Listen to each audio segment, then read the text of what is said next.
Charlotte Flair. You heard her say it there. I've had it up to here with your superhero crap, King, is what she said. Charlotte Flair, and she's talking to Nikki ASH. She's the most decorated female superstar of all time. Yet she's had to watch the title won and then take it from her a day later by Nikki ASH after she won the Money in the Bank contract. I think Charlotte right now is incredibly dangerous. You're not going to get any arguments out of me when you're talking about the Queen. I'm telling you. I'm a king. I know about Queen. I know about that royal life. I know about the royal life. So, but I will say this about Nikki. If she comes out of this match tonight, still the champion, I think she can remove that A from ASH. There you go. There's the superhero. Well said. You know, the thing is, confidence, man, it is huge. And the thing is, all you got to do is believe you can do it. And sometimes that's all it takes. So I'm looking to see how this thing plays out tonight. But, you know, the thing you have to remember in triple threat matches, that means that the champion does not need to be pinned. Anybody can be pinned. The mistake that both Rhea Ripley and Charlotte Flair could make is only focusing on each other and their past feet and letting Nikki be the one that shot. And let's see how smart Nikki is to try to manipulate that situation, get them in a corner so she could sort of sit back and pick her spot and maybe not have to be involved with him at all. Yeah, exactly. All right, guys, tonight only on DraftKings, official WWE partner, play free for a share of $25,000 in cash in tonight's SummerSlam pool. Get it up correct, and you will earn your share of the guaranteed $25,000. Plus, stay tuned to learn how to win a $100 WWE Shop gift card. Download the DraftKings app, sign up with code WWE, and play free for $25,000 tonight. We are in for an absolute treat next here on the Kickoff Show. Now, Desperate Man, Corbin, went and did Big E dirty by stealing that Money in the Bank contract on Friday Night SmackDown. Big E is out to get it back. That match is next. Stick with us.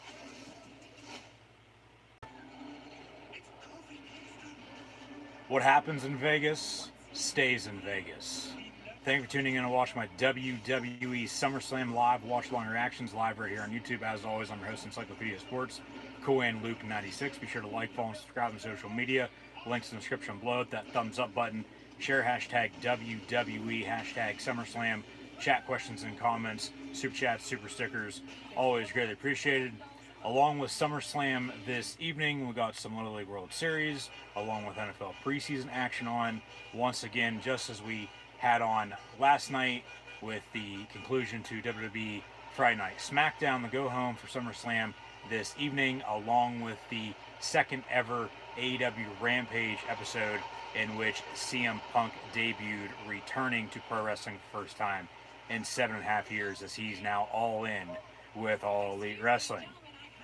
From Sin City, The Miz and John Morrison arrived to the black hole, the new black hole, if you will, of the new Las Vegas Raiders, Allegiant Stadium, in the desert of Las Vegas, as now Miz and Morrison are being interviewed by Sarah Schreiber backstage.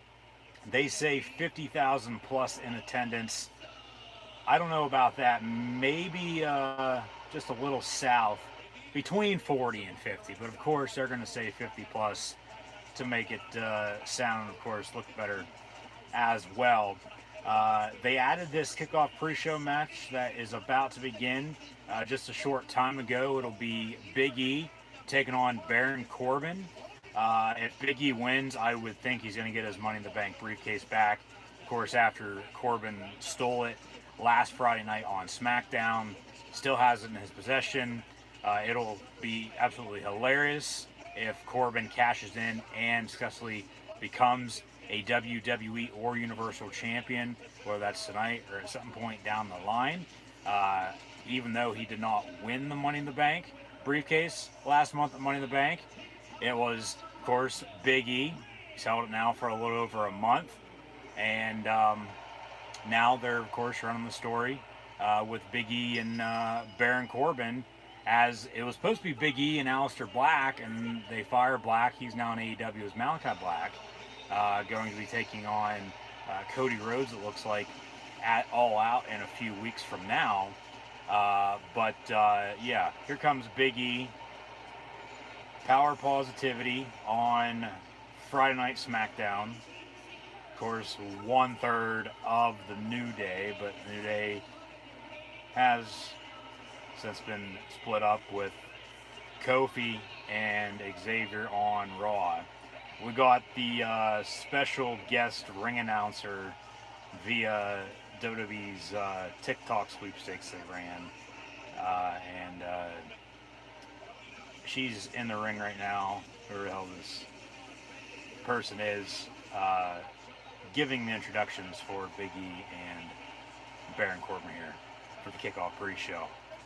Crowd seems to be already into it, which is a good sign. We've got 11 total matches now on the night, with this, of course, as mentioned, just being added in. So 10 on the main card. Now, flashback to last week. Corbin was being interviewed backstage. Of course, this is his new gimmick. Bum-ass Baron Corbin, as Pat McAfee's called him. You know, he's down on himself. Doesn't really have a whole lot going on. He's lost everything in his life. You know, he's trying to get back to normal as we all are as well, but he doesn't have anything to show for it. He doesn't have any money. He's, you know, lost his house, lost his car, prior to got divorced, as far as we know. Of course, all storyline-wise, which makes it even, you know, 10 times better and even funnier. And, I mean, Corbin's playing he's in a hell of a role right now, doing a spectacular job, in my opinion. It's one of the most funniest things they got on TV right now, and have had on WWE television in quite some time, in my opinion, as well. But yeah, Corbin, I'll be shocked he comes out to entrance music. He's gonna get booed. He's got the Money in the Bank briefcase with him.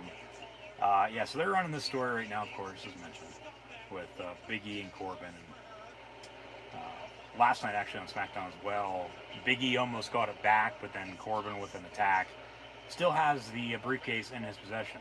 And as mentioned, it'll be absolutely hilarious if he somehow, some way can cash in and become champion. He actually won Money in the Bank a few years ago, and they screwed him over and had him lose to Cena at SummerSlam.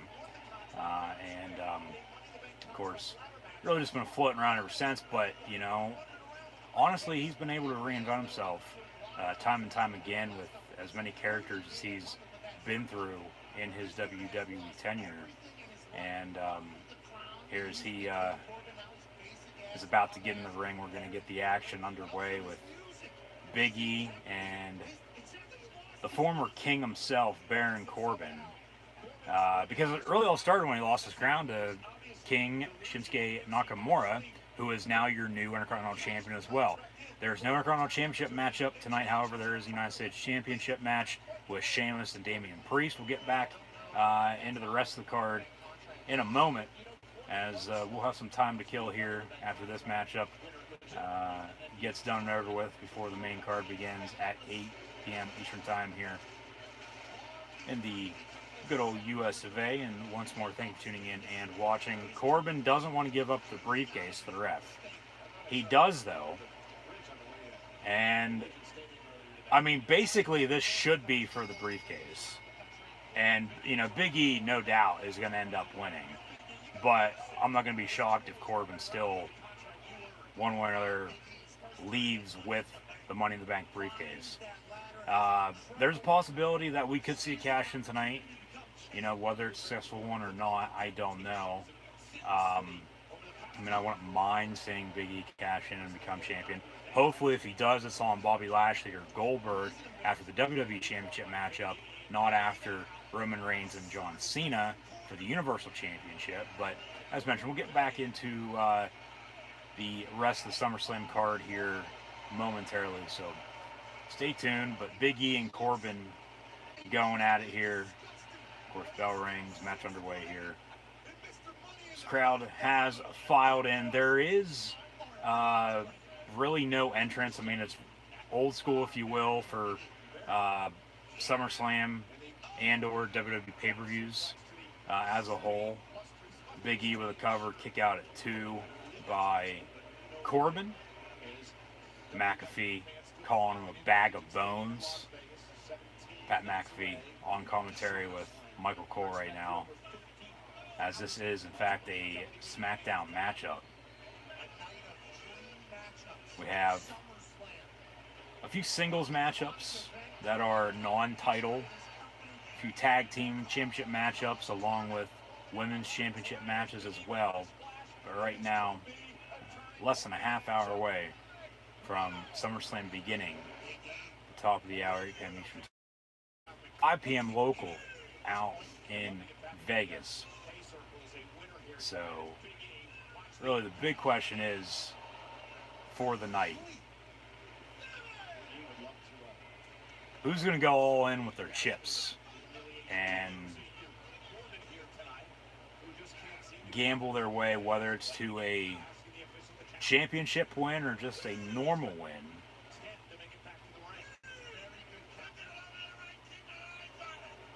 Corbin yelling to the timekeeper, saying, hey, make sure the briefcase is in my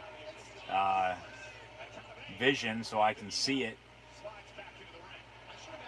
Make sure it's here, not there. I don't want to leave it out of my sight. I don't want it going anywhere. Corbin just throwing Big E all over, all around the ring right now. From corner to corner, ring post to ring post. Third time. So Corbin's in full control. I mean, Big E's going to, he's going to end up winning, like I said. He'll pick up some... Corbin, in the meantime, cover 1, 2, and a kick out. He'll pick up some stamina here and end up, and the crowd, in the meantime, starting to get behind Big E. So, yeah, the Money in the Bank briefcase is now on the announce table. Let's go Big E chants from the crowd as well, as mentioned. But, yeah, Big E will get out of this. He'll end up going over.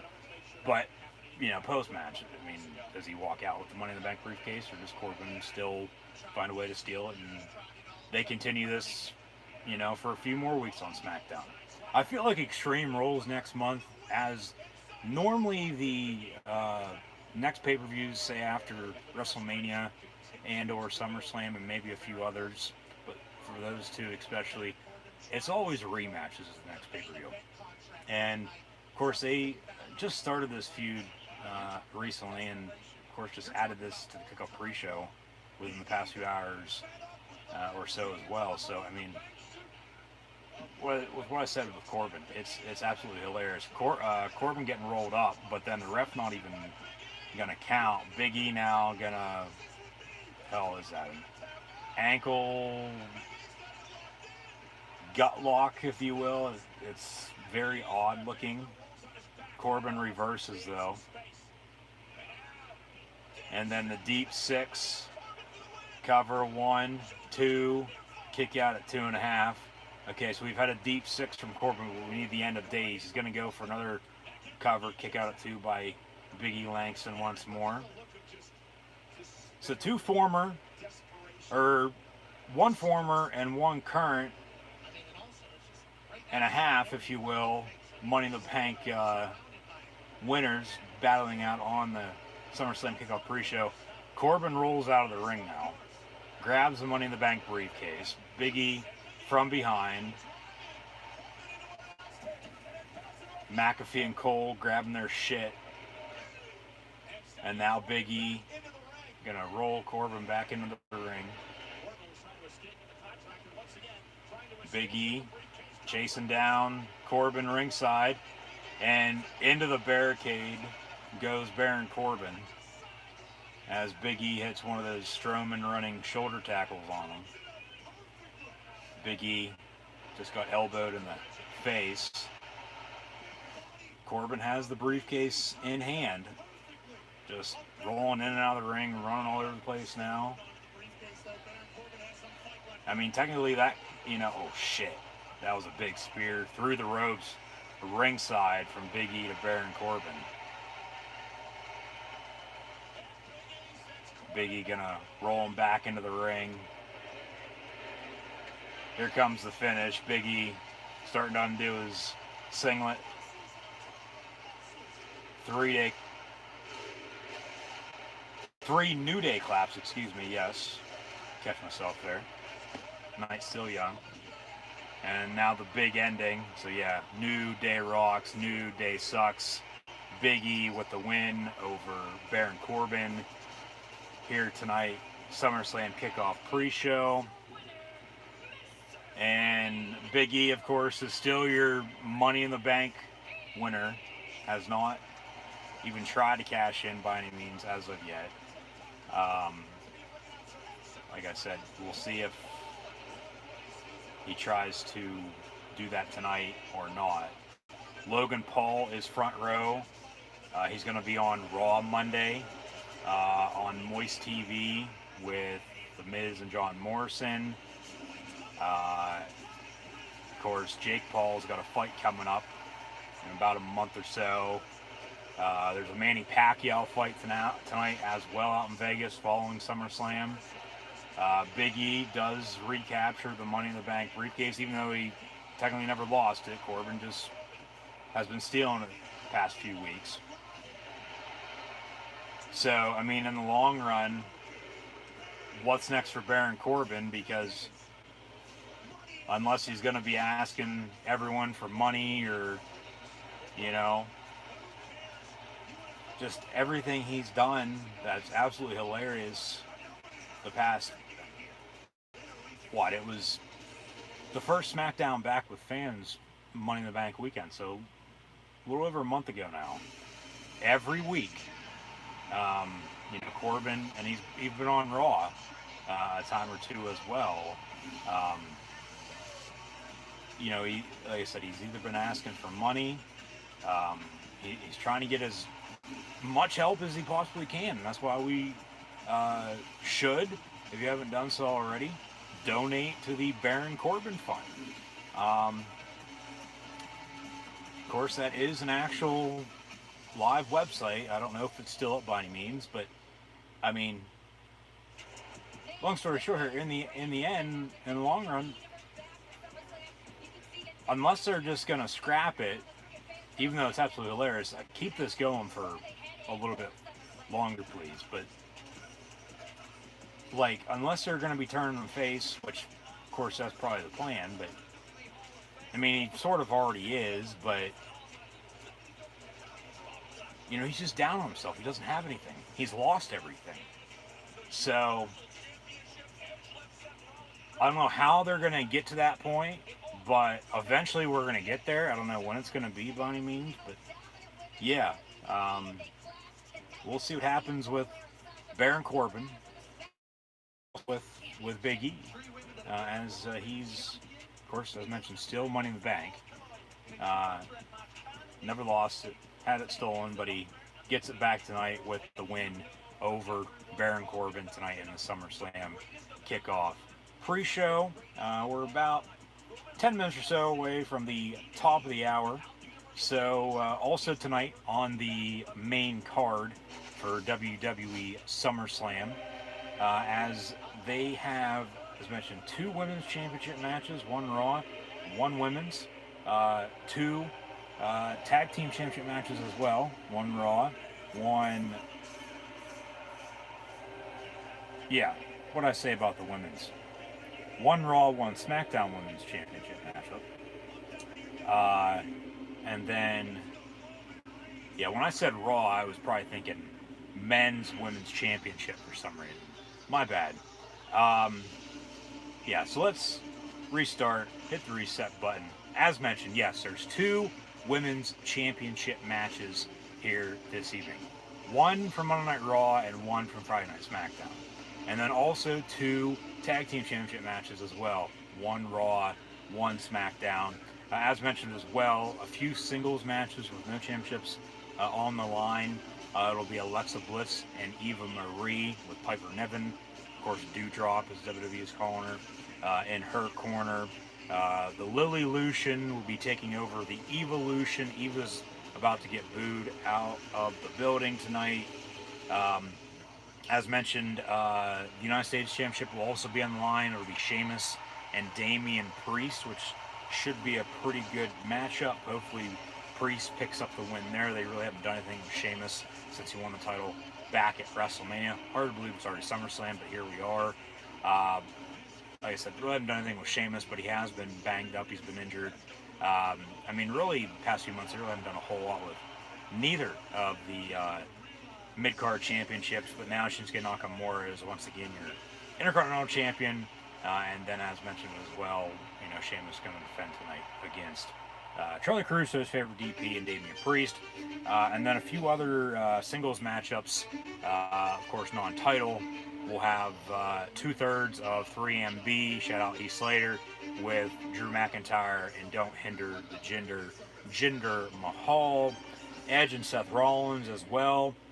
And then the championship matchups. The Raw Women's Championship will be a triple threat matchup, whereas the SmackDown Women's Championship match will be a singles matchup with Bianca Belair and Sasha Banks. Nikki ASH, almost superhero, of course, Nikki Cross, taking on Charlotte and Rhea Ripley after she cashed in the night after Money in the Bank to become Raw Women's Champion and has held that title ever since. So Nikki's not retaining tonight, I don't think. I don't know whether it's going to be Charlotte or Rhea picking up the win, but Nikki's not walking out of Vegas, still Raw Women's Champion. They need to, and like I've said before, I don't know if it was her idea for this almost superhero gimmick or not, but it's not working out. As Charlotte's called it, it's a piece of crap. It honestly is a big pile of piece of shit. So, yeah. It'll be Nikki ASH, Charlotte, and Rhea Ripley for the Raw Women's Championship. Of course, we'll get more into all these matchups as the night goes on, too. But then SmackDown Women's Championship, it'll be Bianca Belair and Sasha Banks. There's been some rumors floating around about that potentially might not even happen tonight for some unknown reason. I don't know why, but it's still penciled in. They're still advertising it. They're still talking about it. So, yeah, Bianca Belair and Sasha Banks for the SmackDown Women's Championship. It'll be Alexa Bliss, as mentioned, and Eva Marie in singles competition. And then the two tag team championship matchups. First from Monday Night Raw, AJ Styles and Omos, who won these very titles also at WrestleMania. They'll defend tonight against RK Bro, of course, Randy Orton and Matt Riddle. And then on the SmackDown side of things, it'll be the Usos, twin brothers, taking on a father and son duo of Rey and Dominic Mysterios. And then, as mentioned, no Intercontinental Championship matchup tonight. However, they did have that last week on SmackDown, Nakamura defeating Apollo Crews. So, I mean, from WrestleMania until now, we're seeing a lot of the champions that won those very titles then, as of late, or sometime soon, especially tonight, very well could be dropping these championship titles, which is a good thing, especially for AJ and Omos. Put them on RK Bro. AJ goes back as a singles competitor. Of course, AJ Styles is phenomenal himself. Bobby Lashley's probably going to need a challenger after Goldberg tonight, unless, unfortunately, Goldberg picks up the win. Hopefully not, but yeah, I honestly think, as mentioned, no Intercontinental Championship matchup, but it was last week on SmackDown. Nakamura picked up the win, defeated Apollo Crews. Crews won the title at Mania, defeated Big E. Big E, of course, is now Money in the Bank. So keep that in mind, too, with Big E. Cash in anytime, anywhere. WWE Championship, Universal Championship, whether that's Bobby Lashley, Goldberg, Roman Reigns, John Cena, only time's going to tell.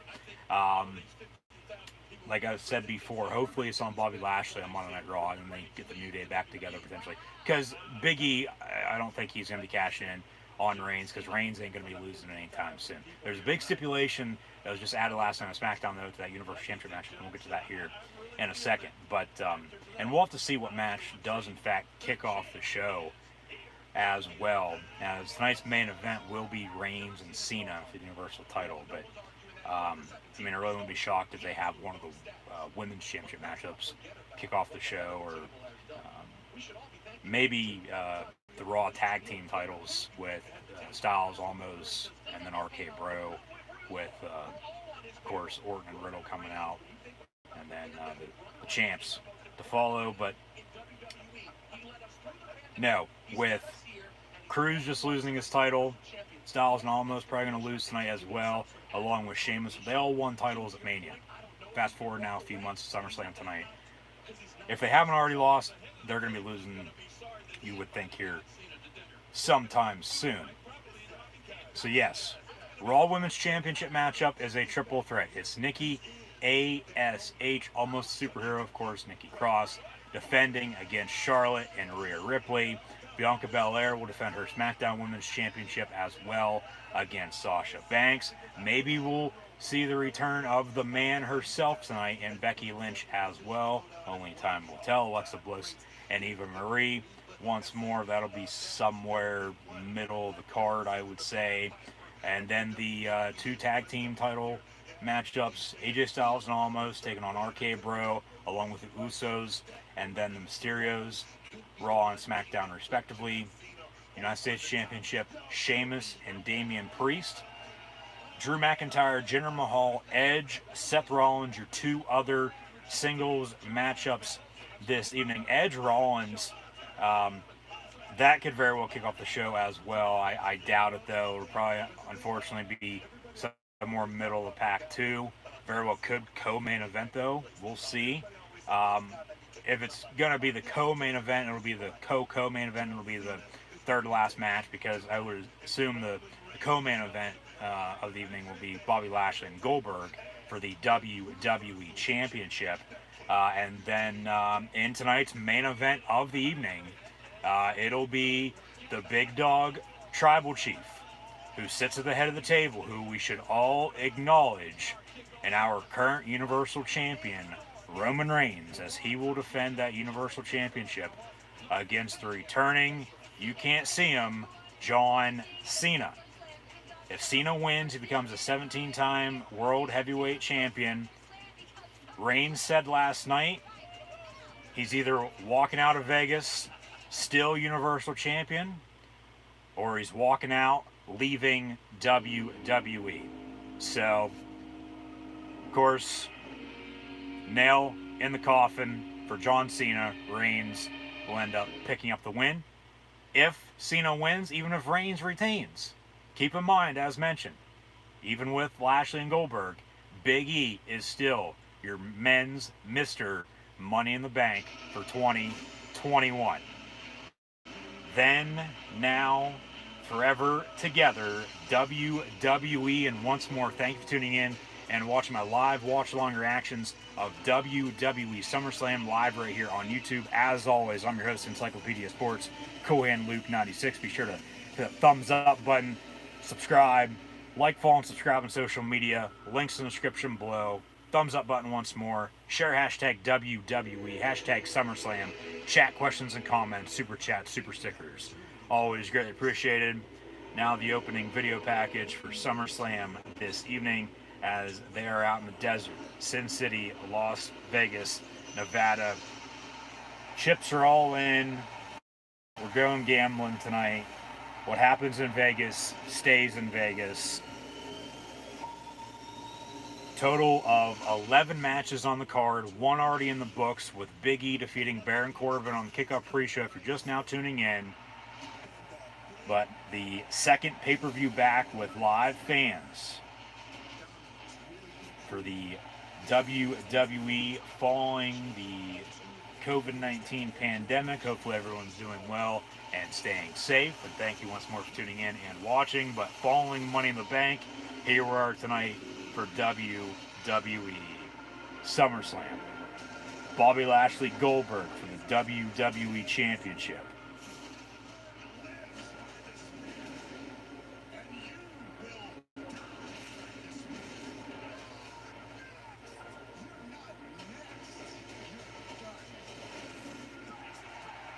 Sasha Banks turned on Bianca Belair. It'll be Belair and Banks for the SmackDown Women's Championship.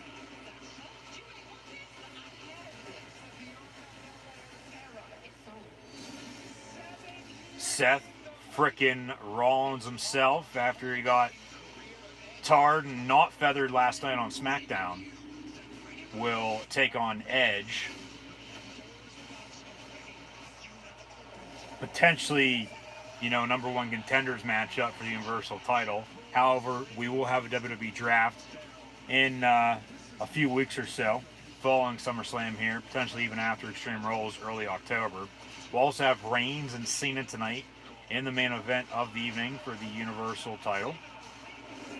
And as mentioned, Reigns said he's either leaving Vegas as Universal Champion or he's leaving WWE. So, also McIntyre and Mahal. It'll be the Scottish psychopath turned Scottish warrior and the modern day Maharaja, Alexa Bliss, and Eva Marie, along with a couple women's championship matchups. Acknowledge me, says Reigns. He catches that poker chip and they fade to black as SummerSlam is brought to us by WWE 2K22, which unfortunately, from what I saw earlier today, is not going to be released until early 2022 next year, but only time will tell for that. But yes, a couple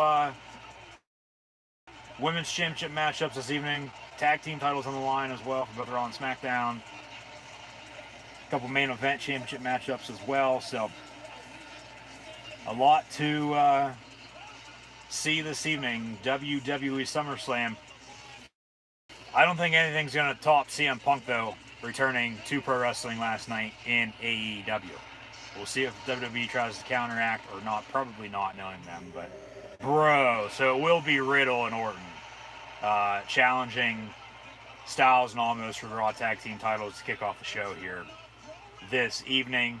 Hashtag SummerSlam when you share this on social media. And once more, thank you for tuning in and watching.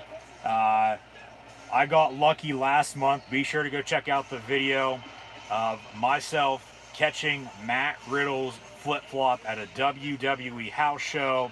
And now here comes the Viper himself, Randy Orton. And this is a no-brainer. RK Bros winning the Raw Tag Team titles this evening at SummerSlam. They're going to walk to the ring together. Orton should hop on the back of the scooter. Or Riddle probably should have brought one for Orton as well, so they could ride down to the ring side by side. I guess WWE is going to be releasing some scooters for us fans if we want to buy them, when you can just go to your local store to buy one. But okay, Jimmy Smith, Corey Graves, Byron Saxton on the call for Monday Night Raw. Michael Cole, Pat McAfee for SmackDown. This is a Raw matchup. As mentioned, there's really no entrance. It's very old school. I mean, last time we saw something like this would have been Royal Rumble in Houston.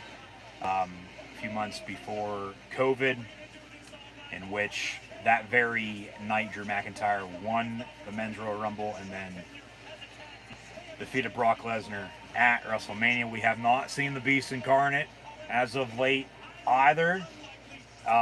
They teased it about a year ago when Reigns returned. Hey, you'll never see it coming at SummerSlam. And then, of course, the following Friday night on SmackDown, aligning himself with Paul Heyman. At some point in time, we're going to get Reigns Lesnar. We're going to get Reigns and Rock probably as well. But, yeah, there's plenty of options, of course, booking-wise, that they could, in fact, go down and actually do if they'd want. But it's their company. They're going to do what they want anyway. So, flashback to last week on Raw, and then the match was made official. It's Styles and Almost taking on RK Bro for the Raw Tag Team titles. But, yeah, it was pretty cool. They had them come to the ring together. I mean, of course, it's all storytelling. Orton was off TV for quite a while. And Orton saying, you know, he's earned Riddle's respect, and RK Bro is back. And they just did the Orton pose in the corner as they got in the ring. I mean, normally for the entrance, you know, Riddle would have came down by himself. And then Orton would have came out as well. But they did it right all at once and came to the ring together. Now Styles and Almost. Well, I mean, hell, they're a tag team. They're supposed to come to the ring together. You know, so you want to make it... Styles gets a big pop. Rightfully so. Yeah. You want to make it look as realistic as you possibly can. Because with trying to make it look as, you know, real as you can possibly get it, but then believable on top of that is even more key than being realistic. I get it's pro wrestling, it's storytelling, but if people aren't believing, it's not worth watching. Especially as bad as it's been as of late. But, I mean, sort of am excited tonight for SummerSlam. And they do have a pretty damn good card. But Styles and Almost now walk into the ring. Hell, there might be 50,000 there. The whole stadium's not being used. They split it in half. And like I said, with the entrance, it's very old school as they're coming out of the corner, and they have it curved to the ring. That's probably, I would say, sitting at the 20, 30, maybe 40 yard line. So yeah, they're coming out of the one tunnel in the one end zone and walking to the ring that way. I mean, they have their LED boards up and everything, trying to make it look as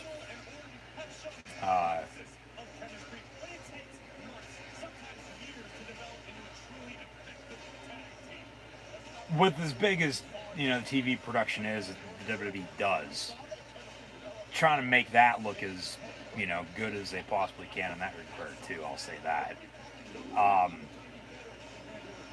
Yeah, so they turn a football stadium basically into a baseball-looking stadium for the pay-per-view tonight, because it's the same setup as they had for the Royal Rumble last year in Houston, in which that, of course, is at Minute Maid Park, home to Houston Astros, banging on trash cans.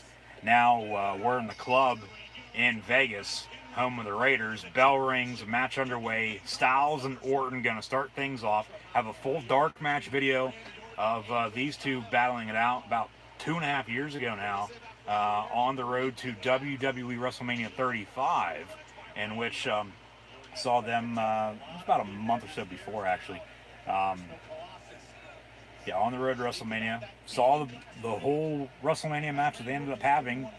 Be sure to go check out that video. But as mentioned, 24 total videos from 2 WWE events I've recently attended, along with 45 AEW videos from events I've also attended as of late.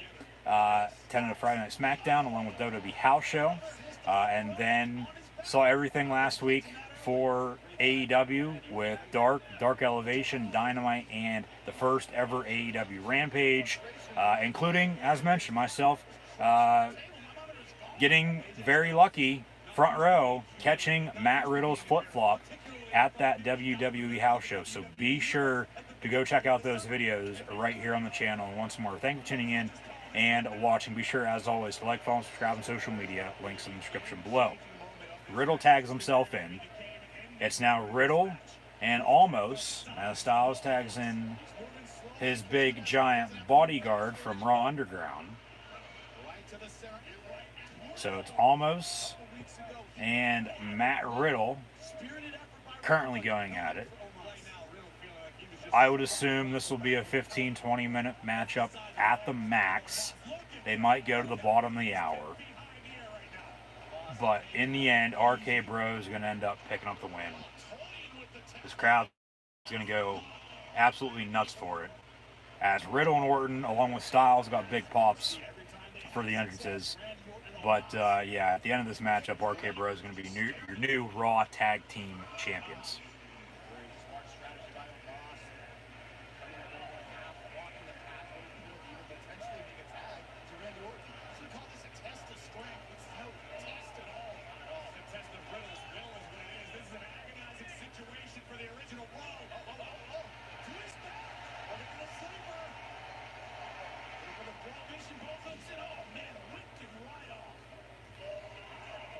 Almost in the corner, taking out Riddle. Styles tags himself in from behind. AJ Styles is the legal man, and a little bit of a botch, but he uses almost to hit a DDT on Riddle. Kick out at 2 by the original Bro.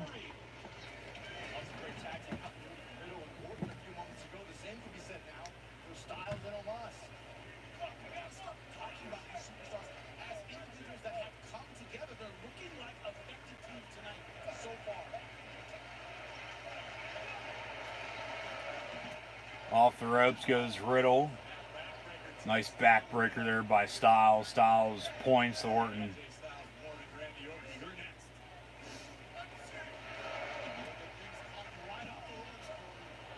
Another replay.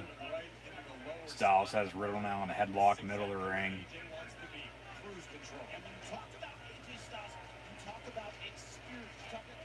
Crowd trying to get behind RK Bro to get Orton tagged into this matchup. Riddle on his feet. Styles has him on his shoulders. Suplex, no. Styles gonna throw Riddle into almost, but then Riddle with a nice big knee. And now Styles sent ringside. Riddle gonna crawl to Randy Orton into the corner. Styles going to catch Riddle though from behind, and Orton's not going to be able to tag in.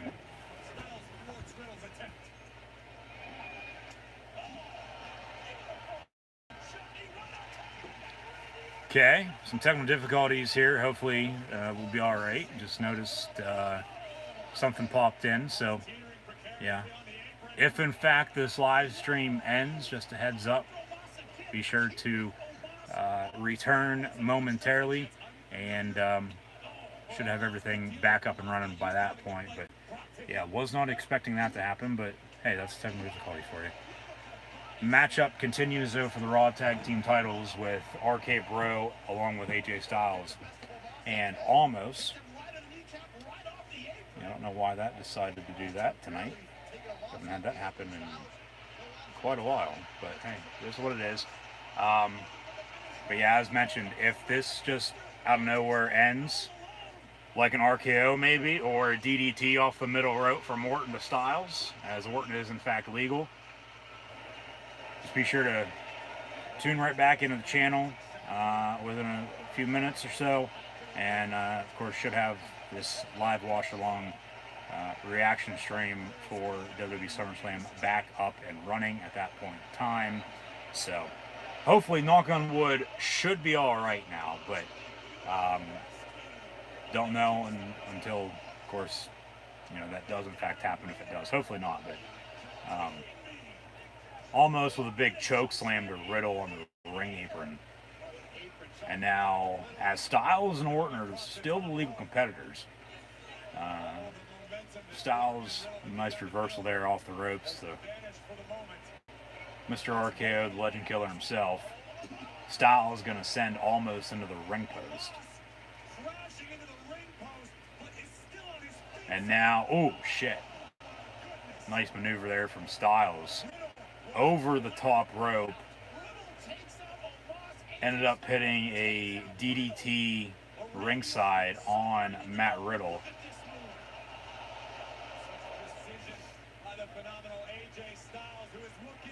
Styles now going to go for a phenomenal forearm.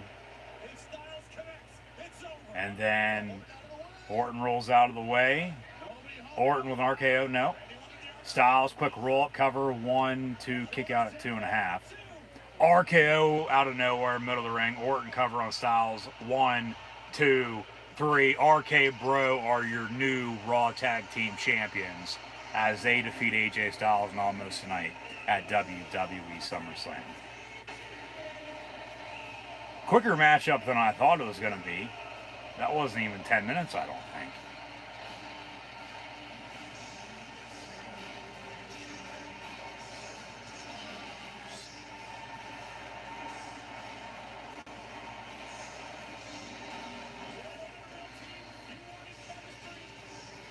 I was just about to say, too, if they don't win, okay, you know, maybe Orton or Riddle, they turn on each other, but this is going to help out the tag team division. This is going to help out AJ Styles as well moving forward, back as a singles competitor.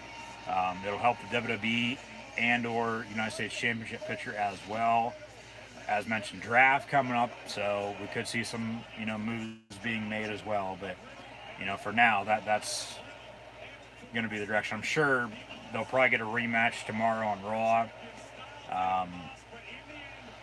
They might wait until Extreme Rules. I don't know.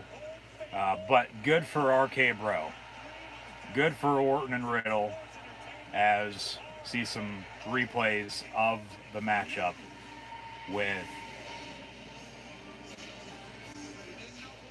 Randy Orton and Matt Riddle himself, RK Bro, defeating AJ Styles and Almost to become your new Raw Tag Team Champions this evening at SummerSlam.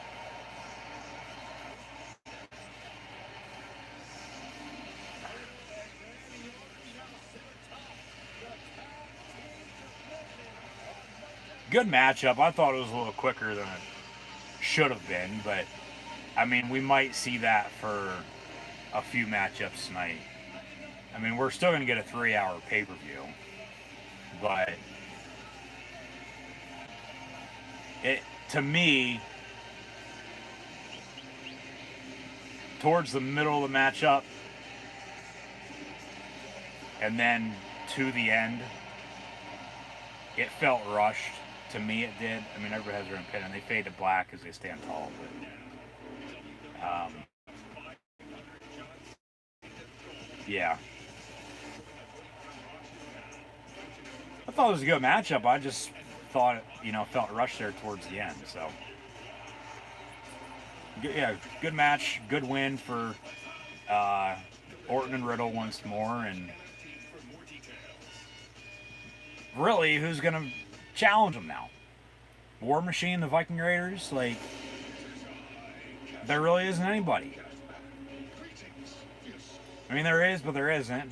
I'm sure they'll figure something out, of course, but I don't see RK Bro dropping these Raw Tag Team Championships anytime soon. They'll probably end up losing sometime later on this year, early next year.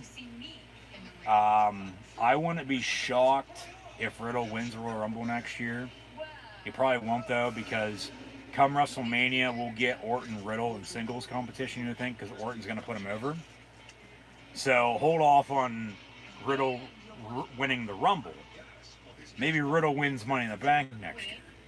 You know, he was an option this year as well. Big E, of course, won. But,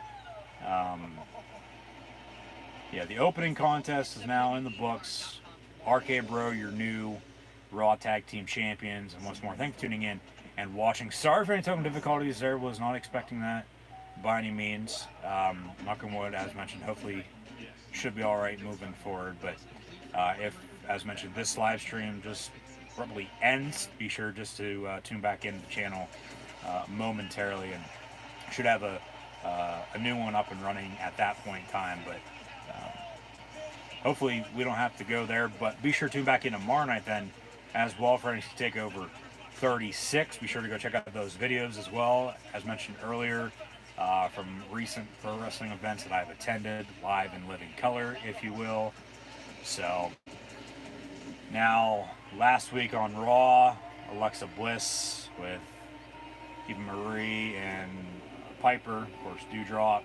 The Lily Lucian is taking over Seems to me Alexa Bliss and Eva Marie will be up next during WWE SummerSlam.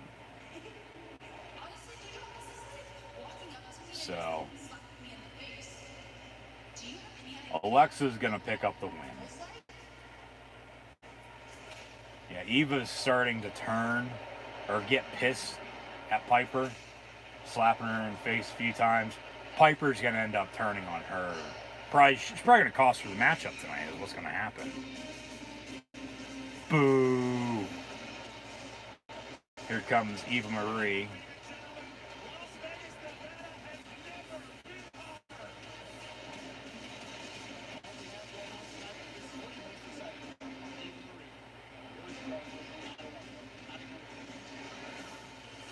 Yeah, it looks, crowd-wise, for the tickets they sold, like a sold-out show.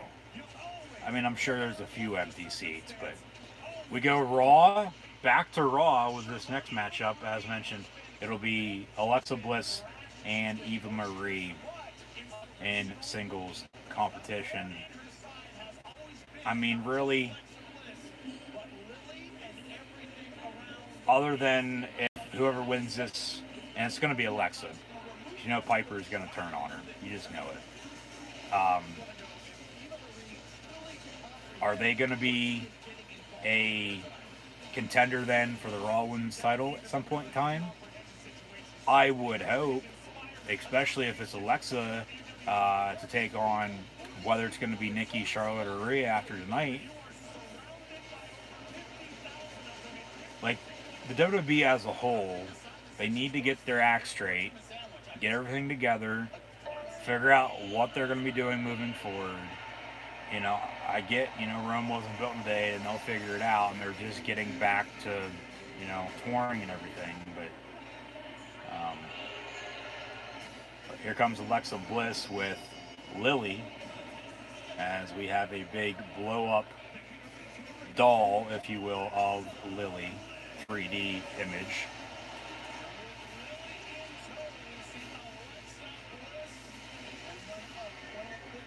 And crowd seems to be loving Alexa more than Eva, but really, I don't know if they're gonna really be into this match at all. I mean, I would like to see Alexa pick up the win, but like I said, I want to be shocked if Eva does win, just piss people off, just knowing the WWE. But with Eva and Piper, that's just a mess waiting to happen. So Alexa Bliss still making her way to the ring here. Was this going to turn into a 2-on-1 handicap matchup? Piper's in the ring with Eva, but she'll be ringside for the match.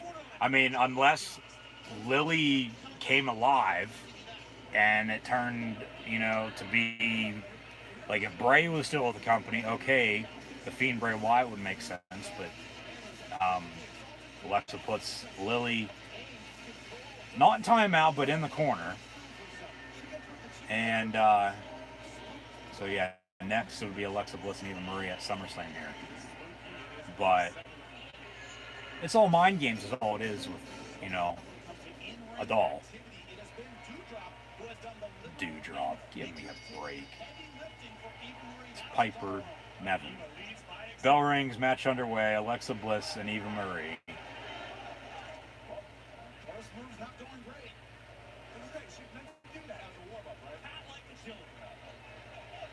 Alexa sits down in the middle of the ring, hands behind her back. Eva can't wrestle worth a shit. They lock up though, middle of the ring.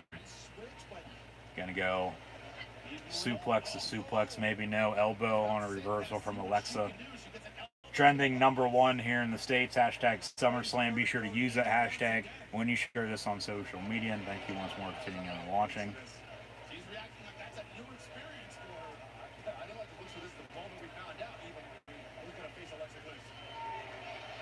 So we'll see what happens here. I mean, crowd's starting to get a chant going, but Can't really make out what they're saying. Boos for Eva, though. She walks over to Lily. She's going to pick up Lily. Pose in the corner, and then Eva is now slapping Lily straight to hell and back. Alexa sees it. Eva has the doll in hand.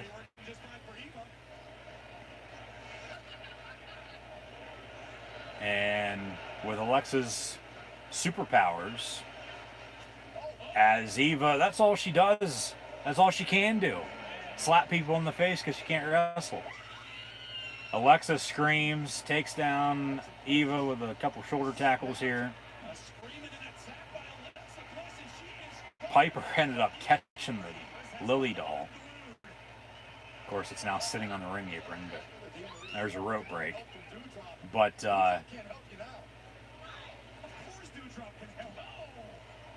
cover here, 1, 2.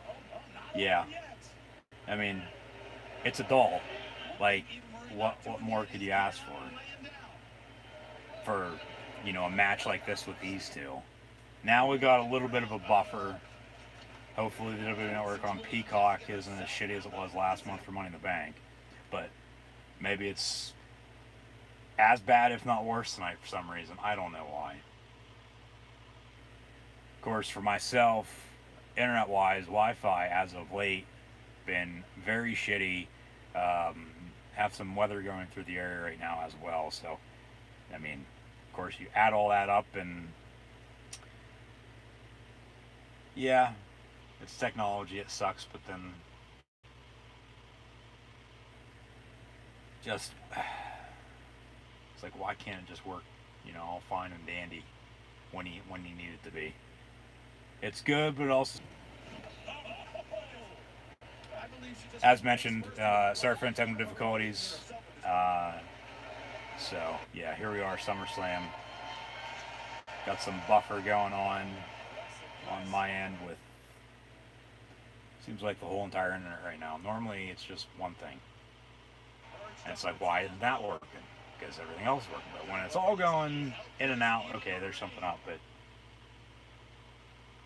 we'll move on one way or another. We'll get through the night. 1, 2, 3. Alexa Bliss picks up the win. I don't even see the finish. Piper's just standing there laughing, so I'd assume she got involved one way or another. I'm sure we'll see a replay here too. So, in the end, Alexa Bliss is your winner as thought.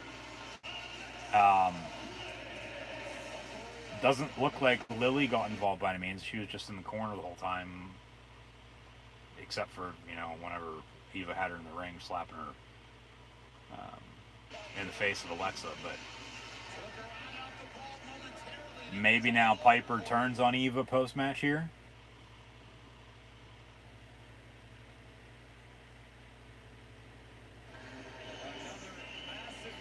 Yeah, so, I mean, the crowd tried to get a chant going. It really didn't even sound like they were into it, though, the whole entire time. So, I mean, I get it, second match of the night. It's a not pointless singles women's matchup at SummerSlam, but, you know, really, other than with now Alexa picking up the win, like, was this due for both of them? Of course, it's going to set up Eva and Piper probably. But then Alexa, like, you have her win this, you have her win that, but then they really haven't done anything with her lately. But character-wise, she's been, of course, staying relevant. So,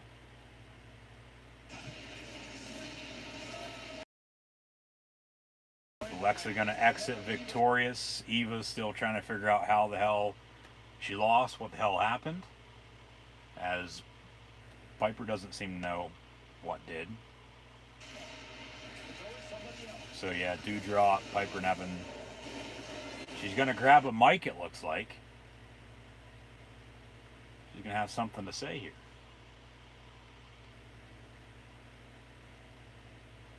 Maybe.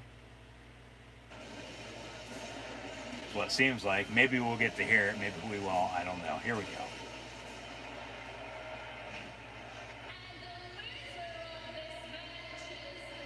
Eva Marie.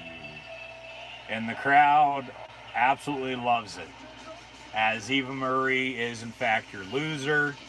She lost to Alexa Bliss tonight at SummerSlam, and rightfully so, thank God.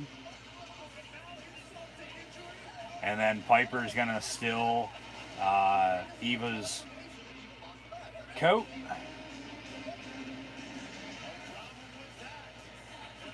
Pose as if she is, in fact, Eva Marie. Walks off with her robe, and I'm sure we'll get more of this tomorrow night on Raw. Can you believe that, says Eva Marie? Yeah, I can, because, yeah, you're trash. Is Brock Lesnar your guy at SummerSlam tonight, too? Jeez, he was at AEW Rampage last night, right in front of CM Punk front row. I think he is. I did see he said he was going to SummerSlam, and then, of course, AEW announced Rampage in Chi-Town, and so he goes to that, and then also now back to Vegas. As mentioned, Logan Paul was front row. Gable Stevenson, who won a gold medal at the Olympics for the U.S., going to be in a bidding war with the WWE and UFC, it looks like. Mario Lopez is now backstage for some unknown reason. So he's in that makeshift ring they have backstage. Probably going to interview somebody here. More buffer. Everything else is working fine on my end now. So this has to be, I'm not saying it is, but has to be Peacock. I mean, I sort of am, but yeah, this WWE Network on Peacock, talk about trash. That's what it's been since right before WrestleMania, and then of course from then on out till now. But yeah, this internet, it's been shitty past few weeks. It really has, and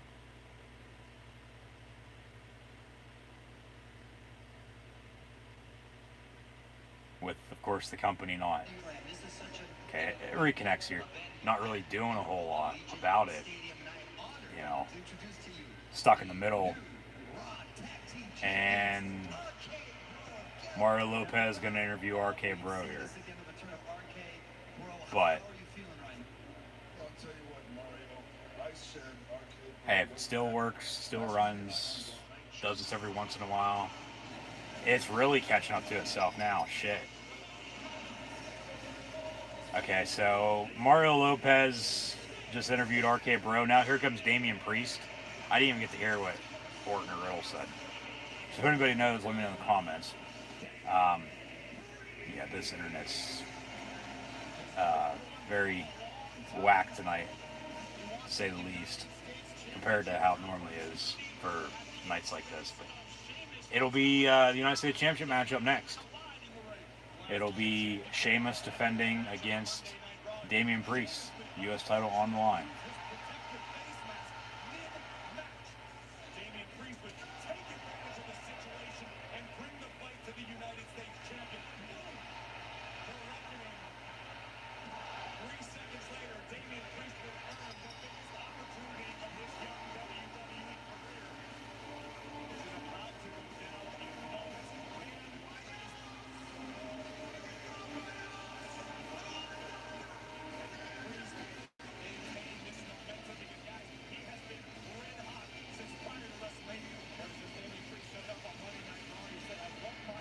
Hopefully Priest picks up the win here. Punishment Martinez, of course, as he's fully known as before the WWE. Looking to pick up his first main roster championship. Had a very good run in NXT. Tomorrow night, as mentioned, NXT TakeOver 36. Potentially the final NXT TakeOver as we know it, with NXT about to RIP, what seems like at least. But only time's going to tell. I mean, of course, bask in all the glory while we can. We got a few good matchups tomorrow night. But we'll get to TakeOver tomorrow night, of course. Tonight, SummerSlam was mentioned. Sheamus, Batmus, if you will, going to defend his U.S. title against Damian Priest.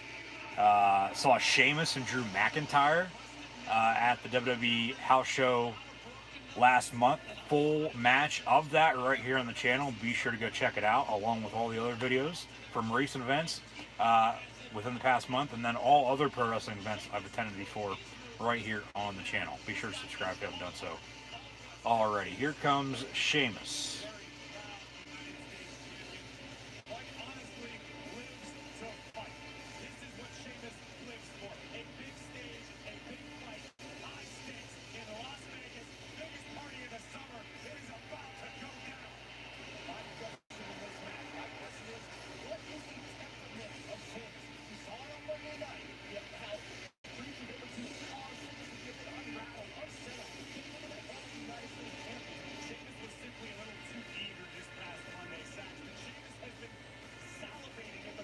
Talk about Brock Lesnar guy. There's green shirt guy as well, front row.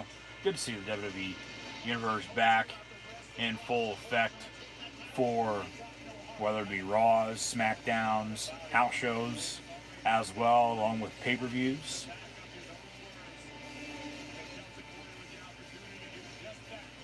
So Priest and Sheamus in the ring.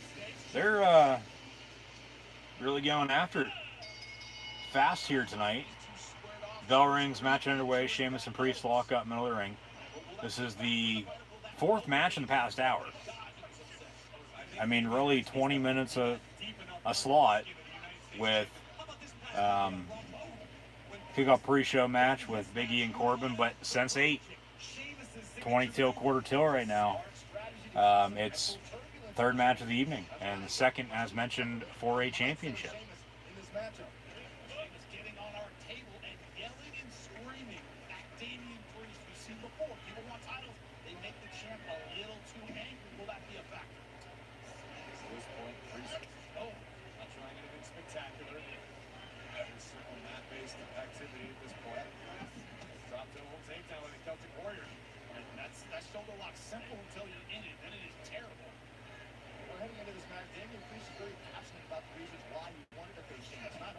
Sheamus with the headlock locked in. Off the ropes they go. Shoulder tackle there from the Celtic Warrior.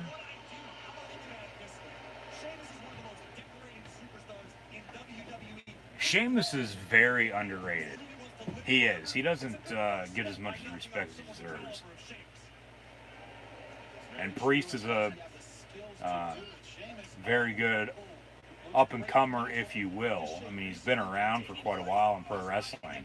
But here, of course, in the WWE, just now really, hitting his stride.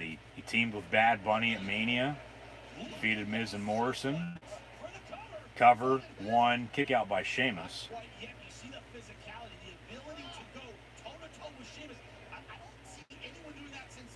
But yeah, the United States Championship fits Sheamus well right now. It'll fit Priest even better, I would think, after tonight. Hopefully he does pick up the win. He does have a few U.S. flags in his wardrobe, it looks like, as he's got some blue dreads this evening. A little bit of a botch, but it does connect. I don't know who got the worst of that. Priest holding his lower back. Over the top rope. Yeah, takes out Sheamus, but I think Priest hurt himself more than he hurt Sheamus. And like I said, he's got some flags on his pants. One looks to be the U.S. and then maybe the Dominican would be the other. I believe that's where he's from, so it would, of course, makes sense. But a little bit of a buffer here, but we're all good. Hashtag U.S. title as well when you share this on social media. Priest and Sheamus going at it here. Priest challenging. Held the North American title in NXT, so Now he's going after the U.S. minus Canada and Mexico, but I guess they see him as a mid-card guy. I don't know. I mean, I feel like, you know, he could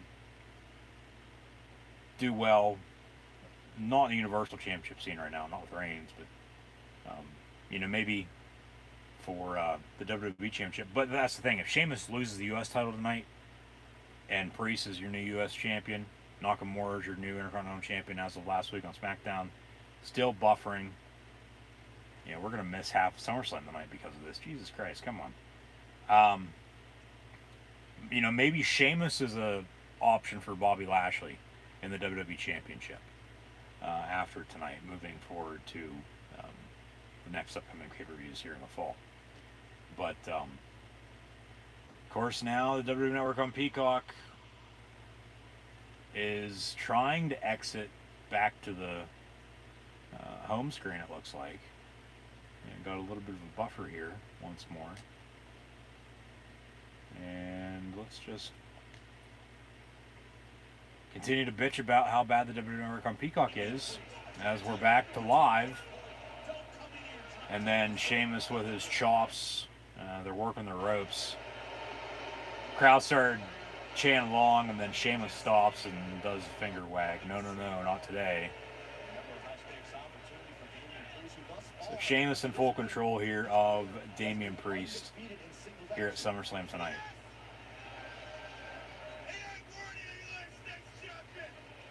Sheamus saying Priest is not worthy as the new United States champion, potentially. Priest will end up winning this. And with two potential after this, I mean, it would be 100% true then. We've already seen one title change, you know, maybe two here after this. Well, that gives the WWE Championship with Styles and Lashley two fresh faces for Bobby Lashley to face off against. Yeah, nice DDT there on the replay. How I missed that, unless it was in between the time where it was acting up with the buffer. Couldn't see anything on the network on Peacock, but Sheamus and Priest here. Nice big clothesline into the ropes. And then Sheamus down and out now. And, okay. That one wasn't as bad, but I was about to say, here we go again.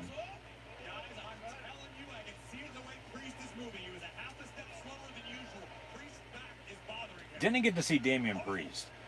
House show I attended was first house show back with fans. And then the following weekend, they started to change the card up a little bit. And then even more so the following week after that. But like I said, you know, good to see fans back regardless of who's wrestling right now.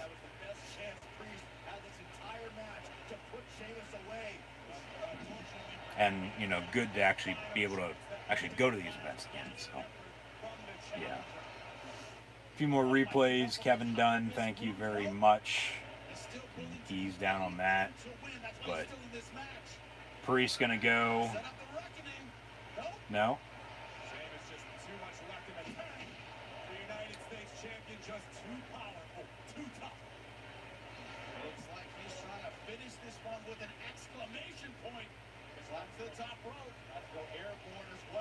Sheamus now up top. Priest gonna grab him by the throat, gonna go for a choke slam. Sheamus walking the rope, and then Sheamus reverses, and Priest gets neck first into the top rope. And then Sheamus off the top rope, nice big clothesline taking out Priest. Gonna go for some white noise here? No. Just slams him down instead. Cover 1, 2, and then Priest kicks out.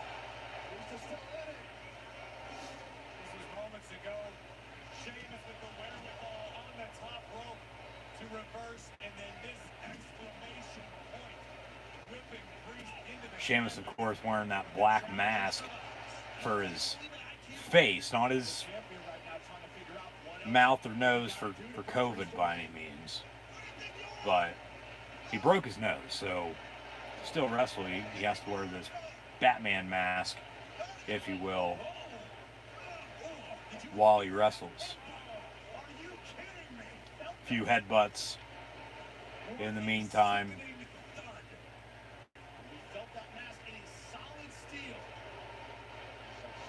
Sheamus gonna go for a brogue kick here, it looks like, maybe. Fella. Brogue kick, no. Priest reverses with a kick of his own.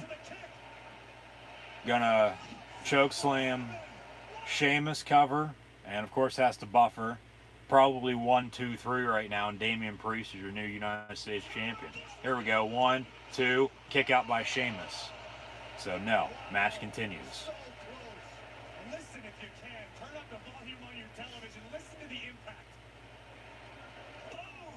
They show a replay of the headbutt, which of course is right before the brogue kick that Priest reversed into a kick of his own, and then the slam and kick out at 2.5 by the U.S. champ. Superstars have been battered, they've been hurt.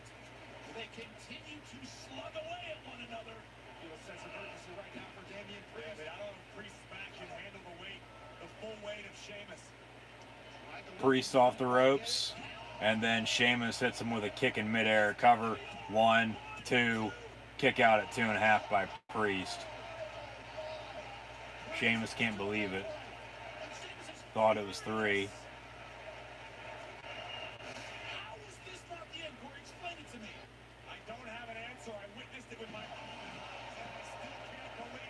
It was actually a knee, not a kick in midair from Sheamus. But still, probably should have done it, but Priest kicks out.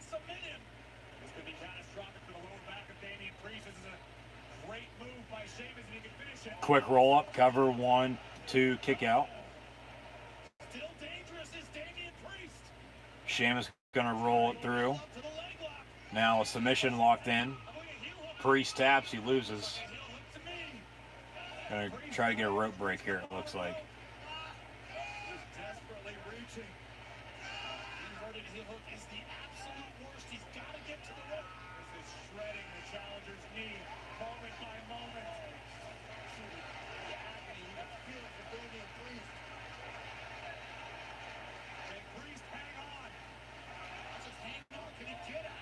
Priest is not going to go for a rope break. He sits up, he grabs Sheamus's mask, rips it off.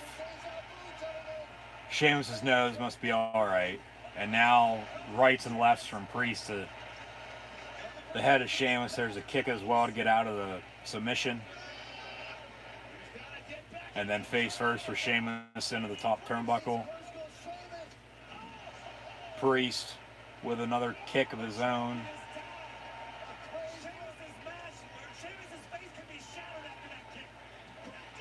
And Priest with his finisher, 1, 2, 3. Damian Priest is your new WWE United States Champion, defeating Sheamus tonight here at WWE SummerSlam. Good for him.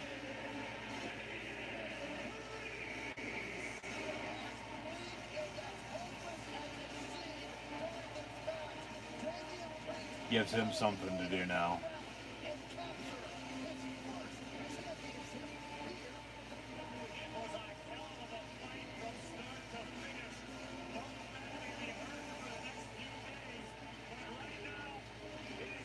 Gives him something to do with being your new U.S. champ, and then Sheamus, as mentioned with Styles from Raw, are losing as well. Challengers for that WWE Championship, whether it's Lashley, whether it's Goldberg. Hopefully it's Big Bob Lashley, unfortunately, still, but better than Bill Goldberg, I'll tell you that much. So, yeah, some replays here. 1, 2, 3 there on the finish, and Sheamus does not kick out, so Priest, your new WWE United States Champion.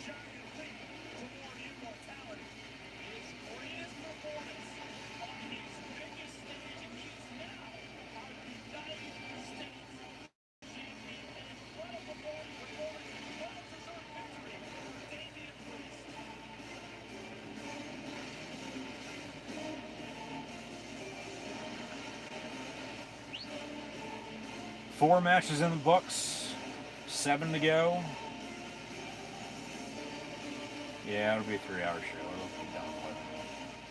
Maybe 11:30.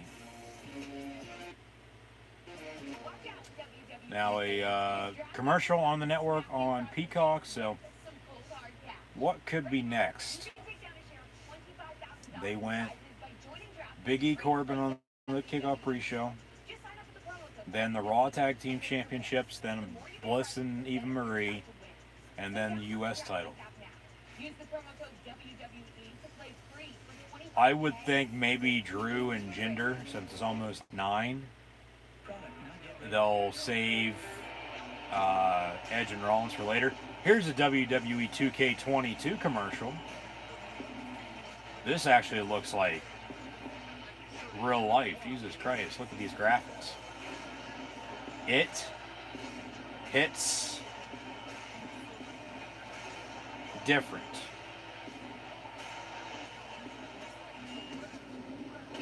WWE 2K22, March 2022. They're going to wait until March to release it now. All right. Now, NXT TakeOver 36 for tomorrow. We'll have, of course, the Undisputed finale with Adam Cole, Bebe, and Kyle O'Reilly, along with Karrion Kross defending his NXT Championship against Samoa Joe.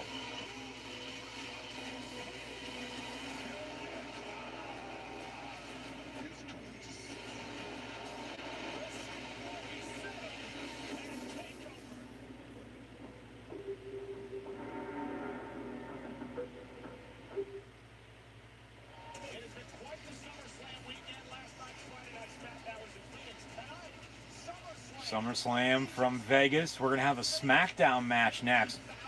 Maybe Belair and Banks.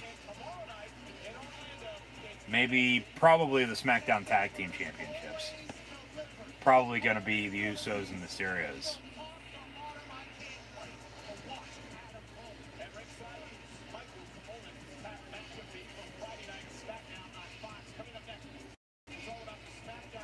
Yep.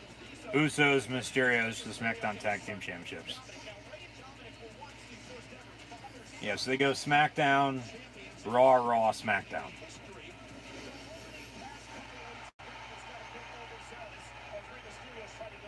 Or, sorry, SmackDown, Raw, SmackDown.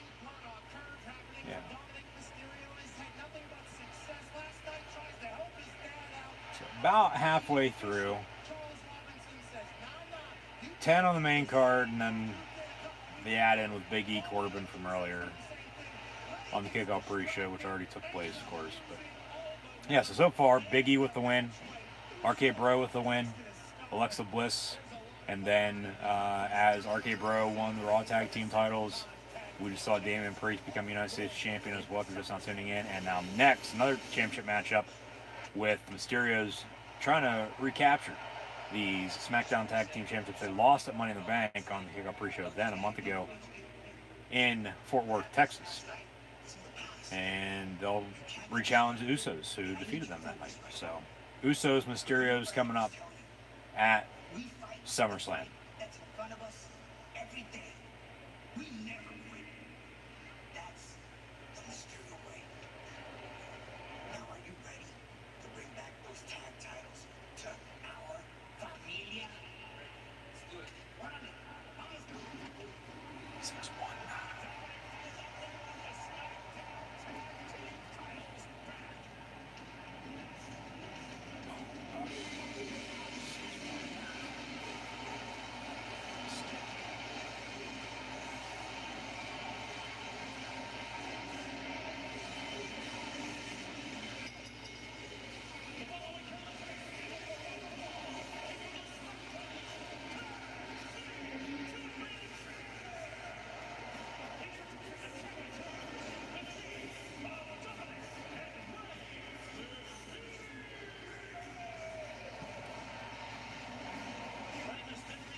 Come on, WWE.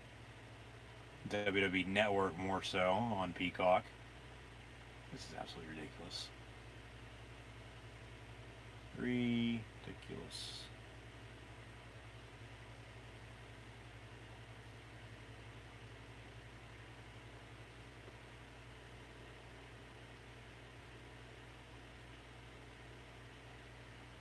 saw the Usos and the Mysterios in a dark and house show matchup main event. It was a 6-man tag with Reigns and the Usos taking on John Cena and Mysterios. And, of course, saw those in back-to-back nights. But it did end up being a different match the second night. I mean, still same outcome, but the full dark match was after SmackDown with, of course, as mentioned, Reigns and Usos taking on Cena and Mysterios. It was the same night Balor came out to challenge Reigns. And really haven't seen Finn since. He's not doing anything right now, or even tonight at SummerSlam, but I'm sure they'll get him back in the fold this upcoming week maybe. But yeah, as they went off the air, as we have some more buffer on the network on Peacock here, Mysterio's in the ring now. As they went off the air that night, of course Balor left, Reigns walked back up the ramp as well, and then Cena and the Mysterios came out, and then Reigns came out 5 seconds later after he was just out there for the main event segment that night. And then it was a 6-man tag dark match, so the full 6-man tag dark match video is right here on the channel. Be sure to check it out. Roman Reigns and the Usos, Jimmy and Jey Uso taking on John Cena and Rey and Dominic Mysterios. And then, as mentioned, the next night at that house show, saw the same main event match, but matchup was, or the match went a little bit differently, I should say, as Dom did most of the work in that matchup. Of course, the outcome was still the same with Cena and Mysterios picking up the win, but of course Reigns was not pinned. We'll have Reigns and Cena later on tonight, so to tie in, you know, everybody, this match is next for the Raw, or excuse me, SmackDown Tag Team Championships, as we already have the Raw Tag Team Championship matchup kick off the show, which RK Bro ended up picking up the win there, become your new Raw Tag Team Champions or something again. And then later on tonight in the main event, it will be Reigns and Cena for the Universal Championship.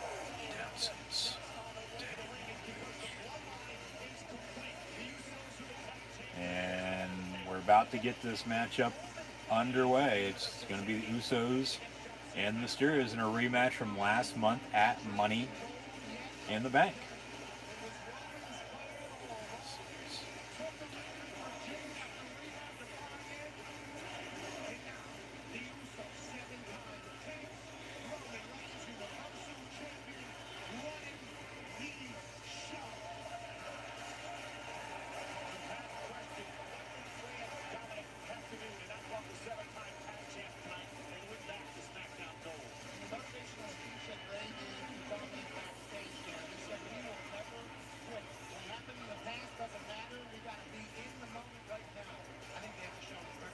Titles being displayed. SmackDown Tag Team Championship matchup here tonight at SummerSlam.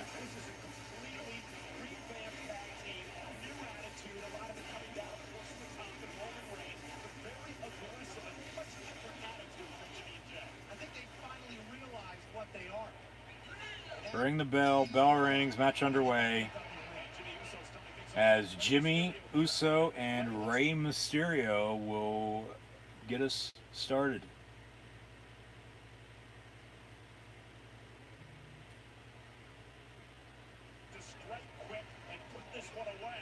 Off the ropes goes Rey. Swings him into 619 here already. Going to go for that 619 here, it looks like. And Jimmy Uso going to roll out of the ring.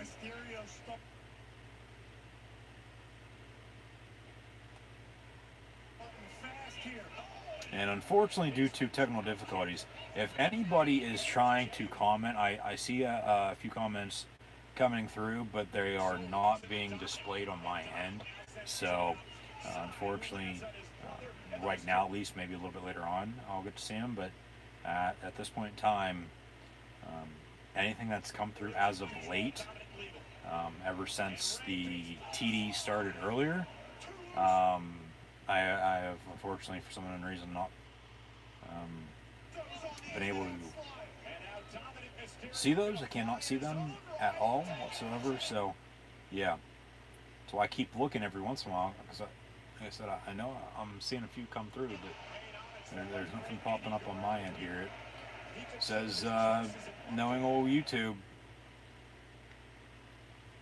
buffer this, buffer that, chat disconnected, reconnected, still let it do its thing. And then there's not much to it. It is what it is. Technology's good, but it also sucks when you need it to be good, so yeah, leave it at that.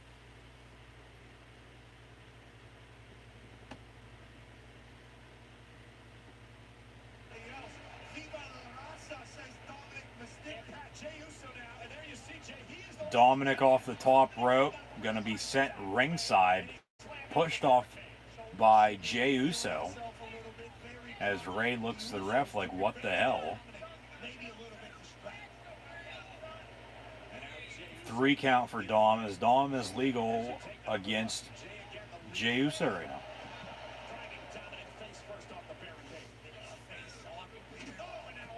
And then off the post, that had to hurt.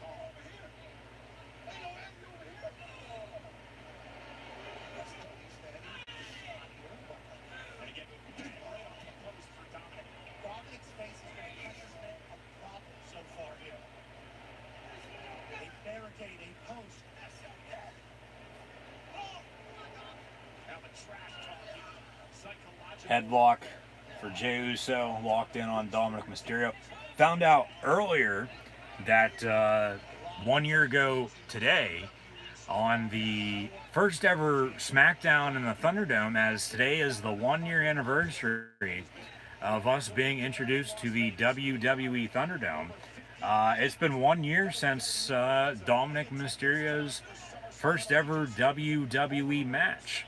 Of course, he wrestled Seth Rollins last year at SummerSlam as well. And yeah, SummerSlam tonight on a Saturday rather than your typical Sunday for WWE pay-per-views, but they flip-flopped it. SummerSlam's tonight. TakeOver is tomorrow night, so thanks for tuning in and watching. Hopefully we'll tune back in tomorrow night as well. But the Usos right now are, in fact, in full control of the Mysterios in the SmackDown Tag Team Championship matchup here at SummerSlam. Still trending #1 in the United States of America.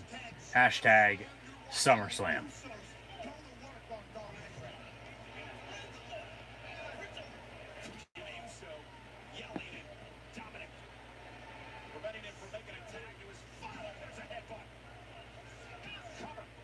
Cover 1, 2, and a kick out by Dominic Mysterio.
That's a good one. That's a good one.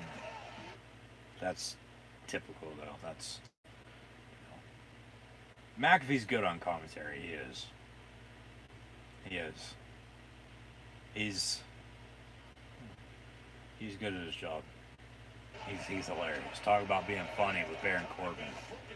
You know, Pat McAfee's up there.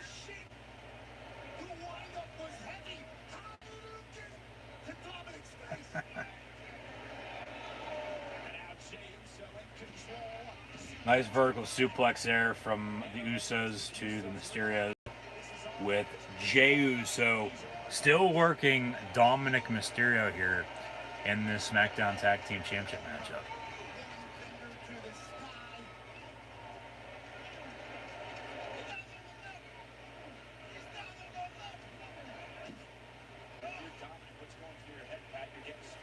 If the Usos do, in fact, lose, which I don't see them, I mean, does Reigns end up losing then too? Maybe. I'd hope not. I don't want to see Cena beat Reigns. I don't want to see Cena win 17 anytime soon either. So, yeah, we'll see what happens. But, I mean, there's a lot to figure out here, as there always is. So, yeah. You doing, big dog? Huh, buddy? All right. What's up?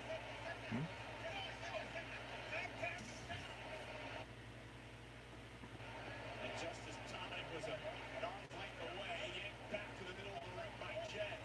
Do not speak Spanish.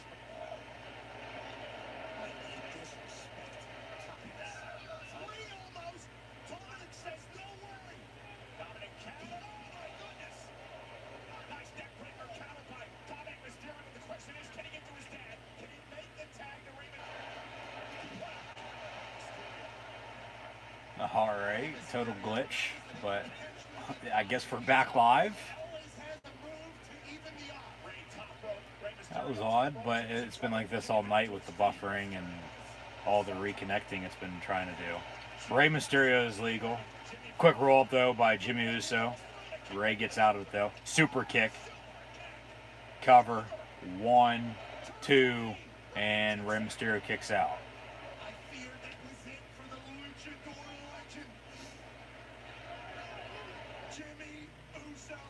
Nice big super kick right to the jaw.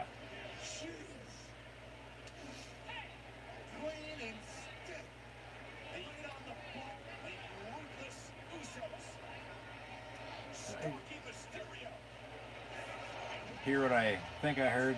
Did he say what I think he said? Another big super kick there from the Usos. Jay to the gut of Rey Mysterio. This, to me, feels like another big super kick in midair. This, to me, feels like the Usos the Mysterios are going to pick the win, but here come the Usos. Frog splash off the top rope. Cover, 1, 2, and a kick out. Rey kicks out once more. Thought Dominic was going to get involved there for a second, maybe pulling the ref out of the ring or, of course, breaking up the count, but Rey kicks out once more. Match continues. Manages to stay in this match. The SmackDown Tag Team titles are on the line. The Bloodline, Usos, and the Mysterios. Tag made Jimmy's now legal. Sacrificing everything. Jimmy Uso now going to go for a frog splash. They're actually going to go for a double frog splash, but here comes Dom. Dom working Jay. Vertical suplex on the ring apron maybe here. And then Jay reverses it.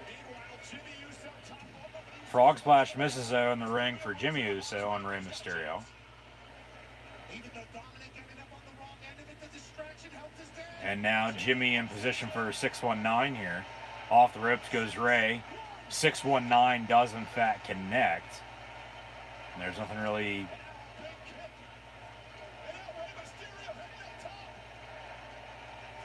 gonna allow the Mysterios not to pick up the win here. Well, I take that back. Viva La Raza, and then Jimmy gets his knees up. Another tag made. Jey Uso is now legal. They're going to go for a double super kick to Rey Mysterio in the middle of the ring. Frog splash for Jey Uso coming. Jey Uso off the top rope. Frog splash connects to the back. Now cover 1, 2, 3. The Usos retain their SmackDown Tag Team Championships. Good. Because this keeps, of course, the Bloodline together as full-blown champions on SmackDown. maybe with the tension the Mysterios have had as of late, the Mysterios, not necessarily going to say split, but maybe Ray gives his son, Dominic, a little lesson in pro wrestling. And they have their own little feud, even though, don't want to call it a split. That's technically what it would end up becoming and be, but see what happens here. They'll play it out on SmackDown. I mean, maybe they keep them off TV for a little bit too. I mean, this was a rematch from last month at Money in the Bank. Maybe they get another one, continue to drag it out. But after tonight, once Reigns defeats Cena, hopefully, Usos just retained as well. Well, then Reigns, Usos, the bloodline as a whole, they move on to bigger and better things. So I'll leave it at that for the time being. But we've had both Raw Tag and SmackDown Tag Team Championship matchups in the books this evening. One set of new champions, one set of current and still retaining champions, if you will, with RK Bro winning and then Usos just now retaining. I would assume one of the women's championship matchups is going to be next, probably Raw, or one of those singles matchups for the men that doesn't have a title on the line as well. We'll see. Like I said, we're about halfway through the show. Yeah, they'll go till 11:30, I would think, maybe 3.5 hour show. Probably gonna be a 3-hour show from 8 to 11. 7:30, 11 basically, with kickoff pre-show match, even though the kickoff show is an hour long, of course. But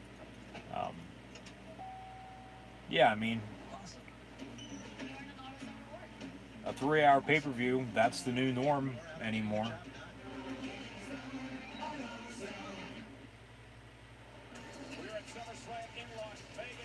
Not too much, not too little, and now we're back. That was a quick commercial break. Most of them are that long, and now we're backstage with Tiffany Haddish. So they're bringing some celebrities in since they're in Vegas, and now Damian Priest's going to get interviewed. We saw Mario Lopez interview RK Bro after they won. So Damian Priest wins his first main roster championship tonight at SummerSlam. And I know this is not like winning a gold medal, but from the little pueblo that I'm from, that little town in New York City, this is just as good. And I know all the haters out there that think that this is not the land of opportunity. This is proof that it is. And I got my opportunity. I didn't miss. And I am now the new United States champion. That's right. Congratulations. Okay. Rick Boogs is in the ring. Are they going to have an add-in? Is Nakamura, in fact, going to defend the Intercontinental Championship tonight now? Rick Boogs. McAfee's about to go apeshit on Michael Cole.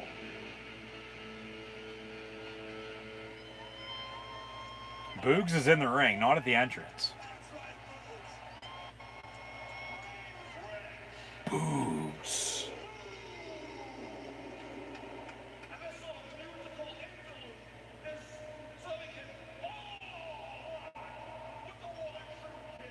The one true king. We're going to have ourselves a little SummerSlam concert sing-along with Shinsuke Nakamura's entrance. Nakamura.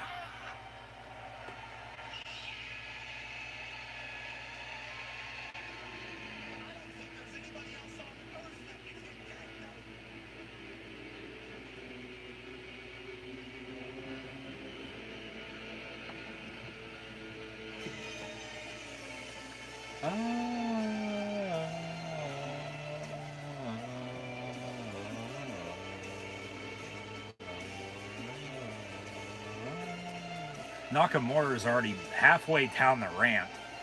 He's already basically in the ring by the time they started playing his damn entrance. McAfee's on the announce table, as always.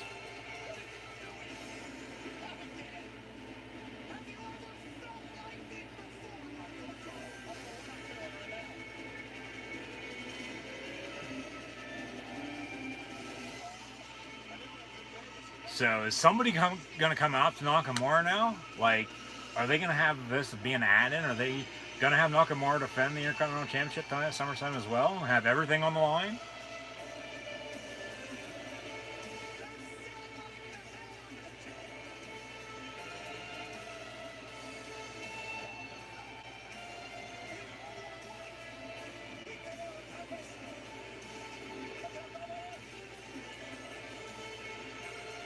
So now they're just going to celebrate on the announce table, it looks like.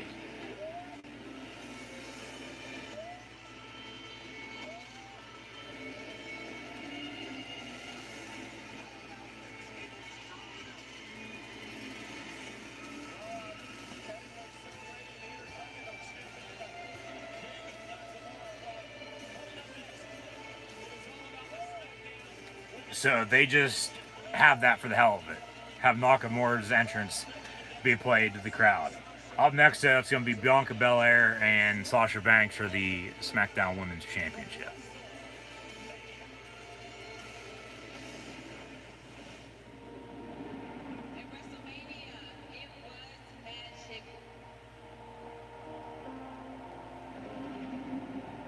Opening,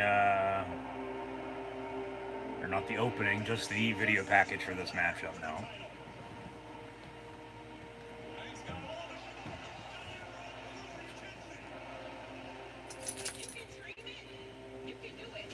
Of course, they faced off at WrestleMania. This is a WrestleMania rematch.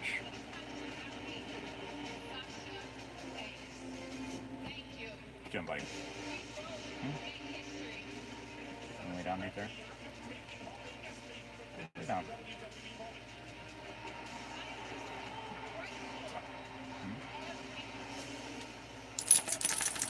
Say hi to everybody again like you always do. Yeah, you just woke up, did you? What's up?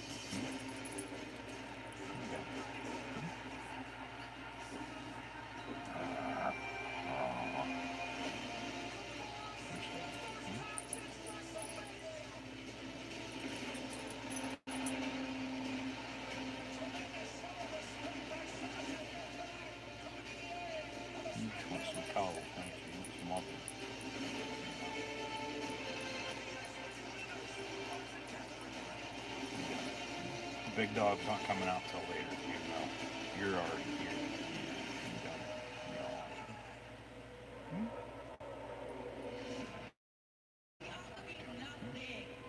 Who's good boy?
Bianca's coming out first. Champions don't come out until last. Not unless Sasha isn't competing tonight. They might say that, you know, for some unforeseen circumstance she can't compete now, because rumor was that this match is going to get pulled. Still don't know why, but maybe somebody else is going to come out to challenge Bianca Belair, and it's not going to be Sasha. Unless Sasha's going to beat Belair, and that's why she's going to come out last.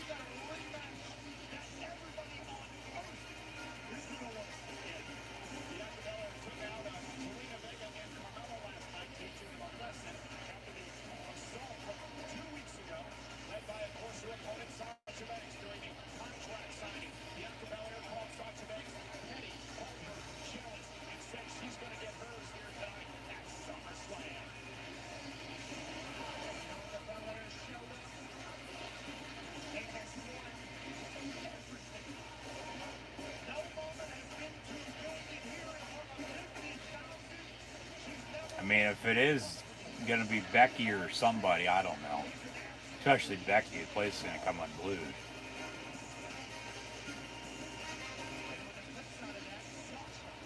Absolutely determined to get that title. Ladies and gentlemen, Sasha Banks is unable to compete, says Greg Hamilton. So Bianca's going to defend the SmackDown Women's Championship now against who? The most beautiful women in all WWE. It's Carmella. And the crowd is hating it. Boos out the ass.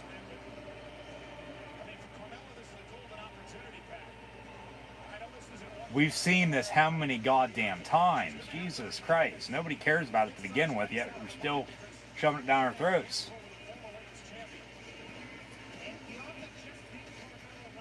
Somebody.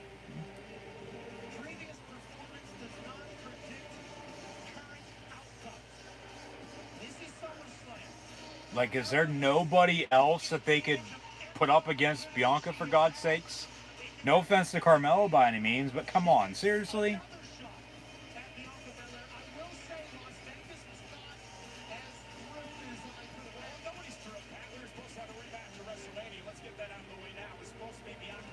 Yeah, so there's something up with Sasha.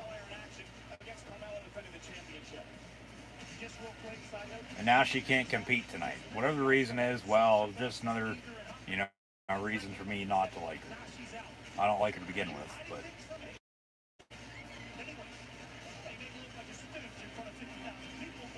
If this match does get underway, this crowd's gonna pay no attention to it.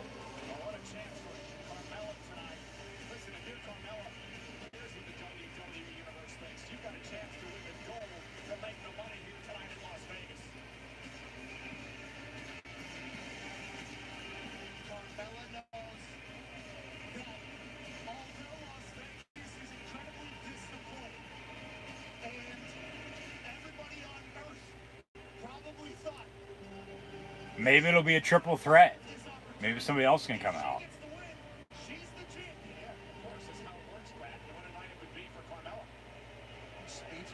Bianca wants a microphone now. Yeah, crowd's already booing. Bianca's got the mic. What's she got to say?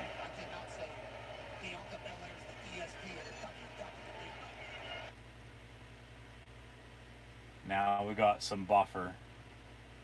Come on, really? I'm sure the Becky chants are already starting.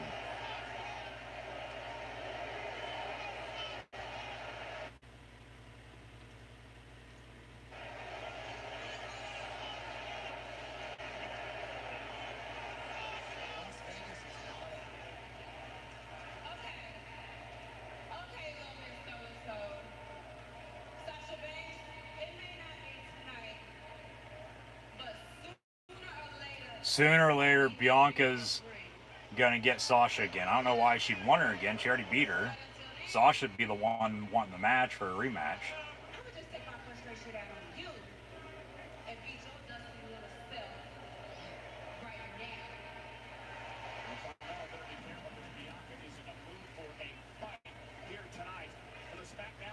Championship at SummerSlam. I do love that Carmella is confident that although she's been beat numerous times, and this match is going to get underway, it looks like. And here comes Becky Lynch. Here comes the man, Becky Lynch. Becky's back.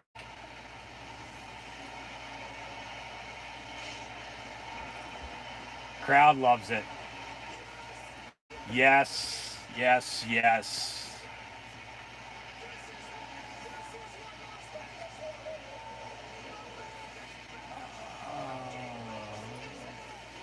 Becky Lynch is back for the first time in a year and a half. Has not been seen since she relinquished the Raw Women's Championship the night after Money in the Bank last May due to pregnancy.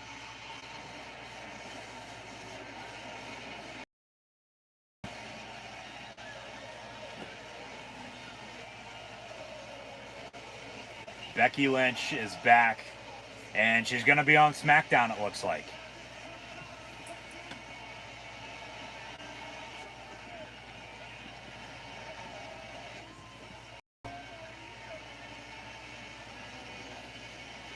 So it does look like it's going to be a triple threat, and then give me Becky Lynch to win.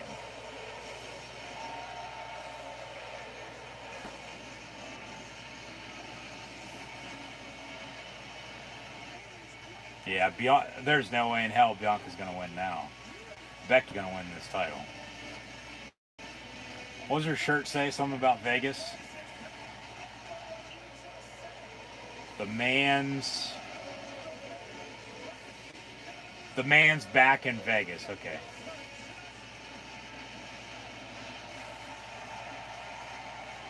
So Becky Lynch returns tonight at SummerSlam. So I guess that's how they try to top CM Punk last night. Still gonna cut it. Still ain't gonna cut it one bit. So this will be a triple threat matchup now, it looks like. And yeah, Becky's no doubt, no brainer, gonna win this.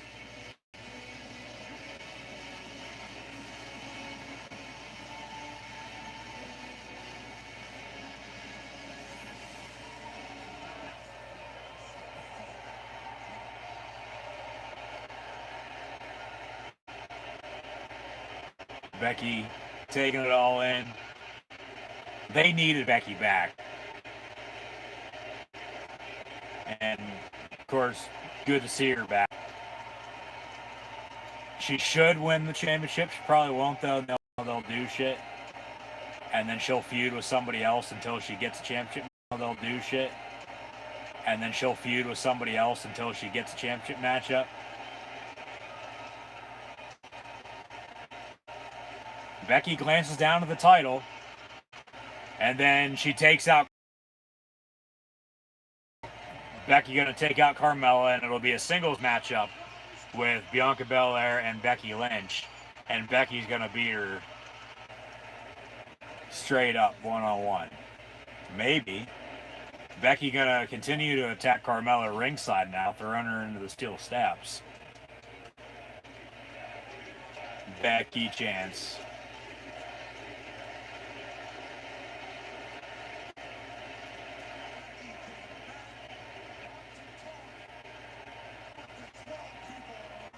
Becky throws her shirt into the crowd. She's going to get back into the ring now. Stare down with her and Belair.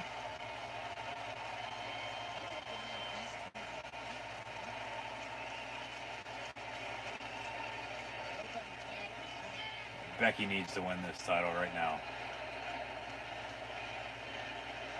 Yes chance for the yes, no, maybe man in AEW here comes sooner or later.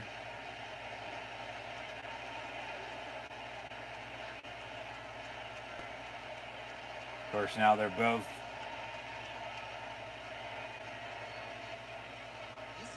embracing every last second. Becky now with the mic.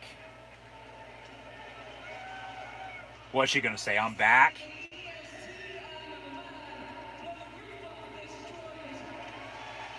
Now Becky's saying, how about we see the EST, of course Belair, and the man, Becky Lynch herself, blow the roof off this joint for the SmackDown Women's Championship right now at SummerSlam. Belair's going to say yeah, and Belair's going to lose, and thank God. Becky Lynch, the man herself, has come around, and she's back.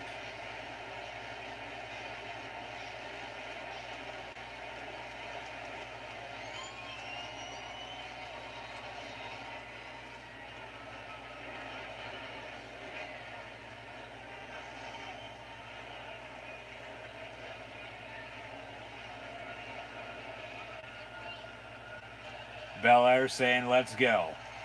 We're going to have a different matchup for the SmackDown Women's Championship, but SmackDown Women's Championship still on the line here tonight, right now at SummerSlam.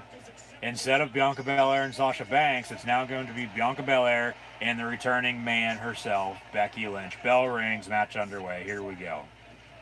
Becky's going to win. Should win. We'll see if she does or not, but she will.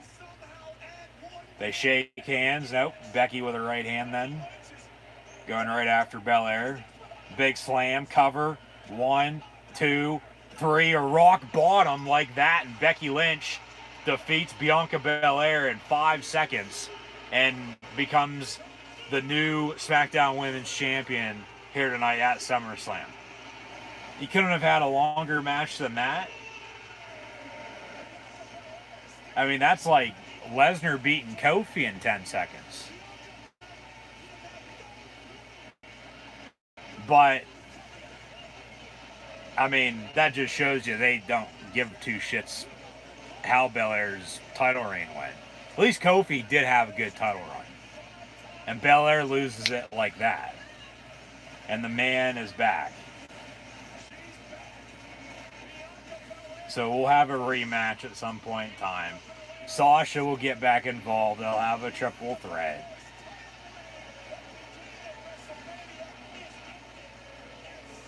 Another one with Bianca Belair, who won a championship at WrestleMania, losing whether recently or tonight at SummerSlam. I mean, that's, okay, 4 months worth of booking with, a championship reign, but we saw Paul Cruz, we saw AJ Styles and Almost, we saw Sheamus, and now Bianca Belair all lose within the past week and a half, and 3 of those for tonight.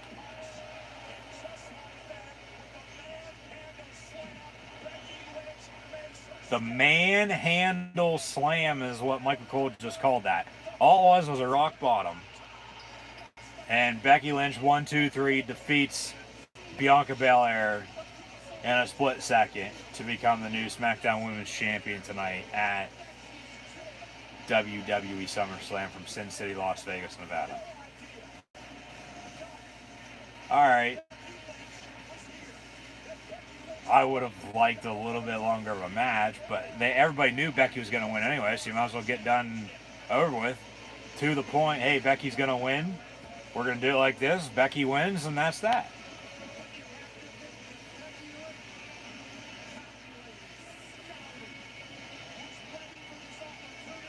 I mean, you sort of do got to feel bad for Bianca Belair, but at the same time, when you don't, myself personally, don't like her to begin with, along with Sasha Banks, I care less.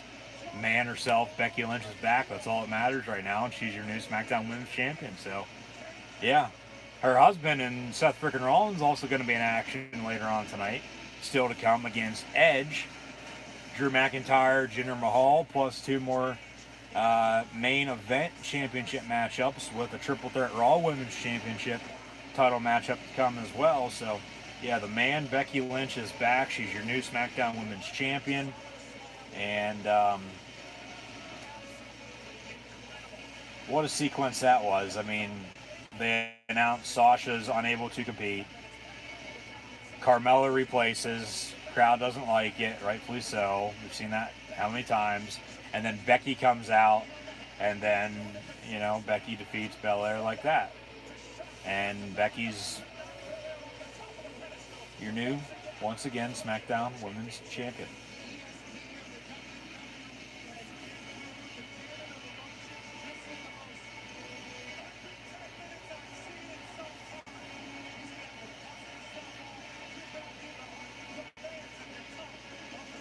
Yeah, they'll have a rematch with her and Belair. Carmella's going to be pissed. Sasha's going to want to get back into it. We'll see what happens. This October, the WWE, we return to a palace, or a place on Earth, did it say? They're going back to Saudi Arabia in October. And it will probably be Crown Jewel with the men's and women's King of the Ring. Or Queen of the Ring, if you will. King and Queen of the Ring. Revolutionary legendary glory, making history.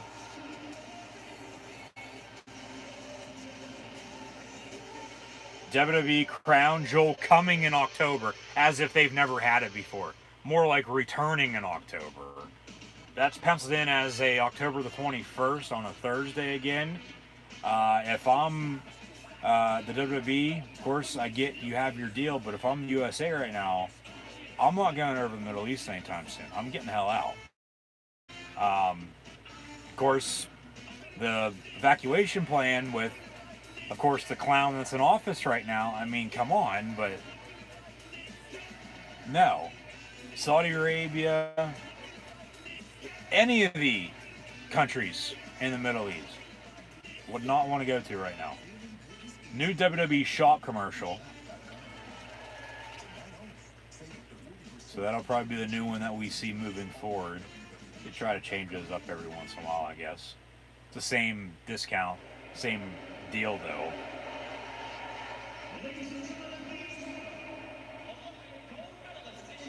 Gable Stevenson's gonna come out. Right? No.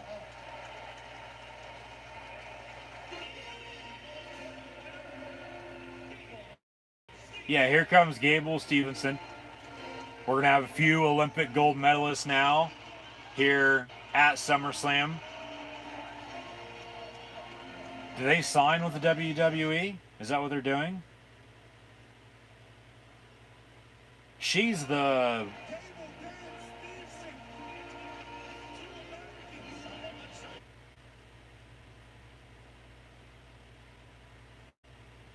gold medalist winner for the U.S., and he's the men's, along with David Taylor from Penn State as well, who also won a gold medal. The U.S. once again dominated the Olympics, as they always do anyway, so.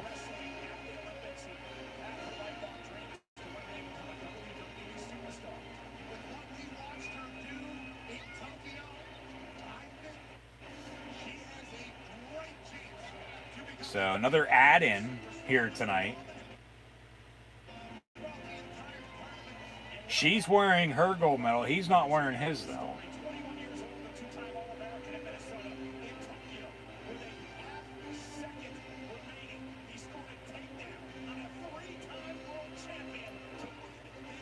Yeah, Gable Stevenson, just like Brock Lesnar, wrestling amateurly at Minnesota. Of course, then getting into pro wrestling or MMA. He's got his choice here. I mean, they're going all out to potentially sign them if they haven't done so already. But USA.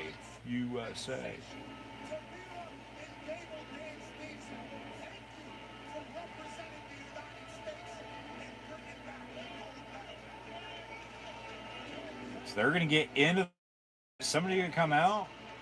Are they going to be offered contracts? Is this Fuego del Sol on Rampage last week, or what?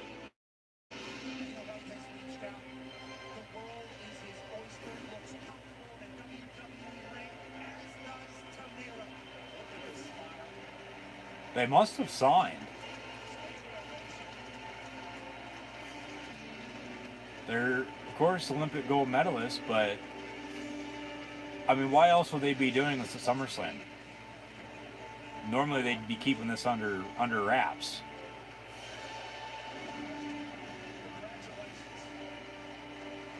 Of course, they're just congratulating them, but especially with him, like I said, he's got his options. If he wants to, of course, go to WWE, UFC, Bellator. I mean, you would think WWE, UFC would be your top two. Hell, he even said a couple NFL teams called him, try to come in to try out training camp.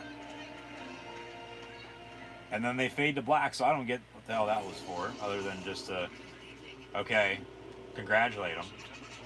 September 26th, now this is the Extreme Rules video package for the next pay-per-view. And then we'll have Crown Jewel in October, Survivor Series in November, and then also probably going to be TLC in December, as it has been. Maybe a returning pay-per-view of some sorts. I don't know, but live Sunday, September 26th, 8 p.m. Eastern Time, WWE Extreme Rules on the WWE Network on Peacock. And now here comes the modern-day Maharaja. Don't hinder the Jinder. Here comes Mahal. It'll be Jinder and Drew McIntyre in singles competition coming up next at WWE SummerSlam.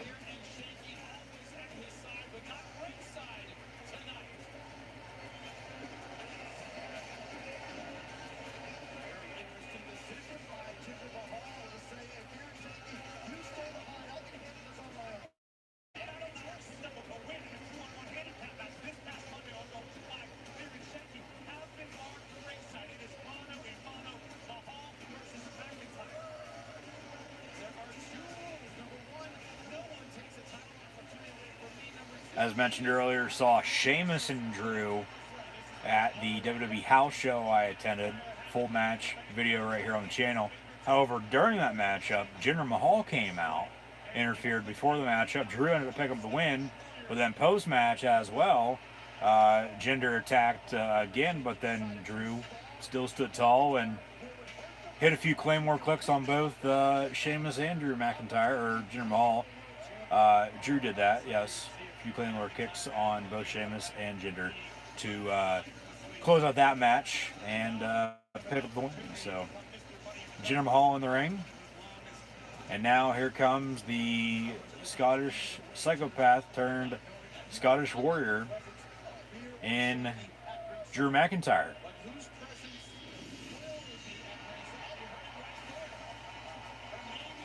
And the fans still love him. I don't get why the hell they took the WWE Championship off of him. And then they never did Drew and Sheamus on TV for the U.S. title. And now Sheamus is no longer your United States champion. I mean, Drew could go up against Lashley again.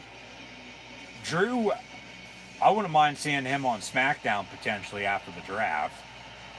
I mean, he's done pretty much all he can do on Raw as of lately, but he's definitely going to win this matchup against Jinder tonight at SummerSlam. Hopefully it'll be a decent match, but yeah, sometimes with the booking, they can do so much and then they just give us rematch after rematch after rematch on some of the stuff. So it is what it is. They know we're still going to watch, and here we are. So yeah, I don't get why people don't like Drew McIntyre. McIntyre is one of the best the WWE has to offer right now.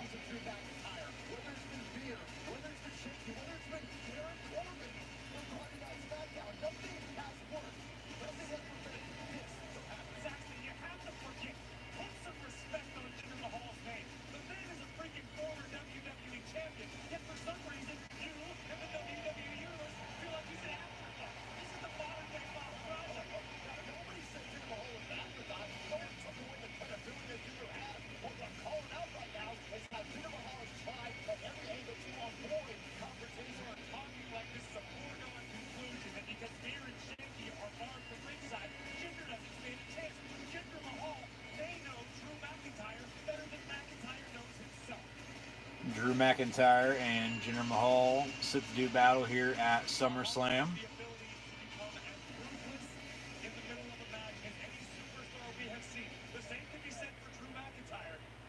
Bell rings, match underway. Here we go.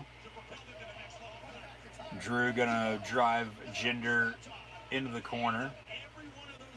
Chop to the chest.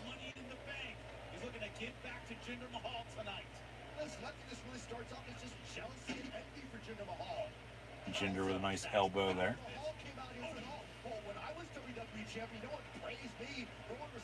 Byron Saxton, you were no champion. Shut the hell up.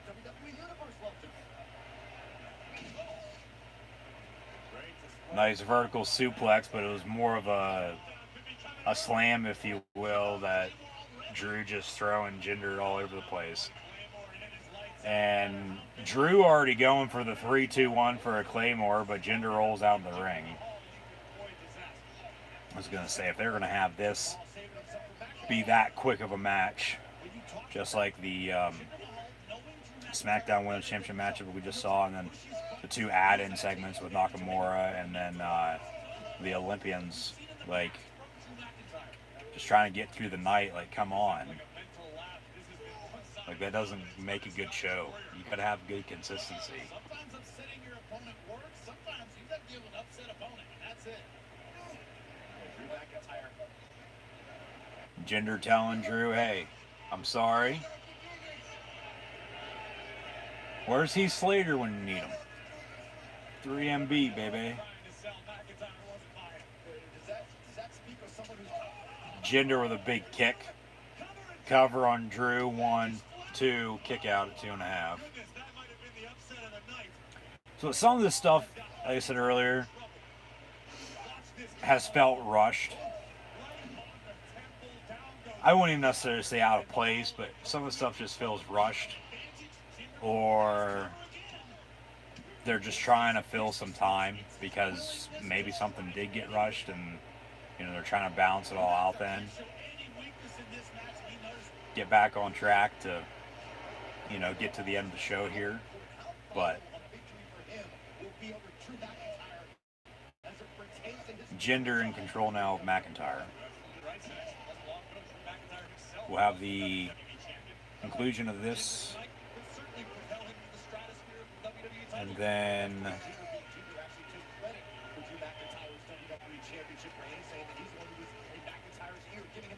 as mentioned with Becky Lynch returning, her husband and Seth frickin' Rollins taking on Edge, plus the Raw Women's Championship Triple Threat matchup we still got with Nikki, Charlotte, and Rhea.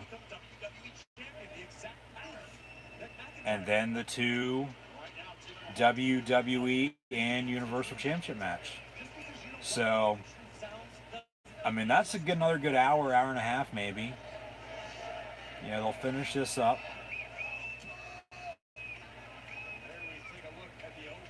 And either Lashley Goldberg's next or the Raw Women's Triple Threat Women's Championship match, I would say. And then whatever's not, it's going to be the co-main event of the evening with Edge and Rollins still to come as well, as mentioned. And then Roman Reigns and John Cena for the Universal Championship. So that's where we stand at for SummerSlam.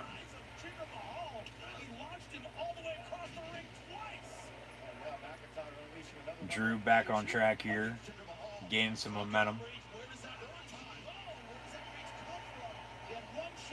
Throwing Jinder all over the ring. Into the corner they go again.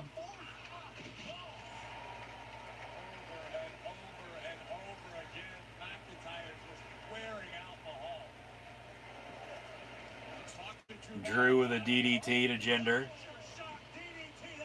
Kip up.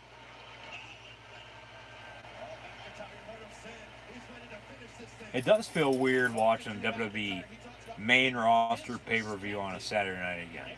I mean, WrestleMania Night 1 last year and this year, and now tonight for SummerSlam. 3, 2, 1. Claymore kick from McIntyre to Mahal. Cover 1, 2, 3, and Drew McIntyre. Just like that. Some quick matches tonight. Like I said, some of these feel rushed. But McIntyre, as thought, picking up the win over Jinder Mahal this evening at SummerSlam in a best friends in real life matchup.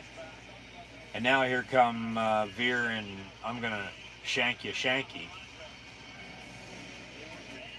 to the aid of Jinder Mahal. And now Drew's gonna hit Claymore kicks on them. Actually, he's gonna get the sword out. And then now they all, you know, might want to be careful there. You might cut the rope.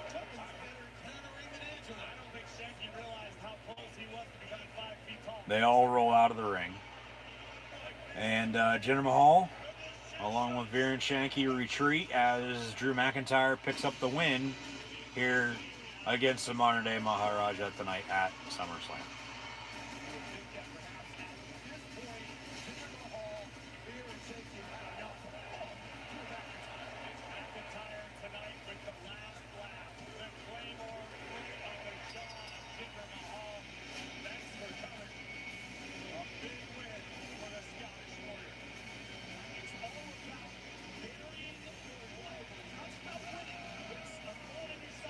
So I said, I don't get why people don't like Drew. Drew's one of the best that they have. Got back to commentary. We'll see what's next for him moving forward. I mean, maybe he goes after Damian Priest, but that wouldn't make sense. Okay, the Raw Women's Championship match is going to be next. So then the final 3 matches of the evening will be Edge and Seth Rollins, Lashley and Goldberg, Reigns and Cena. And Nikki's probably going to get booed out of the building, unfortunately. But good for her because this superhero gimmick doesn't work. It's a piece of crap, just like Charlotte said. I'm going to see if I can... I see some more comments rolling through. I'm going to see if I can actually see these this time because, like I said earlier, unfortunately, for some unknown reason, I see them coming through, but they're not popping up on my end as YouTube has said the chat got disconnected because of the technical difficulties we were having earlier. But I mean, shit, I mean, it's been back to normal. Everything's been working fine ever since.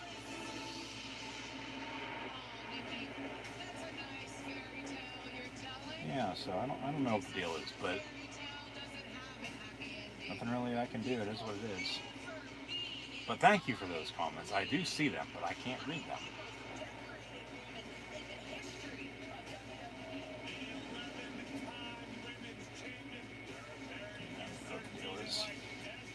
I'm just going to shut this. Be done with it for tonight. On that, at least. I'm going to try to pull it up elsewhere to, you know, see if I can get back to any of these from earlier in the evening, of course, as we see this video package for Nikki, Charlotte, and Rhea.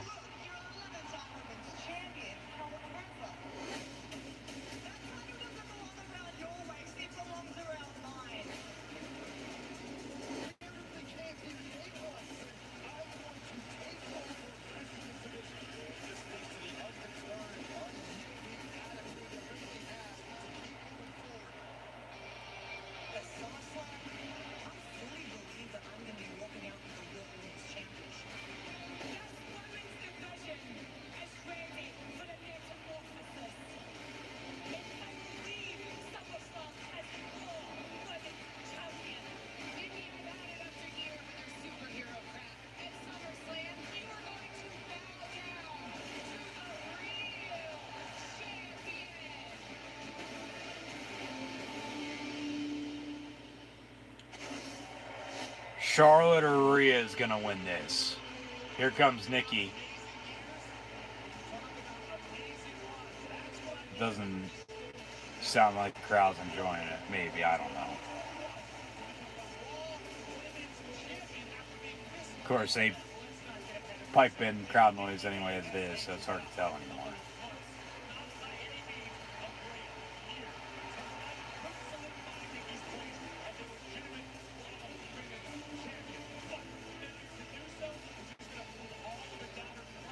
Well, if you're a John Cena fan and Nikki Cross is your superhero, well, come on, man.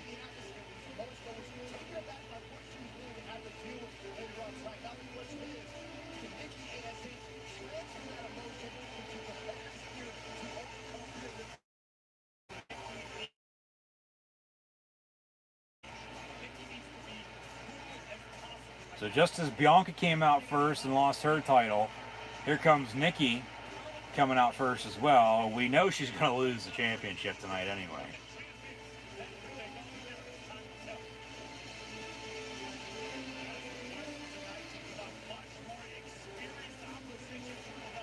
But to who? Is it going to be Charlotte or is it going to be Rhea Ripley? I'm really fine with either or. I'd probably say Rhea more so than not. You know, yeah, it seems to me once again that, okay, Rhea was champion for how long? People, whether they liked her or not, respected her or not, I feel like they like her more now so than before, and now she's not a champion, if that makes any sense. Like, for some reason they like, for some not all. Whoever's not a champion. But Rhea's getting a big pop here. Thing is with Charlotte, I mean, she's already won how many goddamn titles? She doesn't need to win another one tonight at SummerSlam. Thing is, too, whoever wins this, like, who's next in line? Alexa Bliss, like I said from earlier? I mean, I'm sure there's somebody else I'm not thinking of, but still, like...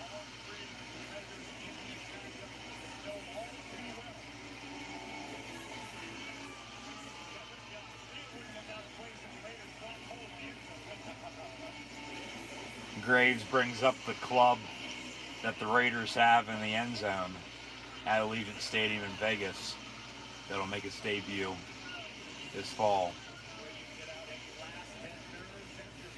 But yeah, like I said with Nikki, this superhero shit, whether it's her idea or not, it hasn't worked. So be done with it. Cut your losses, move on.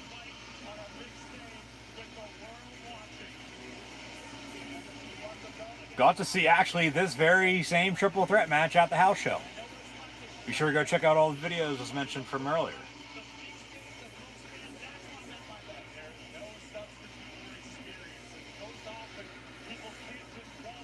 If I'm WWE, I'm putting it back on Rhea, but they're going to probably put it back on Charlotte. Either way, I don't see Nikki retaining tonight. The woos start to come in. Here comes Charlotte Flair. Of course, Rick no longer with the company.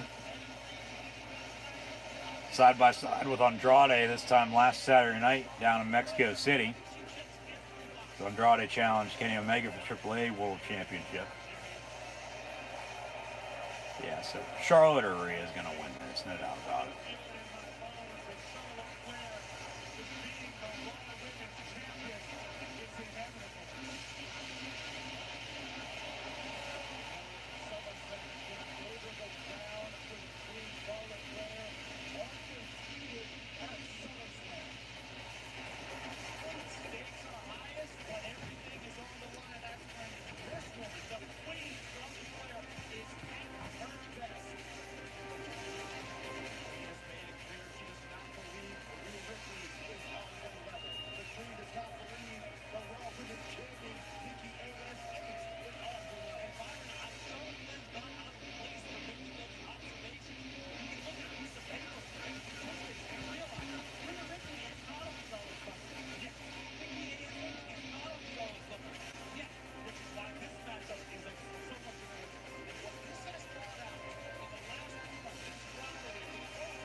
Charlotte's still making her way to the ring here.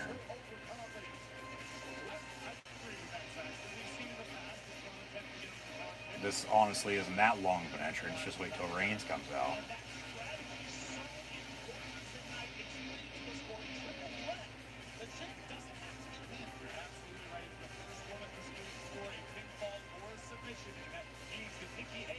They'll have about a 10, 12, maybe 15-minute match here if it's going to be the same one that I saw. I'm sure it'll be a little bit different, but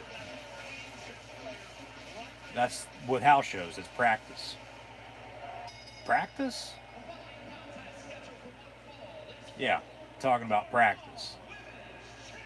So a triple threat Raw Women's Championship match here at SummerSlam this evening. Nikki ASH, almost a superhero, Nikki Cross, with Charlotte Flair and Rhea Ripley as her challengers for the Raw Women's Championship once more.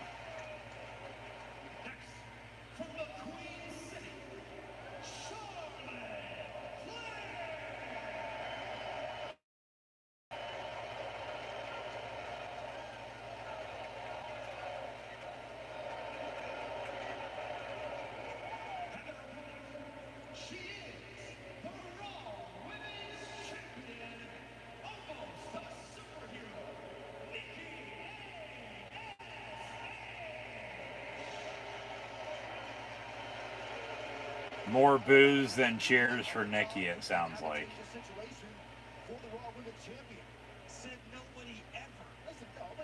The thing is, if it was Nikki Cross as Raw Women's Champion, we'll have a problem with it. Superhero shit? No. Like, it's not believable. It's not realistic, even though they think it is or could be at some point in time, even though they're going to run with it. No. Like, her as a superhero is like an 8-year-old dressing up as a superhero for Halloween, for God's sakes. Charlotte goes right after Nikki, shoves her down, tells her to get out of the ring. It's me and Rhea for the Raw Women's Championship tonight. Not a triple threat. Stay out of it. You're going to lose anyway. Rhea and Charlotte going at it, and then Charlotte thrown ringside by Nikki. Nikki and Charlotte now. No reaction, and then boos for Nikki Cross trying to get the crowd involved here. Nothing. That's not a good sign. Yeah, no. She's definitely losing. Quick roll up, 1, 2, and a kick out. I mean, hopefully this match, it already is, but will be longer than the SmackDown Women's Championship match we saw earlier. Charlotte throws Nikki ringside, and now it's Rhea and Charlotte in the middle of the ring. Rights and lefts back and forth. Into the corner they go as Rhea drives her into the turnbuckles.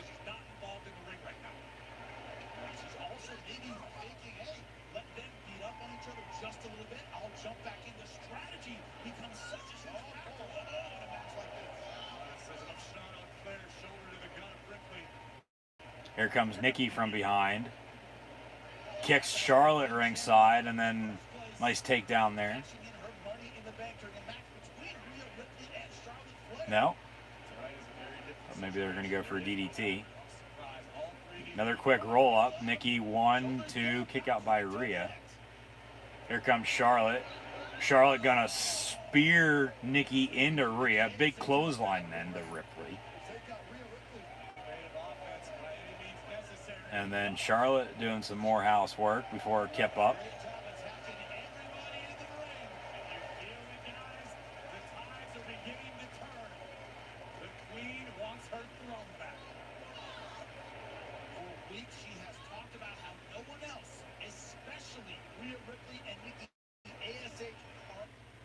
And now a little bit of a buffer here.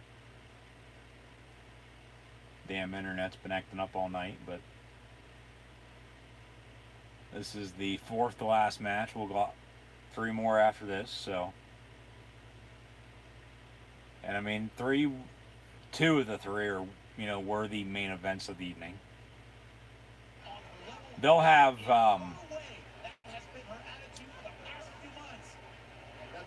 they should have Lashley Goldberg next, and then Edge, Rollins, Reigns, Cena. But what they'll end up probably doing is Edge, Rollins next, then Lashley, Goldberg, and then Reigns, Cena. And then was question from earlier about Brock Lesnar. I mean, maybe, I don't know. I mean, they had Becky Lynch, but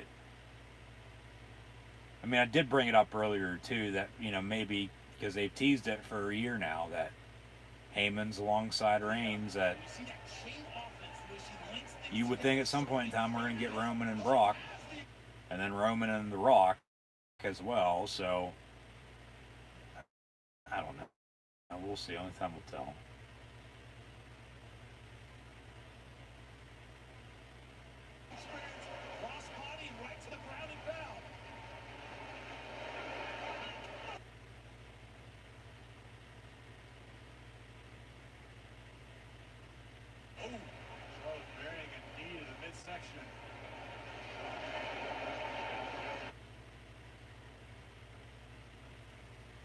Boos from the crowd. Now here comes Charlotte to pick up Nikki. Trying to get back to live TV, if you will. Charlotte picks up Nikki, slams her on Rhea.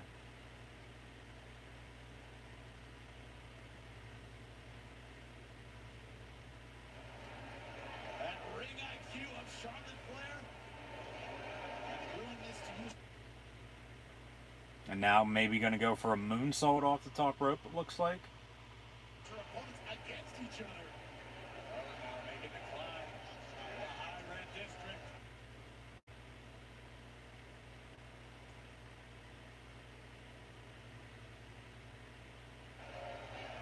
You don't think? Oh, yeah, I do. Moonsault gets, I wouldn't even say reverse, just backfires on her. Rhea got her legs up, and then Nikki rolls her up 1, 2, and then Rhea breaks that up. Here comes Rhea Ripley with a Ripley's Believe It or Not Riptide. This is that. So that turned into a power slam for Cross. And now here comes Charlotte. They roll through. That was a complete botch. Here comes a super kick now from Rhea.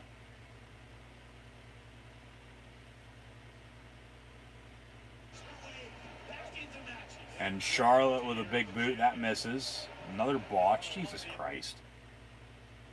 Learn how to wrestle, for God's sakes.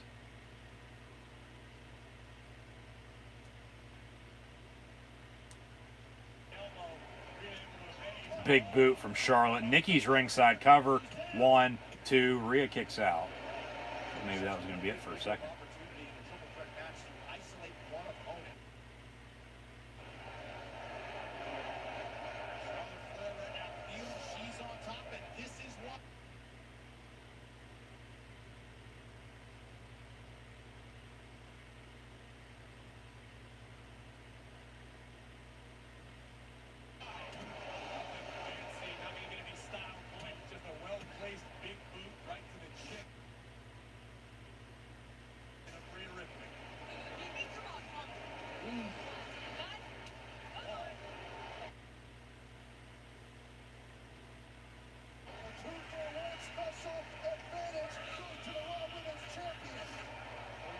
Boos for Nikki Cross as she jumps off the top rope ringside. Nice crossbody, taking out both Charlotte and Rhea right in front of the announce table. But crowd not into Nikki ASH whatsoever. They could care less. They'd rather probably watch paint dry. Exactly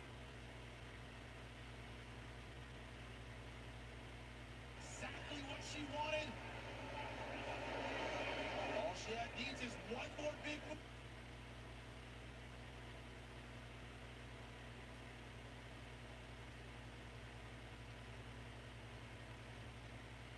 This might be finished. See Rhea rising from the ashes on the outside of the ring.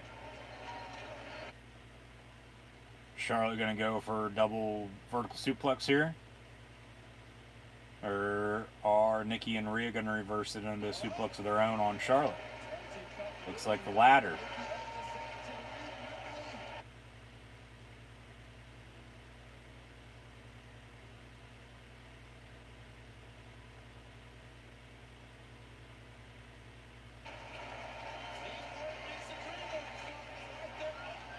But then Charlotte rolls it through a double DDT of her own.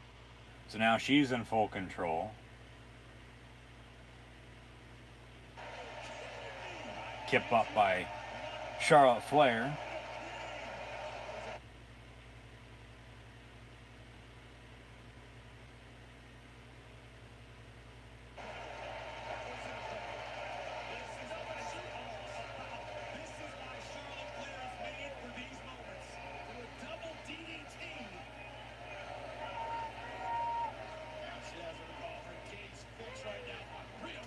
Nice big chop there from Charlotte to Rhea. Another one to Nikki Cross. Back to Rhea. Back to Cross. Woos from the crowd. 3, 4 chops apiece before Rhea and Nikki start retaliating.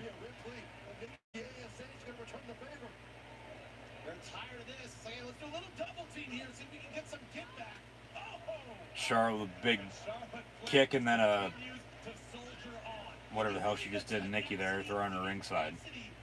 And then Rhea sent ringside as well. Ooh, lands a little awkwardly there on her one leg. Seems to be all right, though. She is holding that right knee. That's a non-contact type of injury, which are never good. And now Charlotte's going to go for that moonsault that she always does. Off the top rope, ringside, taking out her opponent. Or tonight, opponents. More of a corkscrew moonsault. And yeah, Nikki got sent into the barricade there, it looked like, a little bit head first, which ain't good. A bit of a hard spot there. But now back into the ring, here comes Nikki and Rhea. Rhea now with the submission locked in. They'll have the submission here. This will be the go-home, I bet. This will be the finish. Charlotte's going to come out of nowhere. Probably going to hit the figure 4, and then they're probably going to have a double, try to have a double, come on, big boot misses from Charlotte. How the hell you miss that? And then Rhea going to reverse. Nikki just got rolled ringside. This match has been, Jesus Christ. Rhea now has a submission locked in on Charlotte.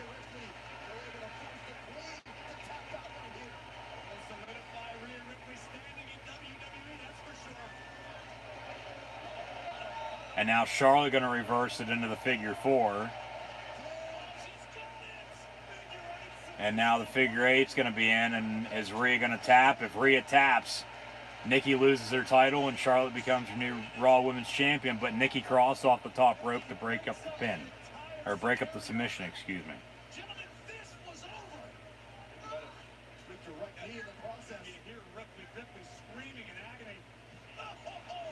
Nikki cover on Charlotte, 1, 2. Rhea breaks that up. This match has been not pathetic, but it's almost to that point. It hasn't been that good. Few too many botches. Just. There's a DDT on the reversal from Nikki to Rhea, sending her ringside. So now back in the ring, it's just Charlotte and Nikki. So Charlotte's going to end up beating Nikki here, and they're going to save Rhea, looks like. And Rhea might be hurt, I don't know. When she landed on her leg after that being thrown ringside by Charlotte, and then that submission that was just locked in. Of course, selling well, too, in the meantime. But Nikki off the top rope, completely misses. What a piece of crap that was. Just like the superhero gimmick, figure 4 locked in for Charlotte Flair on Nikki ASH. Now a figure 8. And Nikki ASH, almost a superhero Nikki Cross. Gonna get a rope break, maybe? No, Nikki ASH taps out. Thank God. Charlotte Flair's your new Raw Women's Champion. And we should all bow down to the Queen. We're going to have a King and Queen of the Ring tournament, looks like, come October at Crown Jewel. So, I mean, yeah, like I said when Nikki cashed in, how long is this reign going to be? Well, we find out it's only a month. And this superhero gimmick's going to be done. I mean, at least they were doing something with her, I guess, but that's why I said, if it was her as Nikki Cross with this title reign, cashing in her Money in the Bank that she won, it'd be a totally different story. But as a superhero, for God's sakes, come on, give me a break. And thank God now it's over. And like I said, it was either going to be Charlotte or Rhea. It ended up being Charlotte. Would have liked Rhea, but Charlotte Flair winning another championship in the WWE. Couldn't even tell you the number. She'll get 17 before Cena does, probably. Hopefully. I mean, I don't want to see her beat her dad's record, but you know, she probably will. But I don't want to see Cena win 17 tonight either. I want Reigns to retain. Because Reigns deserves to retain. Especially with Cena sort of standing tall in the go-home last night. You know, the quick roll-up, I'm going to beat you 1, 2, 3. Still got 3 more matches. We've got Edge and Rollins, along with the WWE and Universal Championship matchups. with Bobby Lashley and Goldberg, along with Roman Reigns and John Cena, and then that'll do it for SummerSlam here tonight. But as mentioned, be sure to tune back in tomorrow night as well, live right here on YouTube for my live watch-along reactions of WWE NXT TakeOver 36. And thank you for tuning in this evening and watching my live watch-along reactions of WWE SummerSlam. As always, I'm your host, Encyclopedia Sports, Cool and Luke 96. Be sure to like, follow, and subscribe on social media if you haven't done so already. Links in the description below. That thumbs up button. Share hashtag WWE, hashtag SummerSlam. Chat questions and comments. Super chat, super stickers. Always greatly appreciated.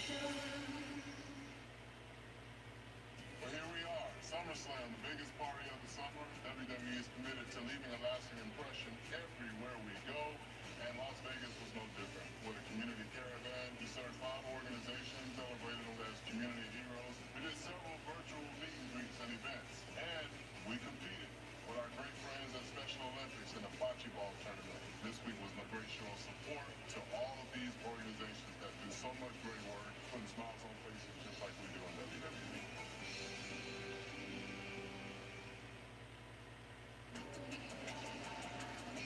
So Cardi B with the official theme. She was supposed to perform. Of course, she's pregnant, so that, got pulled. They were supposed to have somebody else. They backed out. And then, of course, the celebrities they've had backstage with the interviews, they've done those already tonight.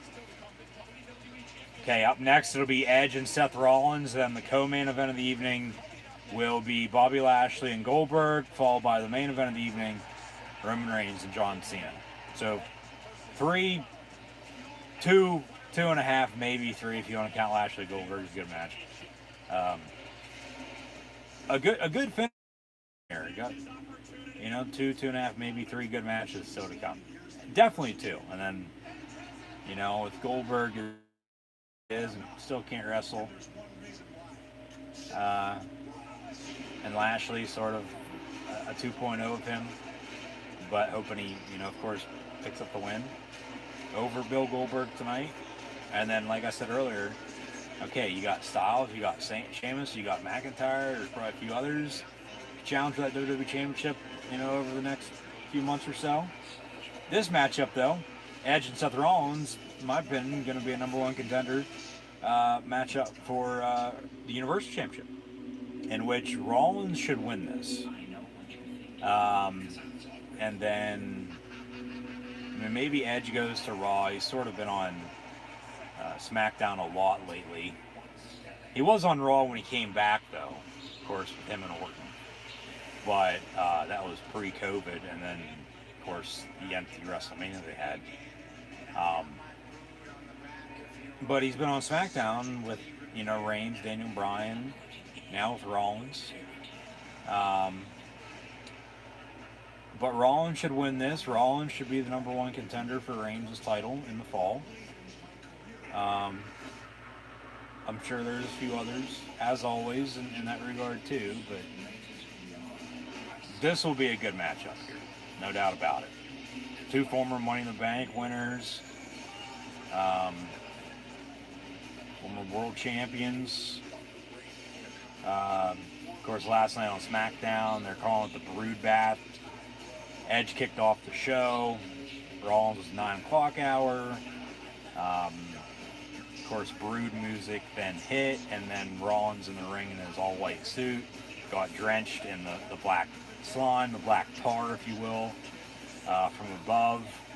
Did not get feathered, though, by any means, but now here at SummerSlam tonight, coming up next, it'll be the Rated R Superstar Edge and Mr. Nickname himself, Seth frickin' Rollins.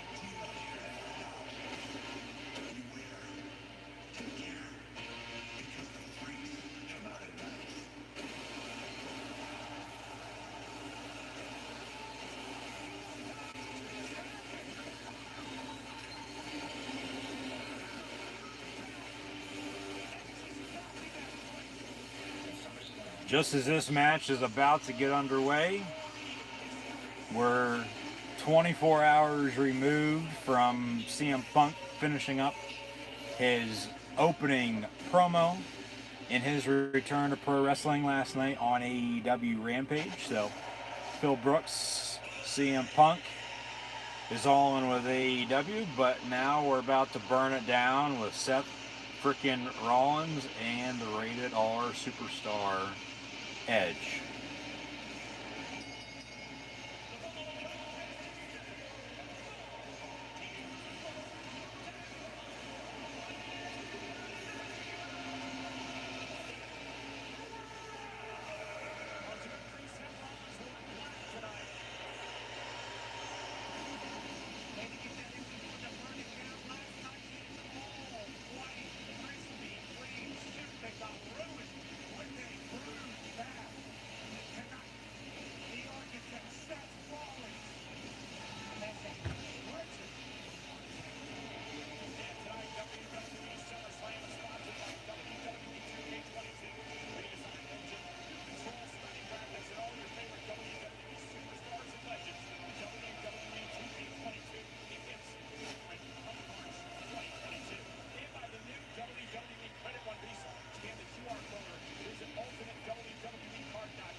Edge is going to get a huge pop right now.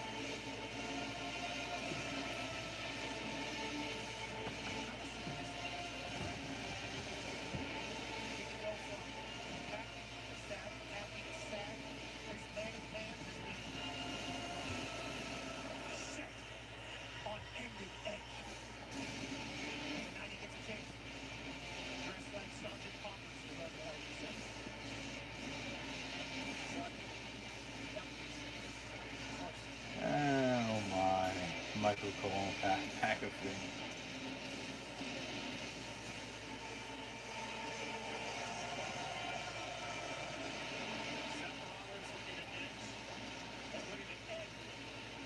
Not only in his night, but his career here at SummerSlam. Seth said last week that Edge's kid should be pushing him in a wheelchair because of what Seth decided not to do in 2014. 7 years in the making. Seth Rollins and Edge.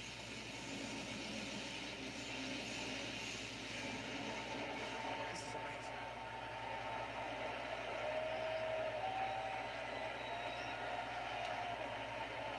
And on this day, this Saturday night, August the 21st, 2021,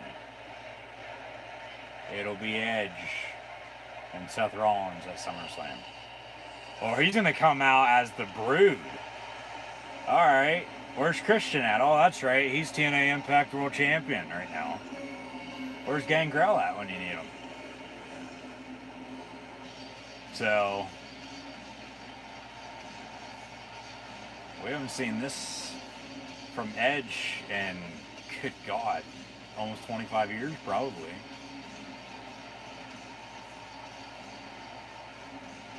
Okay, if he's coming out like this, he's probably definitely gonna beat Rollins now. But you never know, Rollins might still win. They'll have a good match here. They'll give him time, hopefully.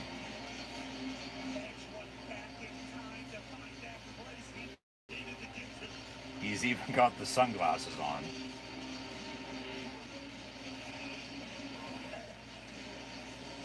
So the Brood edition of Edge has returned. And he's even going to get the pyro. or they're going to do both entrances. You think you know me on this day, so he comes out Brood, and now your typical Edge entrance. And yeah, he can see clearly now since he took those sunglasses off. I wear my sunglasses at night inside. Yeah, Edge set to do battle with Seth freaking Rollins here coming up next at SummerSlam.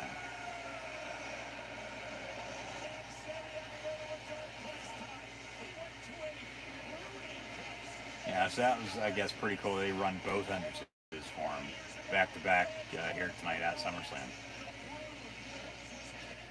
Because maybe, honestly, I mean, if he doesn't win, I mean, is he going to be done for good? Or if he does win, what's next for him? They need to bring back the World Heavyweight Championship is what they need to do. They won't, though. I know they won't.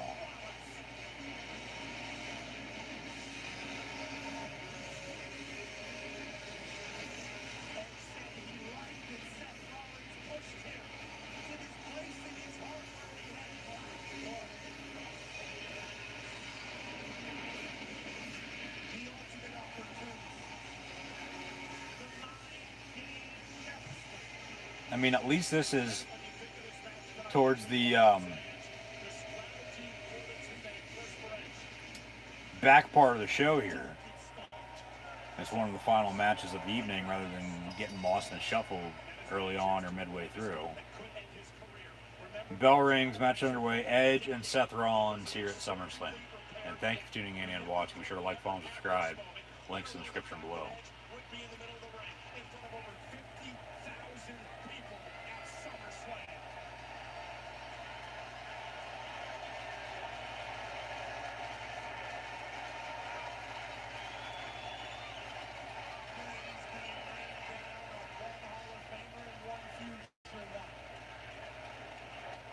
Rollins' right wrist is taped up. I don't know why that is. I don't think he has injured himself lately, has he? Like, he's got his whole right forearm taped up.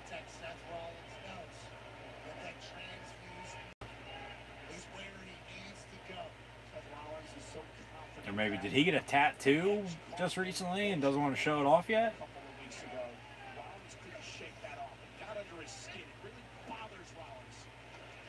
Or are they going to do a spot with the Brood and fire and his right forearm's going to get caught on fire or something? Or maybe it's sort of a new look for him, I don't know. Of course, that might be an ode to CM Punk, because look at how his right wrist is taped up the whole way to his forearm to where his elbow connects. That's how Punk had his arms done up.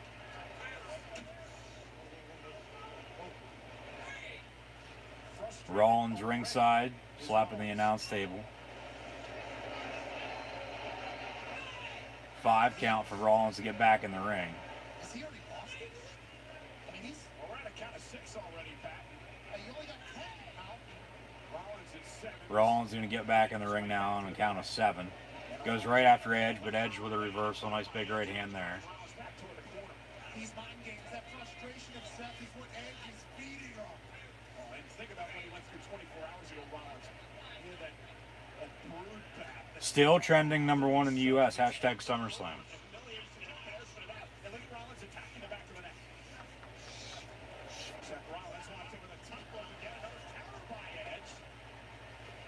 Edge knows exactly what Seth wants. Just because Seth is upset doesn't mean Edge is not. This time Edge is not going to allow Rollins to regroup. He's going to take the point to Seth right here in front of us at the announce table and send Rollins into the apron kidney first, and now Rollins into the barricade. Edge in that dark place, punishing Seth Rollins outside the ring. Rollins talked a lot about Edge's family. Fighting ringside, Rollins rolls back in, Edge follows. Clothesline misses, knee into the back, sending Rollins once again ringside.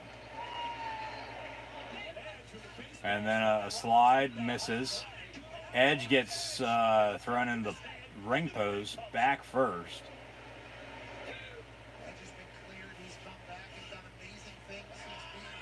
Edge once again Back, neck, head first, back of the head first, into that ring post ringside. Pretty clear about his intentions in this match tonight.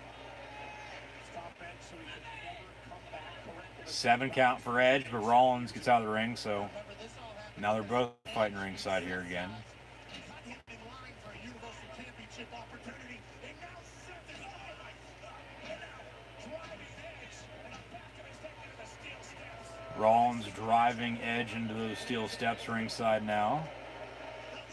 Boos from the crowd. Of course, the crowd wants Edge to win here, but I don't think he is. I think Rollins is going to end up picking up the win here. I do. Neck breaker in the middle of the ring for Rollins. Cover. 1, 2, and not even a 2. Just kick out at 1. That was a slow count, but yeah, kick out. Rollins, with Edge in Rollins' mind, cut the line at the opportunity of the Universal Championship. Did not sit well with Rollins. And since that moment, Rollins has wanted to punish Edge. He even cost Edge perhaps the Universal Championship just last month. Who knows if Roman would have been able to get a win without him, but Seth definitely screwed over Edge last month. He's been possessed. He's attacked him from behind. Working on the neck of Edge, and he heard Edge, the agony in his voice.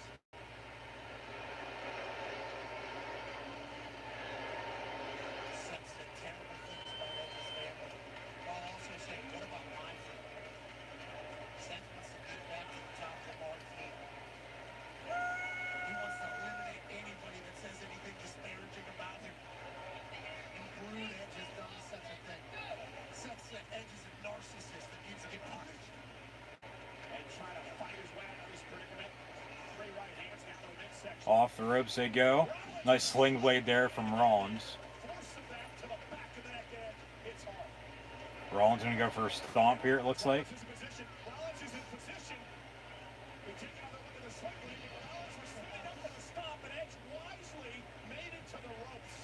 Edge rolls out of the way there. Right there. We might never see So here comes Rollins from behind. Some kicks to the gut. Rollins is enjoying this. 50,000 WWE fans exploding when Edge walked into the arena, and Rollins watched Another neck breaker from Rollins. this crowd Cover. has done just that. Cover. 1, 2, kick out. Power out at 2. 2 neck breakers from Seth Rollins here early. Almost a stomp. Edge taking a beating from Seth Rollins here. Seth's enjoying every single second of it. Look, let's see.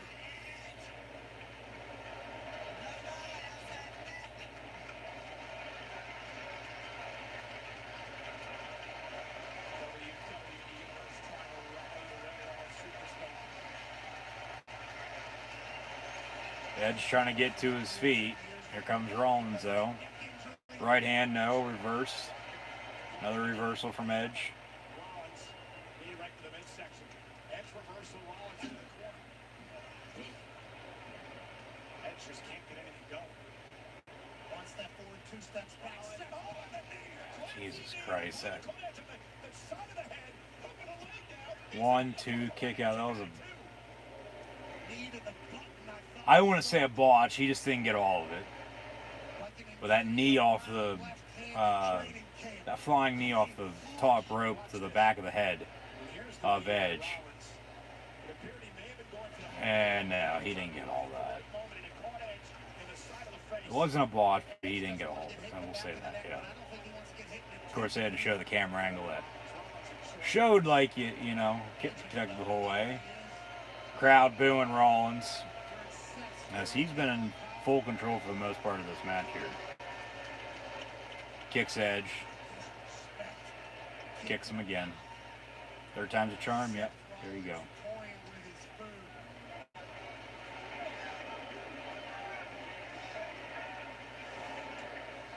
Another neck breaker. No, Edge gonna roll this up. 1, 2, kick out 2.5 by Rollins.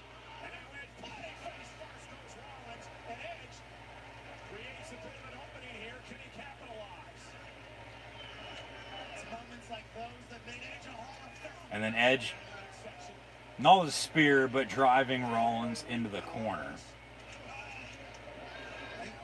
You can get a punch to the back. Sorry, Cole. Rollins top rope edge going up after him. Edge from behind here. They're both up top. This can't end well. Rollins with a nice elbow. Sends Edge back down on the mat. Rollins off the top rope. Frog splash. Connects. Cover 1, 2. Kick out by Edge.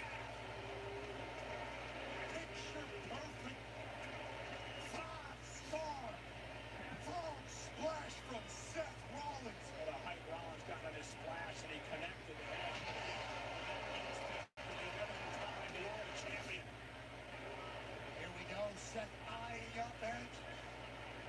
Smart. Edge rolls out of the ring. He's on the barricade, or the ring apron there. Under the ropes to avoid it. Edge was Rollins starting to get a little pissed off here. realized it, got the hell out of the way. Finding his bearings here. This is going to be Edge's moment to gain some momentum, get back in the swing of things here, and reverse Rollins into the finish, and then Edge might pick up the win here. Off the top rope now, both Edge and Seth Rollins.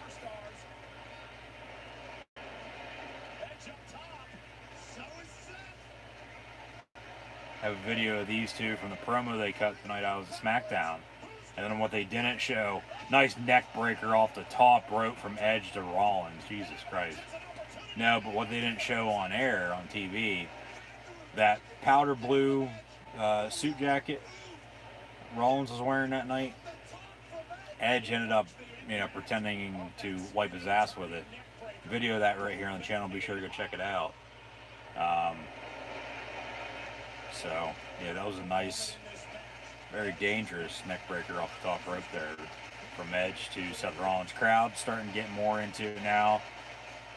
Some claps to get both these men back on their feet to potentially go home here to finish up this match. And then Lashley Goldberg's going to be coming up next. Probably be a squash match for Lashley, hopefully, to retain, because Goldberg still can't wrestle. Never could, still can't. And then we'll have the main event of the evening with Reigns and Cena. Nice big clothesline there from Edge. Edge with a big boot as well in the meantime. Off the ropes they go. Nice big DDT from Edge as well to Rollins. See, the momentum starting to swing. Cover 1, 2, and Edge almost picked up the win there, but Rollins kicked out at 2.5. The execution is back. Pop-up DDT sets face to the mat. What does Edge have to do? Seth had this thing won just moments ago. All changed so quickly. A rated R superstar feeding off Allegiant Stadium. Edge back to his feet. Seth Rollins, no, face first. Rollins sends Edge face first into the middle turnbuckle there in the corner. Gonna go for a stomp here, it looks like, maybe. No, super kick misses. And then another neck breaker. Quick roll up, cover 1, 2, Rollins kicks out. Good match. Good match up here so far. Was close. Seth had it all figured out. And Edge almost gets the dump. Edge making his way outside. Yeah, this is risky for Edge back, trying to pull out all the stops. Edge out of the apron. Now Edge is going to try to climb the top. Edge gonna go up top. Rollins gonna follow, maybe. Is Edge a high flyer? Not at all. And the problem is here for Edge is again the neck. And Seth Rollins looks Here comes Rollins. Very quick up top. Gonna go for a vertical suplex off the top rope. There you go. They roll it through though. Rollins gonna go for another. There's the sling blade. Cover 1, 2. Kick out at 2. That would have been a good finish. Edge kicks out though. Match continues. been two in a long time. Edge thinking he has to do more.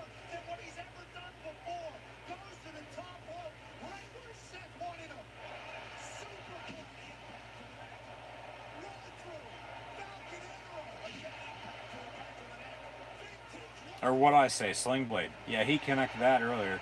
Yeah, that was a Falcon Arrow. Yeah, that was a vertical suplex off the top rope.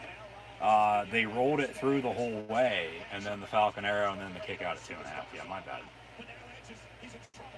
Rollins going to go for a stomp now here. Has Edge in position for that.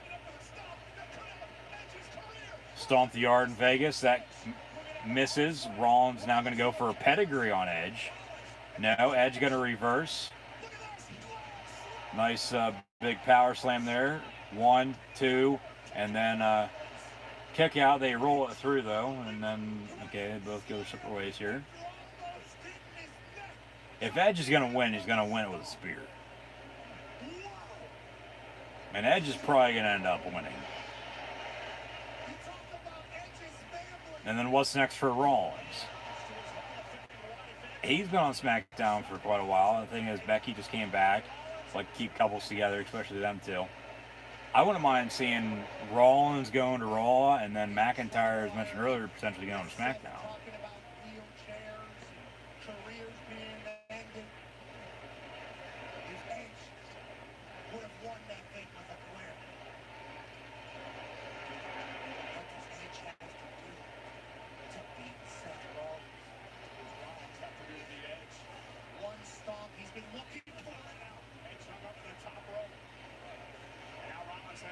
Rollins going to go for another neck breaker through the middle rope on the ring apron.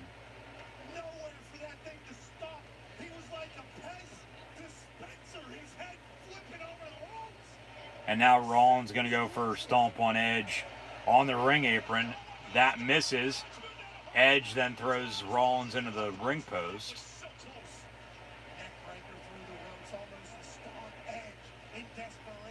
Edge now off the ropes. Edge with a spear through the ropes to Rollins as they both go flying ringside in front of the entrance ramp.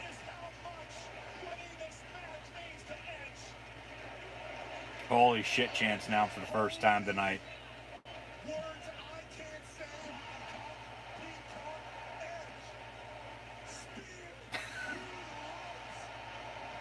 McAfee. That was a good one. That was a good one. Edge just sent Rollins into the LED board on the ring, and then that goes out. Yeah, McAfee just said, you know, because the holy shit chance, like, holy words I can't see on the cock. And then he said peacock, and then he just, yeah, he did himself more harm there than anything else, I think. Who the hell cares, though? I mean, it's funny.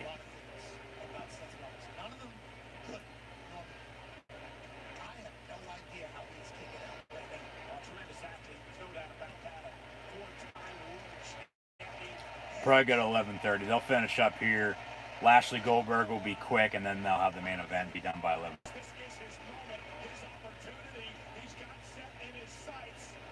Edge and Rollins. Edge going to go for a spear, and then Rollins hits a pedigree on the reverse, and then a cover, a buffer in the meantime as well. Probably 1, 2, 3 in the win. 1, 2, and then Edge kicks out. So this match will once again continue.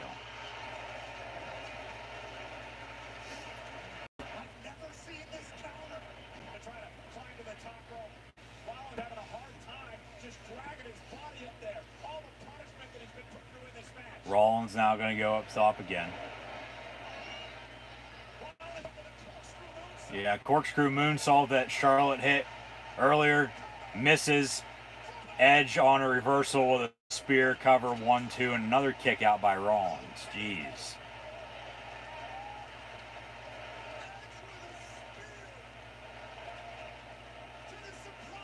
I mean, what more could you ask for? I mean, what else can they possibly do? They've done everything.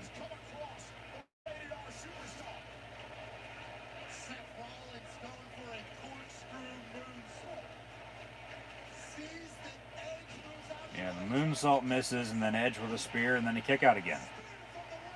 I mean, shit.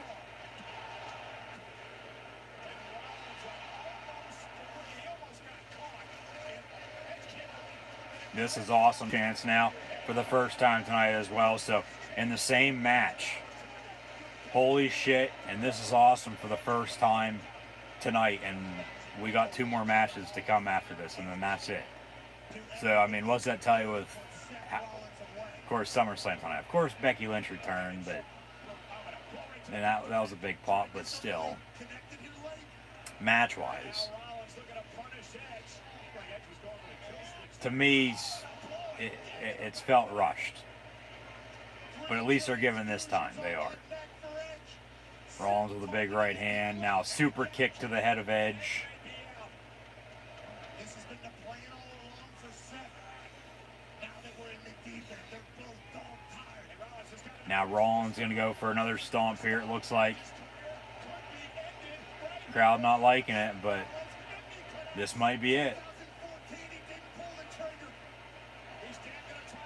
Stomp, no. Edge catches him and is holding the right foot of Rollins, shoves him down, and now he's going to put him in a sharpshooter. Edge with a sharpshooter locked in on Seth Rollins.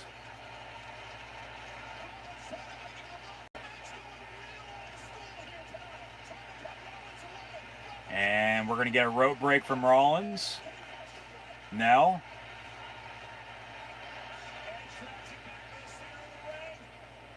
Quick roll up by Rollins though. 1, 2, Edge kicks out. And now the crossface that he put Reigns and the Usos in. Now putting it on Rollins.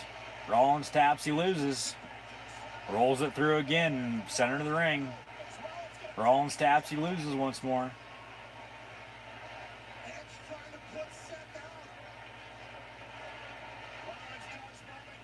And then Edge now just stomping the head of Rollins in the ring.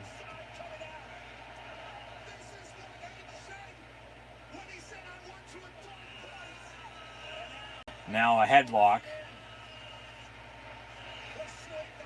And Rollins taps out. Edge wins. Edge defeats Seth Rollins tonight on this day at SummerSlam.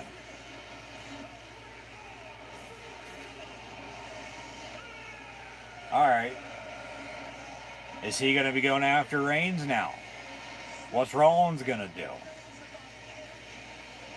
I mean, you would have thought Edge would have put him over, but of course not. No.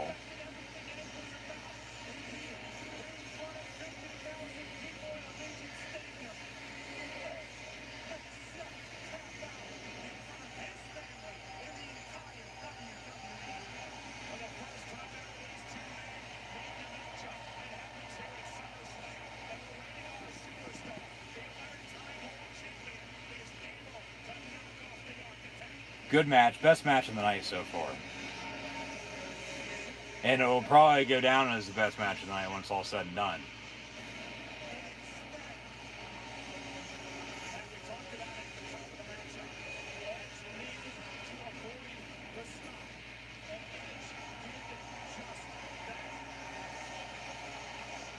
Nobody's got pyro tonight.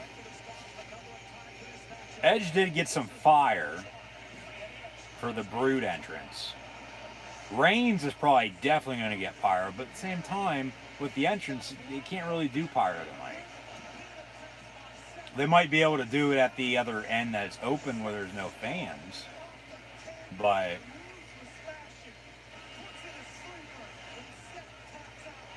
of course they're not going to show that TV-wise, so it's not going to look good. They'll do it from the outside of the stadium. Probably got shit on top, you know, when Reigns comes out poses, they'll give us an aerial shot of all that then at that point.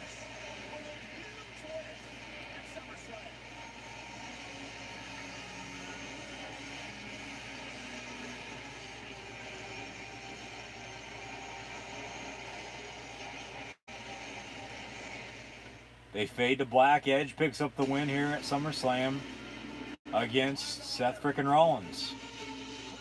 Now we got another Money in the Bank promo. Is Money in the Bank coming to Vegas next year? Again? Next July? They're already promoting Money in the Bank for next July. Jesus Christ. Money in the Bank.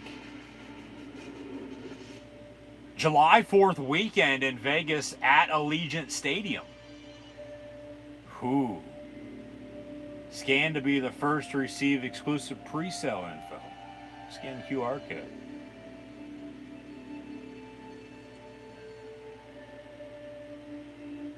They're going to have Money in the Bank inside of a football stadium next year. That's cool.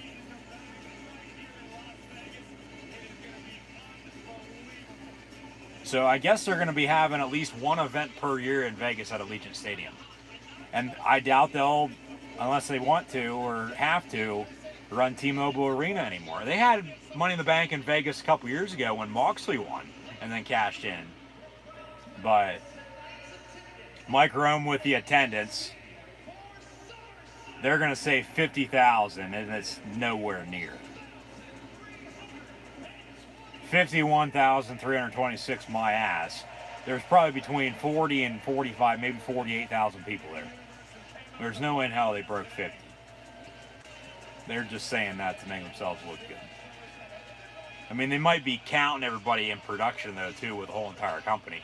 Okay, then that's another, you know, couple hundred maybe, not a couple thousand. Up next, it'll be Lashley and Goldberg in the worst match of the night, as that'll follow the best match of the night that just took place, and then the main event of the evening.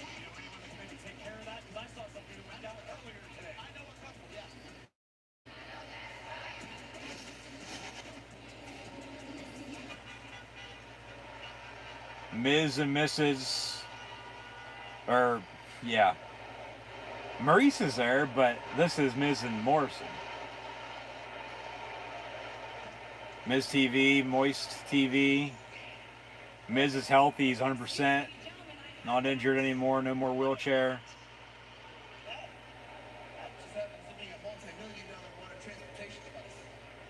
Yeah, what are they going to have a segment tonight at SummerSlam now?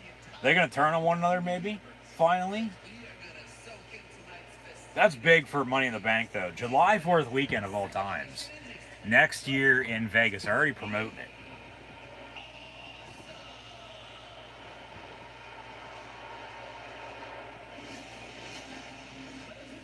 And, okay, we're going to get Miz and Morrison next. So 3 add-ins for SummerSlam tonight. Plus everything else that's going on. They'll definitely go to 11:30 now.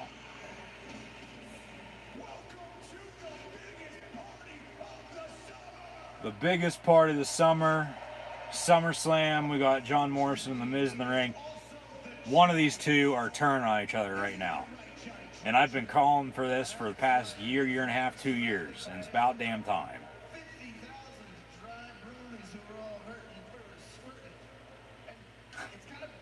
Everybody's hurting for squirting. Moist TV. Logan Paul going to be on Moist TV tomorrow. Or on Monday night on Raw. Unless they're going to do it tonight on SummerSlam.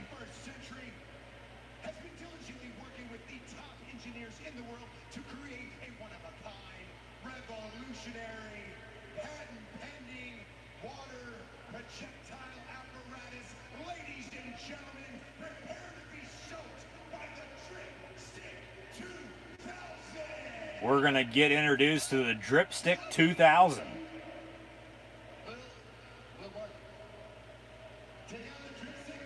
Take out the Dripstick 2000. I thought you had it. I don't have it. You had it. Now they're arguing back and forth with one another. I'd say Morrison's going to turn on The Miz. Even though Miz should turn on Morrison. What, are they going to bring Logan Paul into this now?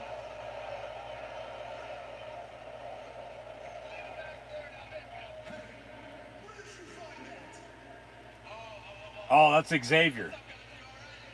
Xavier Woods.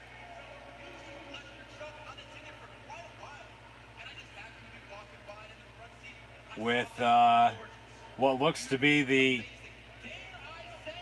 Dripstick 2000. Somebody's got to use it. Oh, God. People around here are shriveling up like raisins. All these dry bronies needs to get moistened up by that dripstick, so you better give that back right now. Oh, Xavier's going to moisten them up all right. People that are trying this building right now are used. Let me explain something to you. There are two of us and only one. Two of us, only one of you. Is Kofi going to come out? I mean, maybe they'll give Miz and Morrison a run as a tag team for a little bit, and Kofi's going to come out. We'll have the New Day, of course. There's two other tag teams for RK Bro. Okay. Who? Hey, yo. Oh, is Hall and Nash going to come out?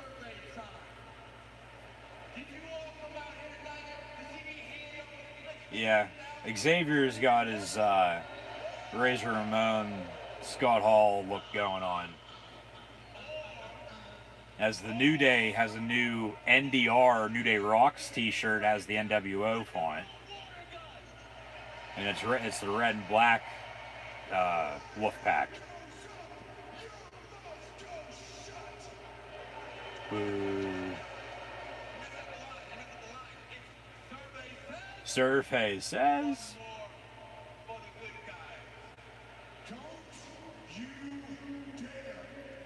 Xavier gonna throw her with the Dripstick 2000, gonna squirt Miz. Yeah, he does just that. Gonna do it to John Morrison as well. Why don't you throw the toothpick while you're at it?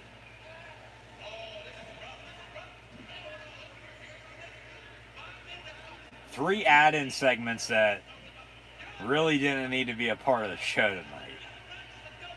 This included, but at least they're getting everybody involved.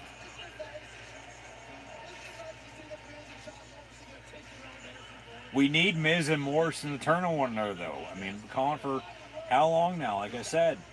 And Miz is back 100% healthy sooner or later. I mean, maybe, like I said, unless they're going to give them a run as a tag team again, up against RK Bro, you got the New Day as well. Viking Raiders, there's probably somebody else, some other tag team I'm not thinking of right now.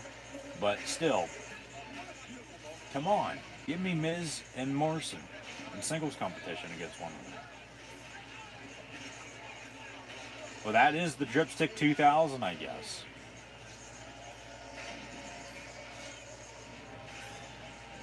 And they fade to black, so co-main event coming up. Bobby Lashley, Goldberg, and then main event of the evening with Reigns and Cena. Hell, we might even go to midnight, for God's sakes. They give Lashley, Goldberg time, and then definitely 20 minutes, maybe half hour for Reigns and Cena, probably. As we just hit past 11 o'clock here on the East Coast. And now tomorrow night, as mentioned, WWE NXT TakeOver 36. Be sure to tune back in live right here on YouTube for more live watch-along reactions then of potentially the last great NXT TakeOver event.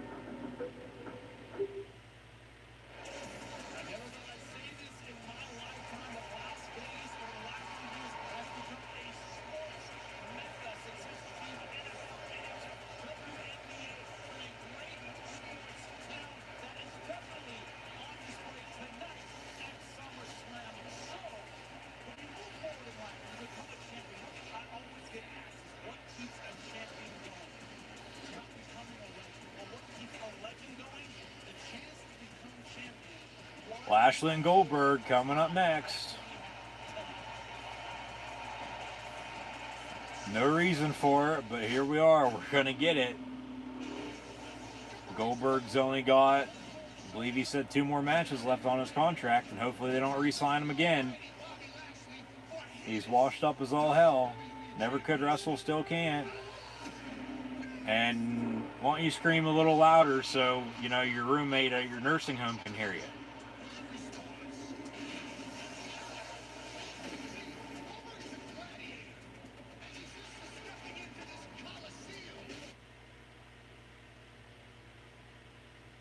He's not a wrestler.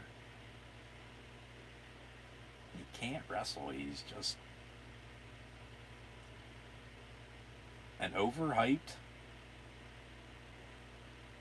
now washed up, still overhyped attraction as we get a buffer. But I swear to God, he loses to Lashley, or if he beats Lashley. If he loses Lashley, okay, yeah, I don't like Lashley much either, but I seen him up close and personal, last month. Lashley does seem like a cool dude, but no, if Goldberg wins, I mean, by God, by all means. Like, what the hell are you doing? You don't need to put the title on somebody that's not there all the time, can't wrestle. I mean, maybe Brock comes back to Lashley and not Reigns, and then they have that set up. I don't know.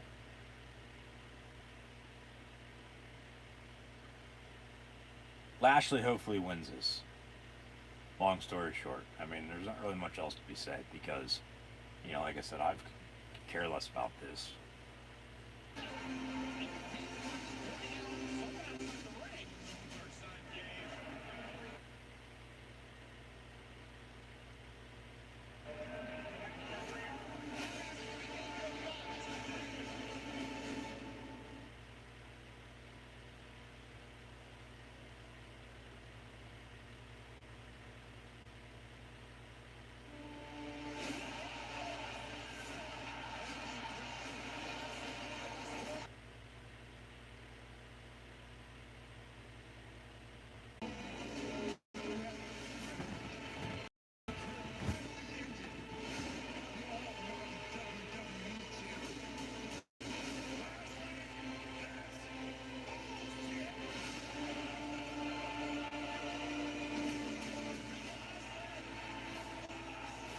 See, that's the other thing. Goldberg stood tall on Raw just like Cena did, and they're both going to lose.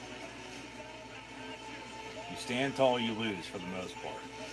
Not as of late, but for the most part. So coming up next, the co-main event of the evening. Here comes the almighty Bobby Lashley as he'll take on Mr.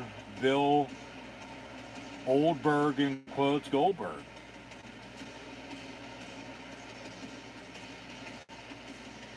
That's the thing. Lashley, Goldberg's going to get some cheers, but they're both going to get booed. This is not a dream match. This is, like, come on. What the hell are you thinking? That's the thing with the booking. Like, other than Vince, because it draws money. Seriously, what the fuck?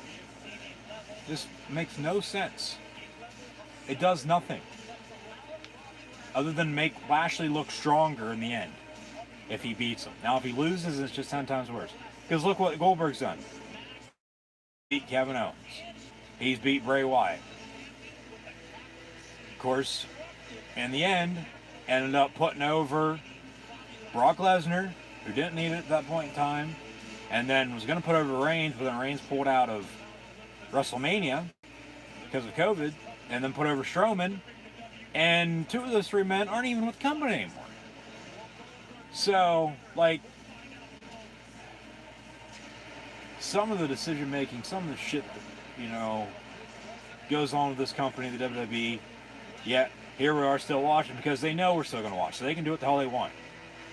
Because they know we're going to sit back and bitch about it all we want. And here we are. So, yeah. I've said it time and time again, Goldberg is trash. And he's going to lose this, hopefully. Swear to God, he wins. Well, at least we'll only have one more match to go through. That'd be the main event with Reigns and Cena, and hopefully Reigns wins that. Because I swear to God, if Goldberg and Cena win these last 2 matches, I mean, SummerSlam really hasn't been that good to begin with. I mean, the Edge Rollins match has been the best match of the night. They added 3 add-in segments that really didn't need it, like I just said. And everything else has been average. It really hasn't been that good of a show. I mean, it's been alright, but nothing spectacular. Money in the Bank was better last month. It's like a hit or miss. It's one after, the other. Good pay-per-view, bad pay-per-view. Good pay-per-view, bad pay-per-view. Flip-flops. And so here comes Goldberg. Go knock on his door. But yeah, like if Goldberg and Cena win these last 2 matches become champions, oh, just to draw ratings on Raw and SmackDown, give me a break. Because what's that do for all the young talent that you already have? You know? Absolutely nothing. Unless, of course, in the end, you're going to have whoever it is put over whoever's going to beat you then, you know, as a champion. So they do knock on his door. Here he comes to the ring. It buffers. It can buffer all at once until this match is over for all I care. Just get me to Reigns and Cena for the main event and make sure I get to see that video package and see the whole match from start to finish, plus the end of this pay-per-view, and then be done with SummerSlam tonight. And just make sure Lashley, in the meantime, picks up the win and retains. Technical difficulties, buffering. WWE Network on Peacock on my end for a little bit of it. Seems like tonight. But as I mentioned, the internet's been shitty on my end as of late. But yeah, it is what it is.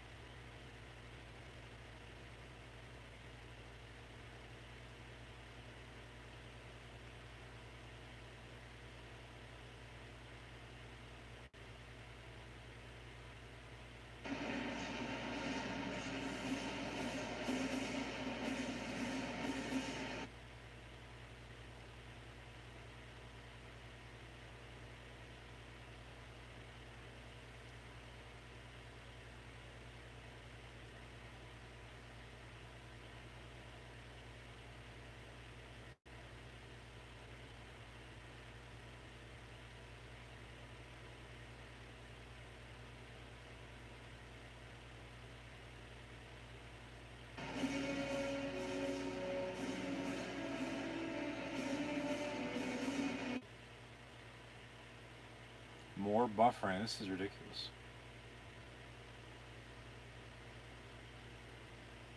What the hell? Come on.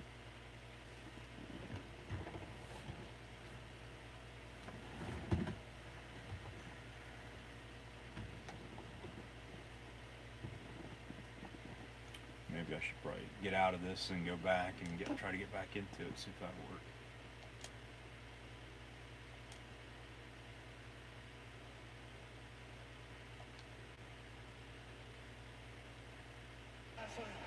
Okay, the match is underway. And Goldberg off the ropes with a shoulder tackle. Goldberg going to go for a nice big power slam there. Boos from the crowd. Nobody cares about this match anyway. Another big power slam from Goldberg. So Goldberg's getting his shit done, and then Lashley's, yeah, more boos for Goldberg. We've never seen this before. Give me a break. Yeah, Goldberg's going to do all his shit here, and then Lashley, a couple things, make him look very strong, and then pick up the win probably.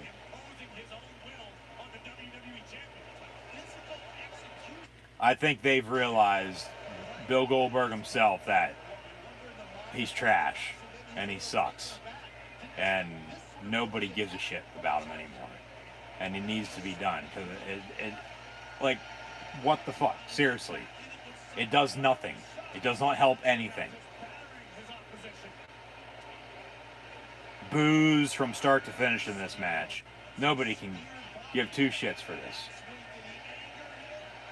Lashley going to go for a vertical suplex of his own jackhammer, if you will, of Goldberg's.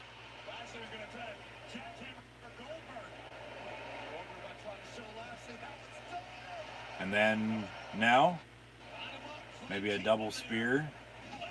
Nice DDT. And bullshit, come on.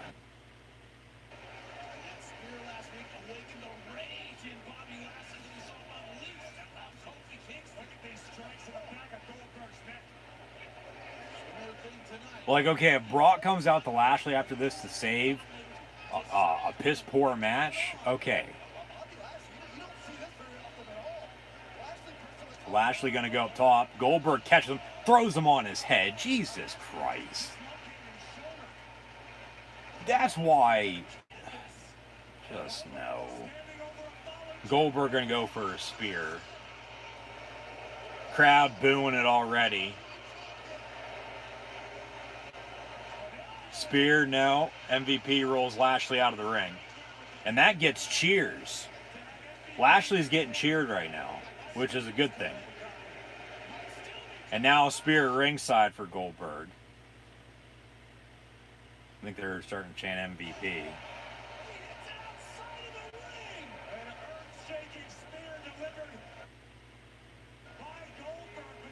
Boos for Goldberg. That deserves a round of applause. Boos for Goldberg. Let's hear the claps. Yeah, let's hear the round of applause for that. Yeah, hell yeah.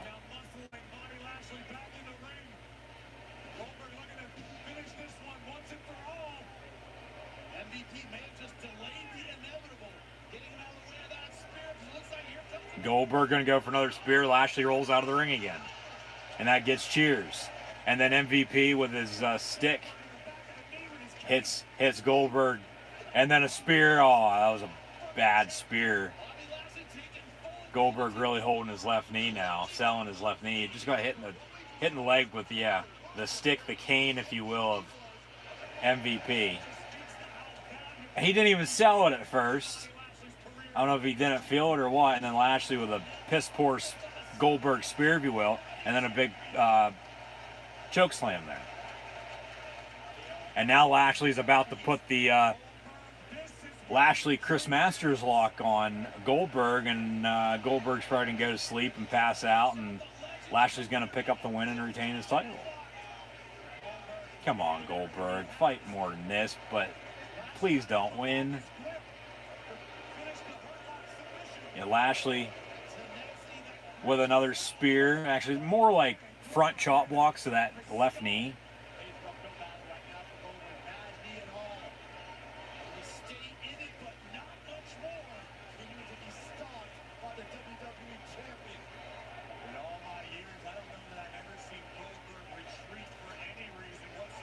And they're just doing this to make it, you know, longer than a 5-minute match rather than the few second match that Goldberg would have, because he can't wrestle.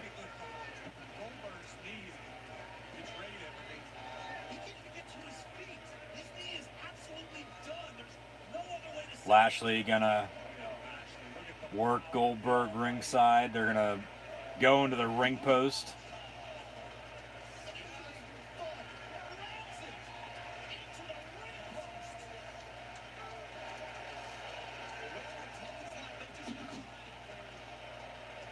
It'd be nice to have Lesnar come out to Lashley, it would, especially in Vegas.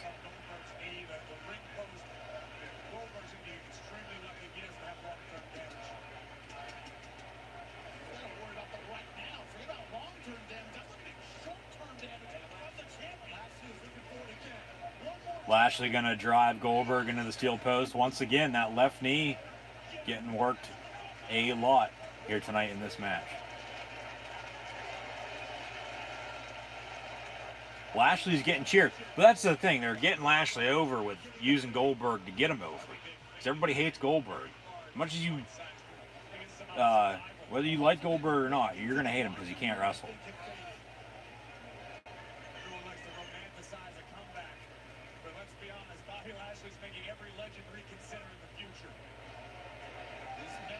And then Goldberg falls to his feet, holding that left knee.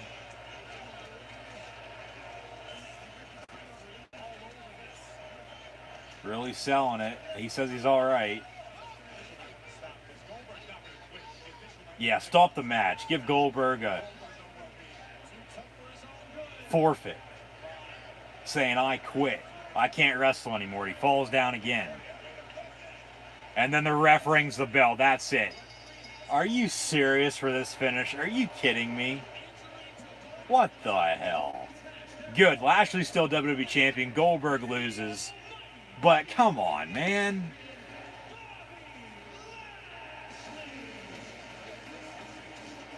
Can't even have a clean pinfall win. There's a steel chair in the ring now, so Lashley's gonna use that steel chair and work that leg of Goldberg, which means somebody's coming in for the save probably, and that's going to be a good friend of Bill Goldberg's and potential Brock Lesnar's return.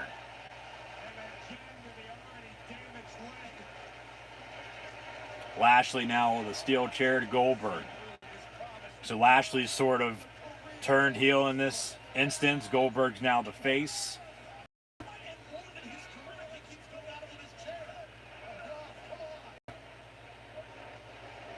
And then we get Lesnar returning potentially here. We'll see.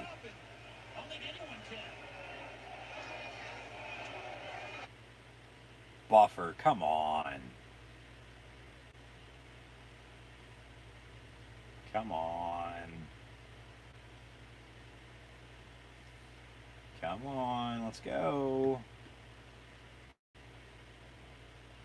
Circle back around, reconnect here. This is absolutely pathetic. And now this has to be WWE Network on Peacock because everything else on my end is working perfectly fine. But yep, for some reason this is acting up now. Come on, man. Especially if it is Lesnar coming out. I don't want to miss that.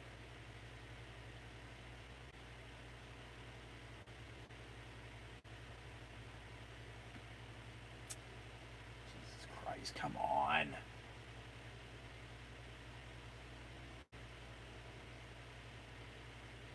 And of course, it goes back by itself, so I'm going to have to get back into it, miss with what just happened, and rewind if I can, but I don't think I even can.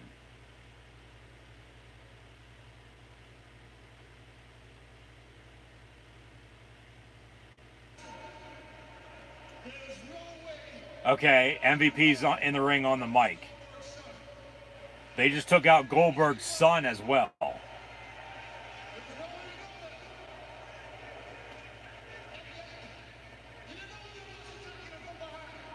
He didn't know he was attacking him from behind. So Goldberg covers up his son now.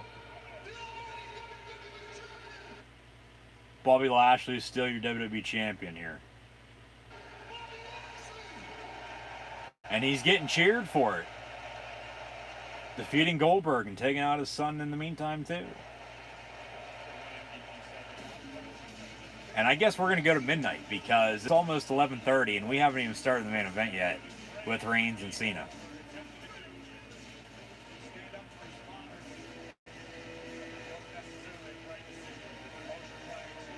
So no Brock. Alright, maybe tomorrow night on Raw. I don't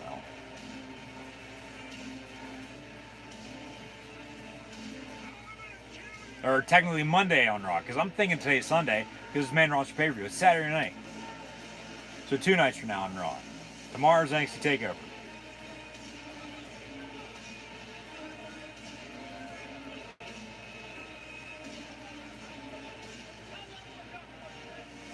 So Goldberg loses, thank God. His son gets involved, gets taken out too. They're both alright. Lashley's still your WWE champion.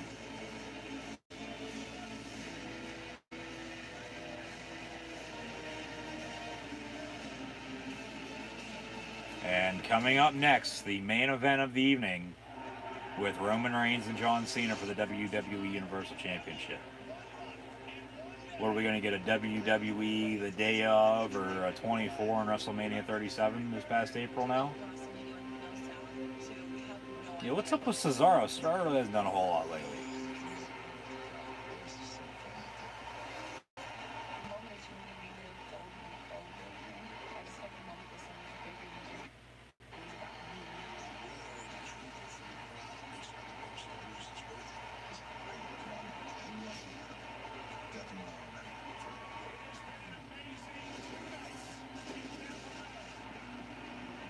WrestleMania 37 Night 1. That's a WWE 24 tonight on the WWE Network on Peacock after SummerSlam.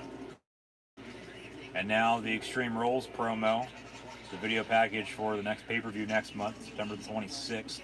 Have live watch-along reactions then, along with Sunday Night Football that night as well, live right here on YouTube, so be sure to tune back in then. As football season, of course, is already underway with training camp and fall camp for the NFL and college football respectively, and then the NFL preseason going on right now. But we're less than 2 weeks away from the start of college football, and on September the 9th, that is opening night for the NFL. Yeah, Saturday night tonight for SummerSlam, Sunday night, September 26th for WWE Extreme Rules in the OHIO state, in the state capital where the Buckeyes play at in Columbus. Main event of the evening. It'll be Roman Reigns and John Cena. Cena wins. He's a 17-time world champion. Roman Reigns stated he's either leaving Vegas as Universal Champion or he's leaving WWE. So Reigns, of course, is going to win this. Because Reigns, especially right now, is not going to be leaving WWE anytime soon. Flashback to last August, as Reigns has almost held the Universal Championship for 1 calendar year. He returned at SummerSlam, closed the show last year. Hey, you'll never see it coming. A week later at Payback, in a triple threat, defeated the Fiend Bray Wyatt and the Monster Among Men Braun Strowman. They're no longer in the company. Show up and win. That's what he did. He wrecked everyone and left, and he's held the Universal Championship ever since. The big dog, Tribal Chief, who sits at the head of the table, who we should all acknowledge. Roman Reigns about to defend against John Cena. So this video package, it's everything Reigns has done in the past year. And just with Cena coming in and going to defeat him, it's going to make Reigns look 10 times stronger with beating John Cena. Send him back to Hollywood.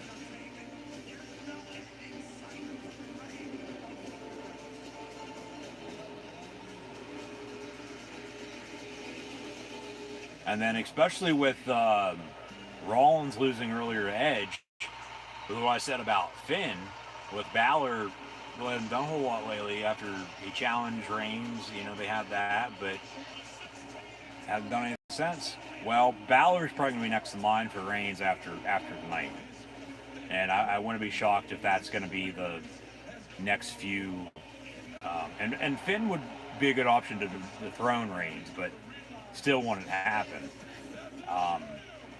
You know, nobody's going to be defeating Roman Reigns anytime soon.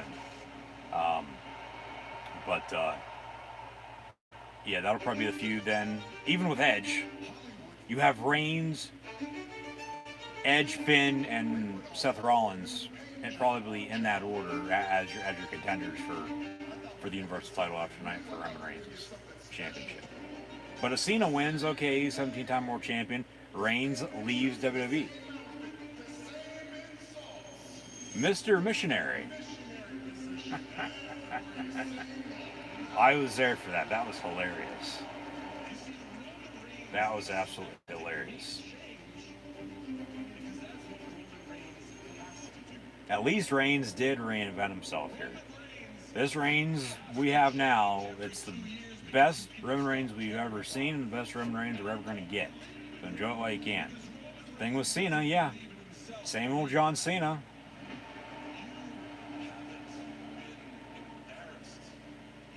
And then they cut the 30-minute promo back and forth with one another last week. Roman Reigns has been protected.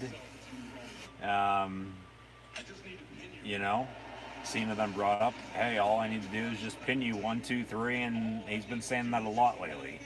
And then, of course, stood tall. Quick roll-up last night. Close out SmackDown 1, 2, 3. Of course, didn't count for the title, but yeah, so. Like I said, just as Goldberg stood tall, Cena stood tall, Goldberg lost, Cena's going to lose. You know, normally you stand tall, you lose. I mean, as of late, iffy, like I said earlier, but Reigns ain't losing coming up next. But it looks like we'll go to midnight here for the main event. It's 11:30, and we got one final match of the evening, Roman Reigns and John Cena.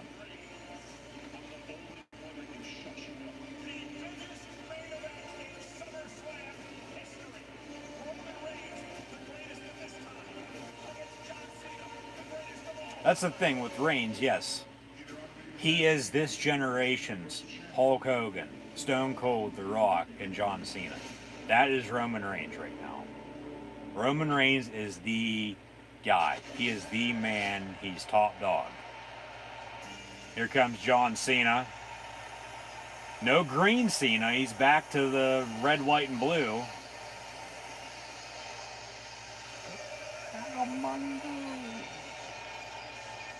John Cena. He's going back old school Cena. Like, okay, 16-time world champion John Cena t-shirt and entrance with all the titles and a new never give up towel, and yeah, more new John Cena merch that they can sell. Let's go to work. Runs down the aisle, into the ring.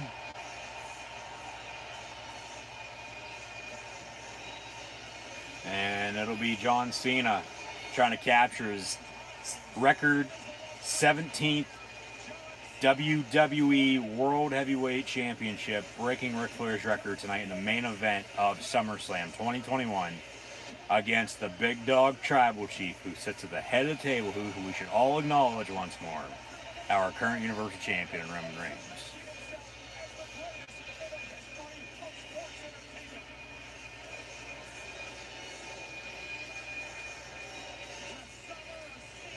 This new Cena merch and graphics, it's very 1980s video game-esque, if you will, with whatever console you want to insert into that. But it's a nice t-shirt. It has all 16 titles on the back and the dates that he won them. John Cena says he's ready, but now get ready to acknowledge Roman Reigns.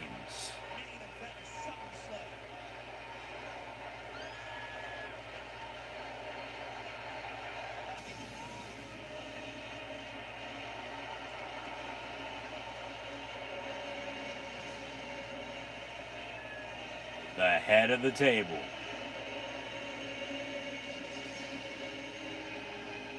There's the 3D graphic that actually moves now. Does the ooh ah.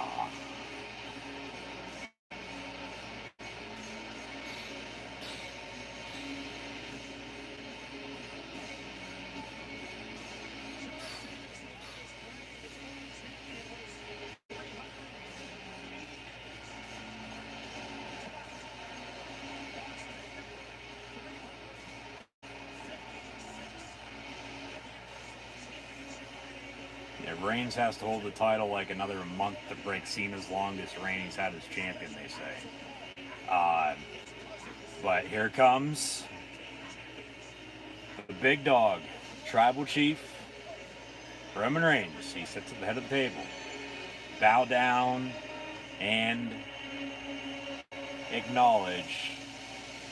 Okay, instead of pyro, he gets smoke. And he's coming out with Paul Heyman and the Usos by his side. There's no way in hell, none whatsoever, no way that Roman Reigns loses tonight to John Cena. Now, keep in mind, like I said earlier, Big E's still Money in the Bank. Didn't cash in on Lashley. He could cash in on Reigns here to send everybody home happy, but I don't see that happening right now either. Big E needs to hold Money in the Bank until at least next spring. That's as long as Reigns is going to be holding the Universal Championship as well.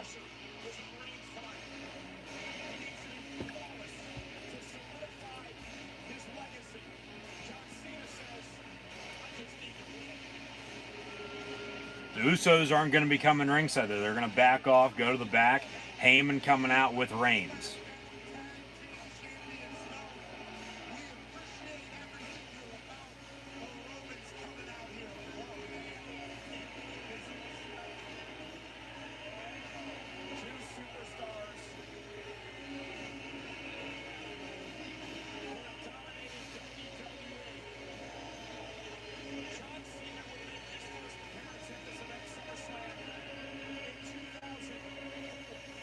Reigns walking down the aisle, weighing however much he weighs. From, if they're still saying Pensacola, Florida.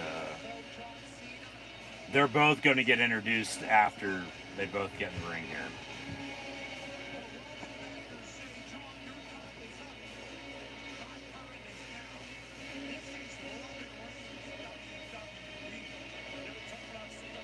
This is Roman Reigns' WWE. He is literally top dog. He is the big dog himself. He is. Big dog tribal chief. The head of the table himself. And if you haven't acknowledged him already, be sure to do so. And be sure to hit that red subscribe button right here on YouTube. And thank you once more for tuning in and watching my live watch-along reactions this evening of WWE SummerSlam. Hopefully we'll tune back in tomorrow night as well for WWE NXT TakeOver 36. Reigns about to enter the ring as he walks up the steps. But the big dog tribal chief, the head of the table himself, acknowledge Roman Reigns, people. Acknowledge him. Acknowledge Roman Reigns. I'm not saying you have to acknowledge me. Acknowledge Roman Reigns. He is the Universal Champion. He is the, if not the best, one of the best wrestlers, superstars, whatever you want to call them, the WWE has right now. He is. He is at the top. Falling contest scheduled for one fall. It's for the Universal Championship. Shout out Greg Hamilton. Going to introduce the challenger John Cena here first. John Cena, time is now. Nope. It's going to be Roman Reigns. Here comes the big dog. What's up, big dog? Hey down, buddy. Yeah, you're just in time for the main event, buddy. Yeah, there you are. Came to see Big Dog. Yeah, the tribal chief himself. Didn't you? Yeah. Didn't you? Big Dog tribal chief. You sit at the head of the table sometimes too, don't you? I'm your special counsel, I guess. Yeah. Okay, Reigns weighing in at 265. Doesn't really matter. Reigns is going to pick up the win here. Down, buddy. Down, yeah.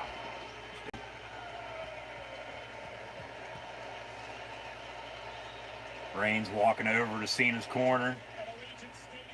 Holding that Universal Championship high in the air. Cena's taking his shirt off. That new Cena shirt as well. Sure, it's already flying off shelves.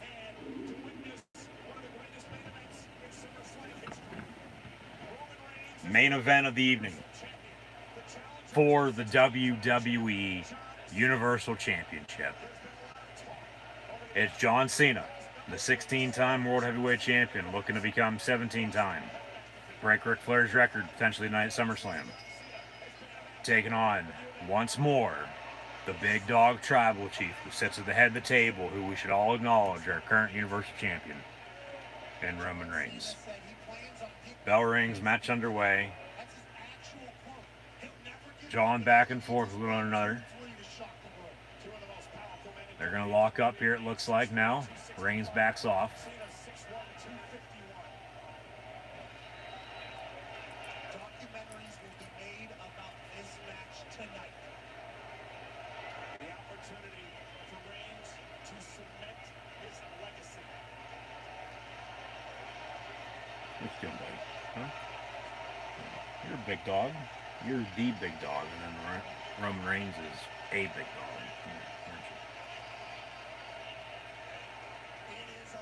They lock up now, finally, in the middle of the ring. In Las Vegas, and John Cena will start things off with a side headlock on the Universal Champion.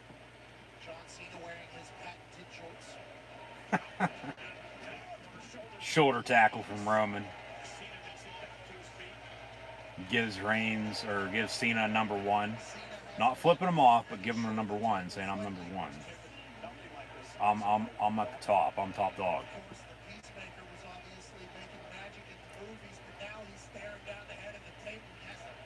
They lock up again.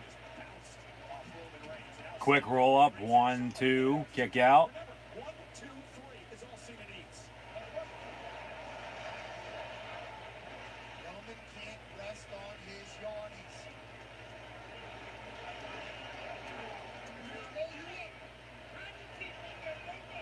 John Cena hasn't been You can tell they get along in this type of atmosphere in a real life backstage. They He's lived here.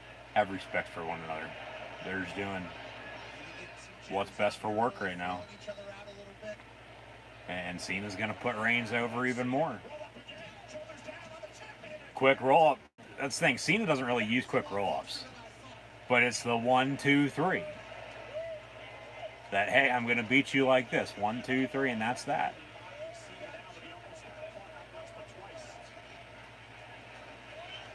And the number 2 does not matter in sports entertainment. 3 is the only thing that matters. Roman knows. Obviously. Reigns with a kick to the gut. Done for John Cena. Nice big right hand.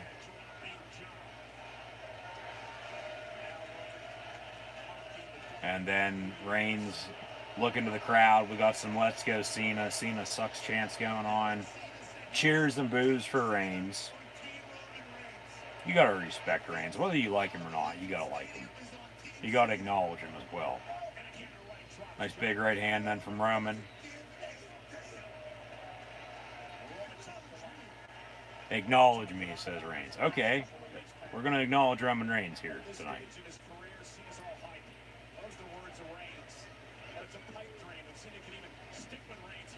Another quick roll up from Cena. 1, 2, and a kick out.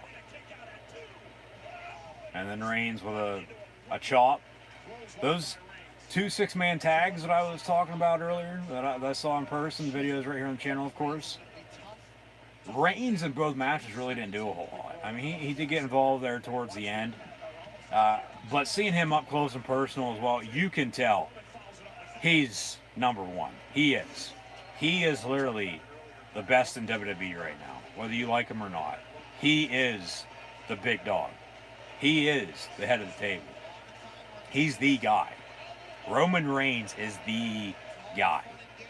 That's why I've said he is this generation's Hogan, Austin, Rock, and Cena, wrapped up into one. That is Roman Reigns right now.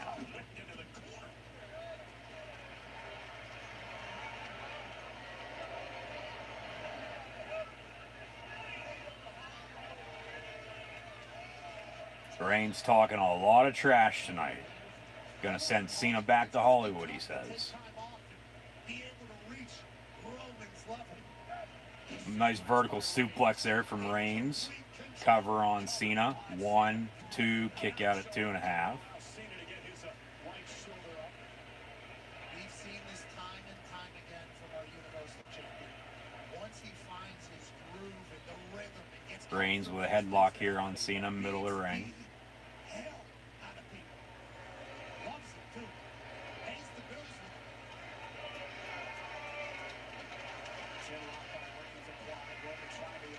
The thing is with Cena, too, I might add. Okay, he's a 16-time world champion, looking to become 17. He's never won the Universal Championship before. Never.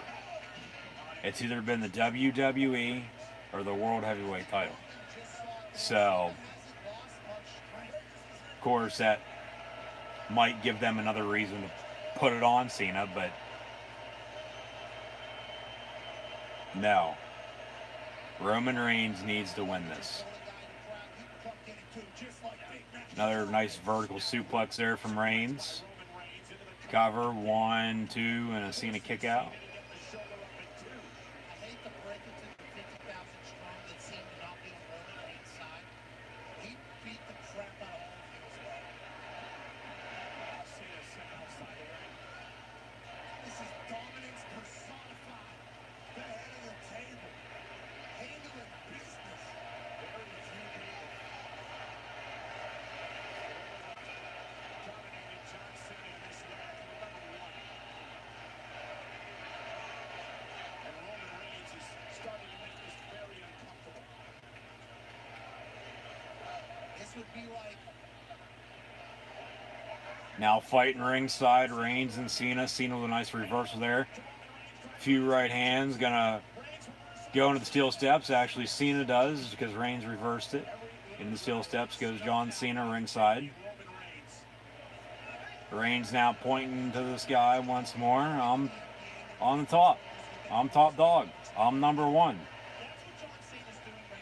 Acknowledge me.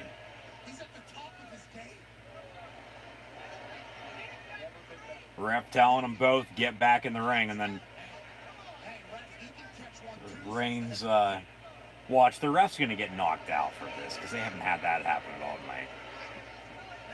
Cena face first off the steel steps, but Reigns acting as if he's Mr. Tough Guy with the ref.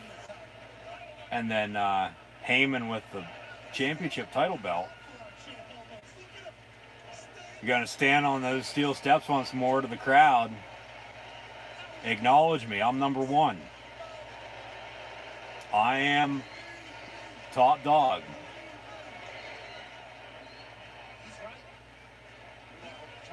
Of course, that gives Cena time to roll back into the ring. Michael Cole, Pat McAfee on the call for SmackDown.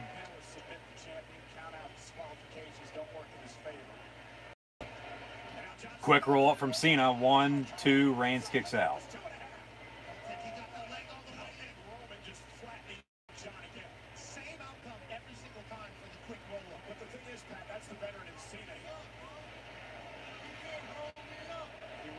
Reigns telling Cena, hey, you can't roll me up, dude.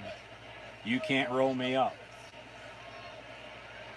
I swear, if Cena wins on a quick roll up, 1, 2, 3, and wins.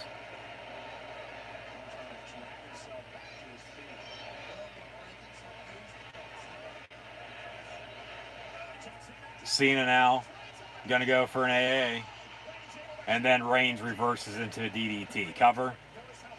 1, 2, kick out. Bless you. All right, buddy.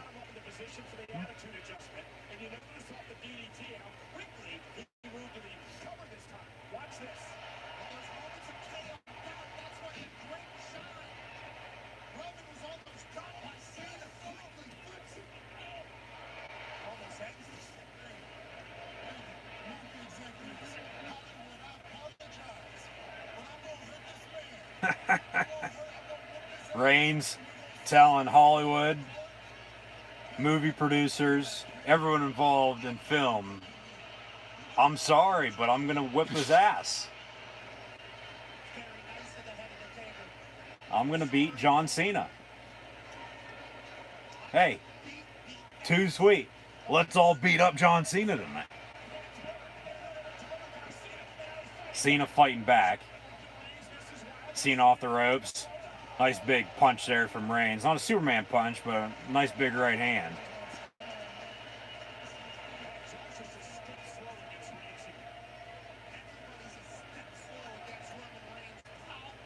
Just gonna bite.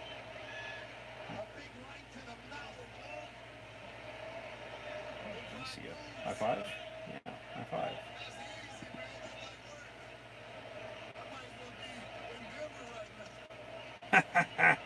Reigns saying he might as well be in Denver right now. They got a house show in Denver, Colorado tomorrow night. That's good.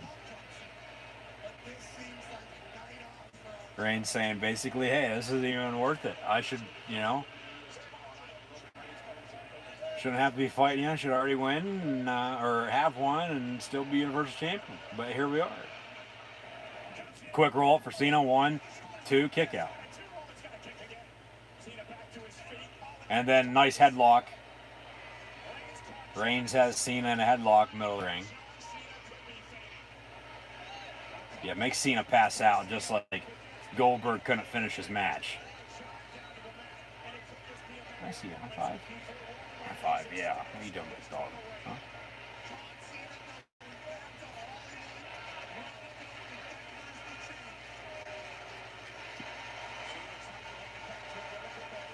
Yeah, they got a house show in Denver tomorrow night, Raw's in San Diego, and then next Friday night, SmackDown's. We're going to get on down to Arkansas.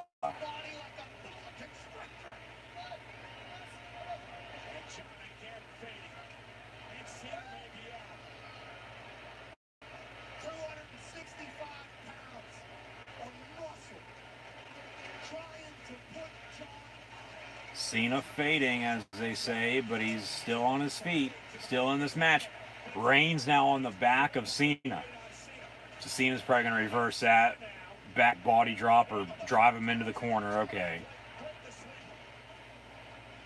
Cena with some fight left. Never give up, he says. Thought he was going to have to. Cena with a nice big clothesline to Reigns. Now both men are down and out. John has made a career out of this. A Hall of Fame career out of this.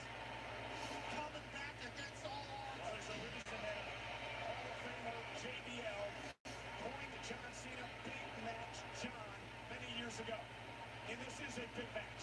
The SummerSlam main event. In front of 51,326 in Las Vegas at Allegiant Stadium. Reigns defends the Universal Championship against John Cena. Roman misses. Cena off the ropes, shoulder tackle, another shoulder tackle. Cena gonna go.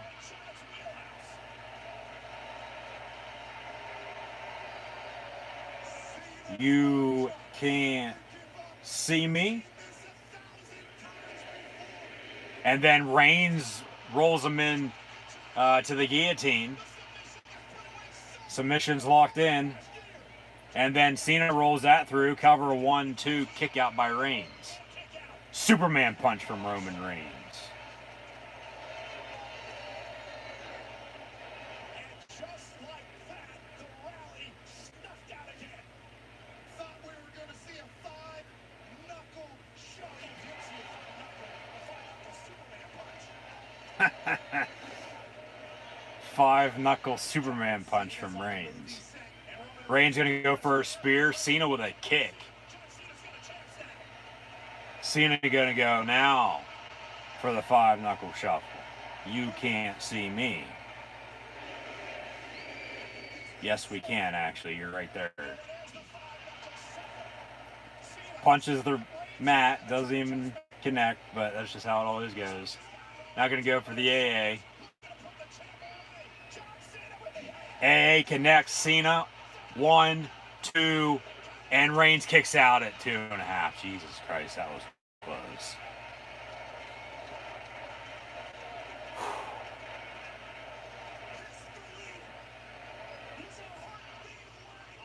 Just think, 7 years ago, SummerSlam 2014.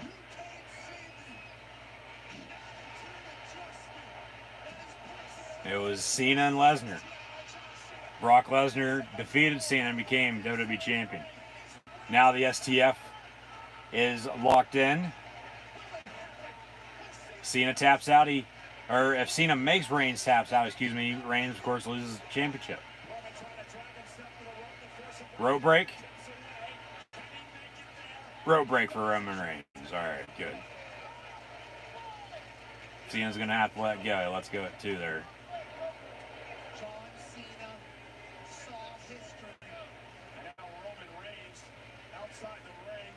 Reigns now escaping ringside. They haven't taken out the announce table yet, so that's probably coming up. Nice drive-by there on the apron from Reigns to Cena. That was set up pretty good.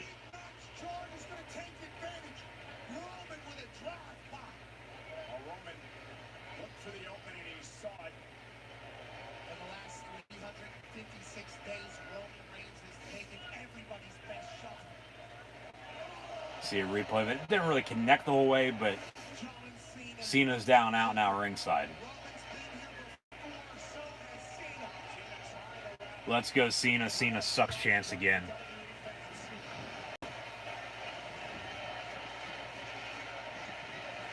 Reigns in the ring. Reigns going to roll out of the ring. Cena still ringside here.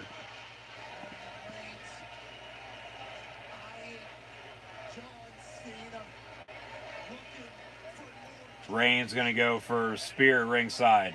And then Cena catches him. AA through the announce table. There we go. Okay.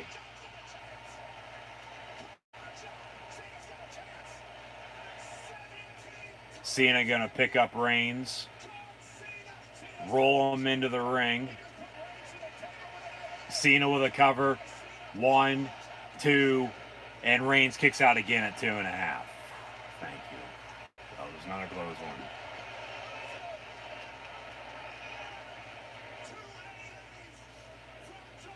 That just makes Reigns look 10 times stronger, kicking out all of this stuff from Cena. And then it's going to take another Superman punch or one spear from Reigns is going to win. Exactly what's going to happen. If Reigns wins. That's how it'll go. But remember that quick roll-up. 1, 2, 3 for Cena. That's what he's trying to get across right now. Of course, Cena's still advertised for shows after SummerSlam, but it's just gonna be dark matches. It's not gonna be anything for TV, especially if he doesn't win tonight. Now, if he wins, that's a different story. Cena off the top rope. Reigns catches on powerbomb. Cover 1, 2. Cena kicks out at 2.5. All right, match gonna continue here. Hashtag Universal Title when you share this on social media. Who's going to walk out of here as Universal Champion? John Cena digging down deep one last time. A clash of eras. Years and decades in the making.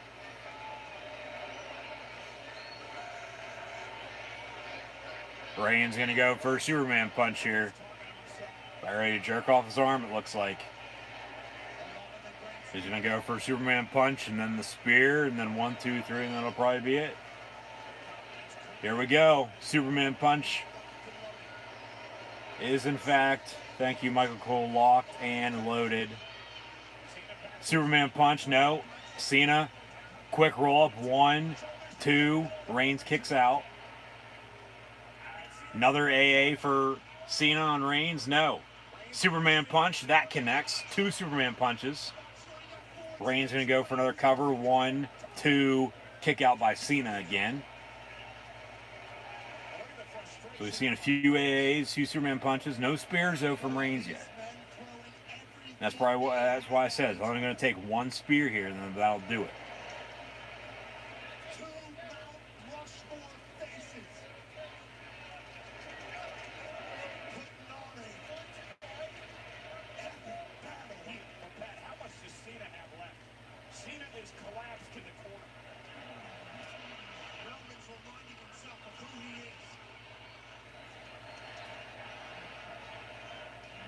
Reigns talking to himself here.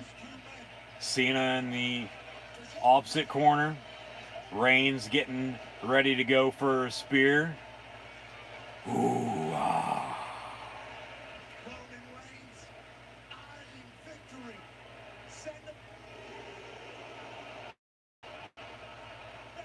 Reigns with a spear. No, Cena moves out of the way. Reigns into the steel post.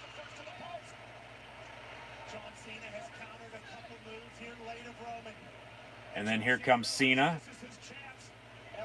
Cena gonna pull Reigns up top. Cena gonna go up top, it looks like. Are you serious? How does he have this much left in the tank? From movie set to Allegiant Stadium. Big match, John going high. Cena gonna go for an AA on Reigns off the middle rope. And that connects. Cover. 1, 2, and another kick out by Reigns. Yes.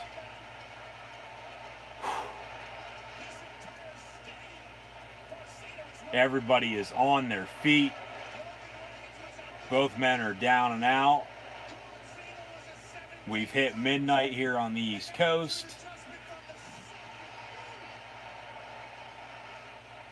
They should be going home here any minute, you would think. To Roman Reigns, Cena almost won the Universal title. The power of John Cena throwing Roman Reigns across the ring. Ladies and gentlemen, watch this, cherish this, enjoy this, because Cena and Reigns may never ever meet again. Nice aerial shot of inside of the Raiders' home in Allegiant Stadium in Vegas. They're describing it perfectly. This is awesome.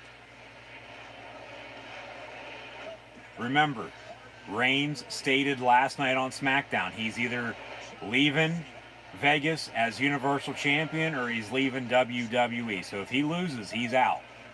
Cena 17-time then. Reigns ain't losing. Reigns is going to win this.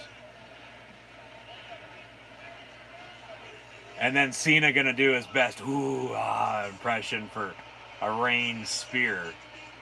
And then Reigns with a kick. Cena with a right hand.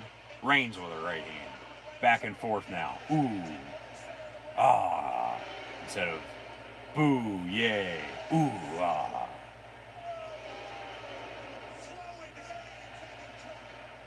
Cena with a few rights now. Nice big right there from Reigns. Another Superman punch from Reigns as well. Here we go. Make that 4 Superman punches.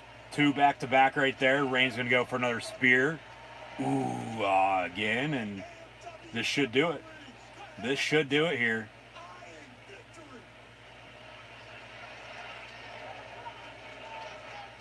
Ooh, for the big dog tribal chief, head of the table.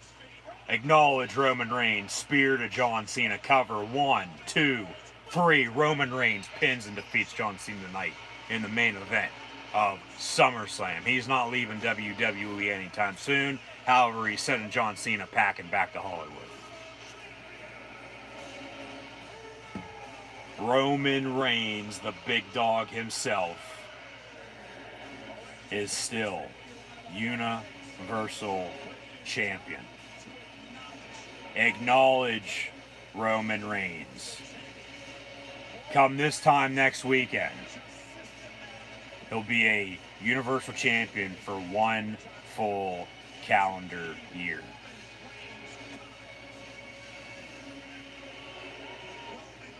Reigns stands tall over John Cena to close out SummerSlam here tonight.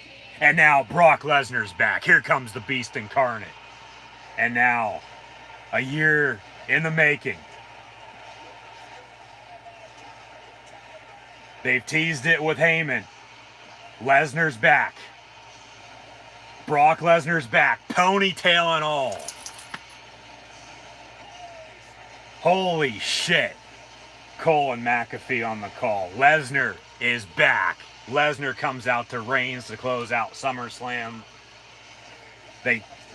I don't think top CM Punk from last night by any means with Becky Lynch and Lesnar tonight, but this sets the course on SmackDown with Reigns and Lesnar now moving forward, and Paul Heyman's in the middle. Lesnar, ponytail and all, cutting up his bison, cutting up his pig. We haven't seen Lesnar since last year at WrestleMania, since he lost to McIntyre. And now, back to fans, Brock Lesnar's back.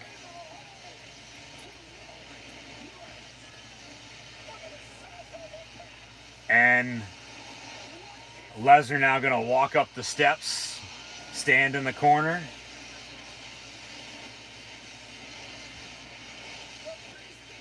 He's not going to get in the ring just yet.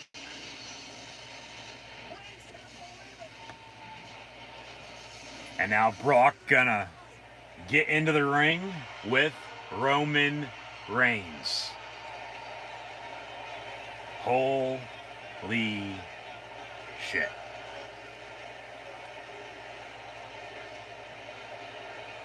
And Paul Heyman's in the middle of it.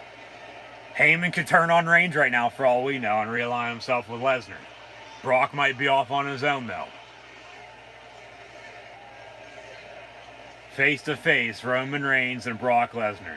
That's the thing, Reigns is just going to beat Lesnar when it's all said and done, and then Rock's going to come back, and he's going to beat Dwayne. And then that'll set Roman, come next April, as number 1. Lesnar just shakes his head. Roman going to exit the ring to boos.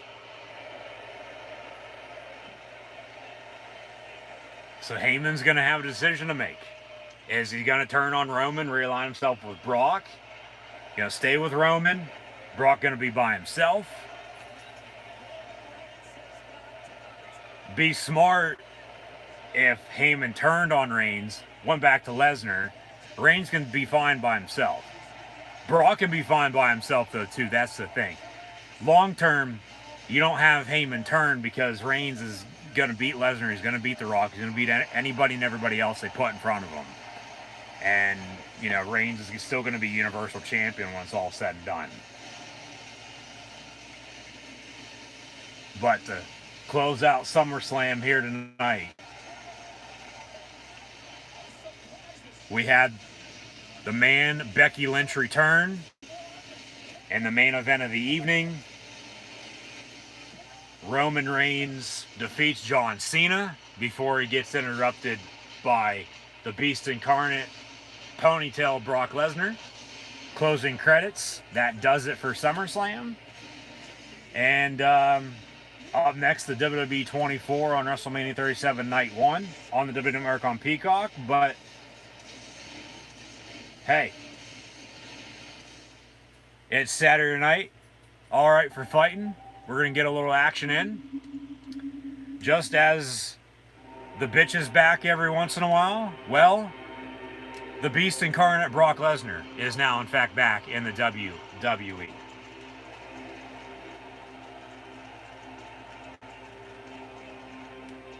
So as we have, okay, there we go. Get back to the home screen there. I don't want to watch that 24 right now. Watch it later. We got TakeOver 36 tomorrow, of course, but no. Close out SummerSlam. I mean, what a weekend it's been pro wrestling. CM Punk last night, Becky Lynch and Brock Lesnar tonight. Samoa Joe's going to defeat Karrion Kross tomorrow. Become NXT champion once again. Hopefully, you would think, probably. And who knows what Adam Cole's future is going to be. Does he defeat Kyle O'Reilly tomorrow? Does he lose? Who knows? Only time's going to tell. We'll see. Hopefully we'll tune in then. But, yeah. Like I said, the Beast Incarnate himself, Brock Lesnar, is back in the WWE. New look for him, of course. That video floated around about a month or so ago. Him carving up some animals. And like I said, we haven't seen Lesnar in a year and a half. So he's Brock Lesnar. He can do whatever the hell he wants. You know, I'm not going to hold anything against him. Nobody should by any means. But you know, he's got the beard. We'll call him Mountain Man Brock for the time being. I mean, yeah, he's Brock fucking Lesnar, for God's sakes. Like, what else is there to say? And he does return to close out SummerSlam. I mean, I don't know if there's any other way to end this tonight with just potentially save the recap for SummerSlam tomorrow for TakeOver, since we'll be on again. And then also saying once more, with Brock Lesnar back, Roman Reigns, however, is still your WWE Universal Champion. So, yeah, we'll save the recap for SummerSlam from earlier tonight for tomorrow now.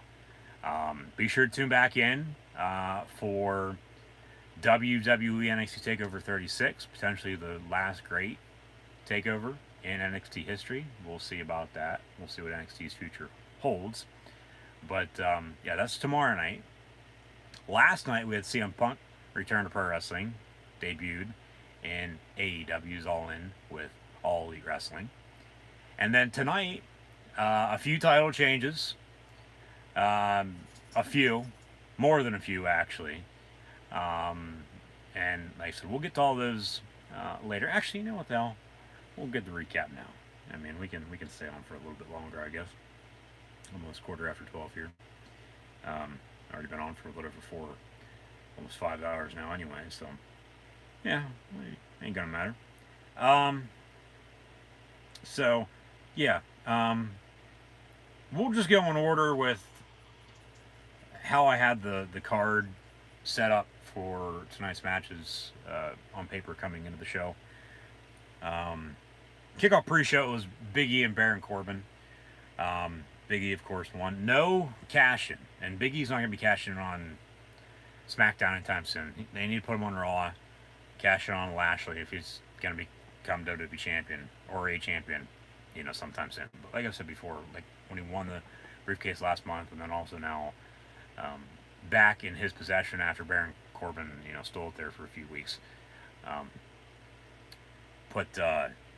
Or have him hold on to it until spring, because Reigns is going to be champion until then. Build Big E up to when he does cash in, it actually means something. It's going to mean something now as it is, but storyline wise, it just doesn't make sense with everything going on. Like, you're just going to have him cash in and then lose it. It's not going to make any sense. No, yeah, we're just going to go in order with on paper here, as I had everything, coming into the night. Try to tie everything together and wrap it all up and be done then with SummerSlam. So hey, 2 years in a row, you'll never see it coming.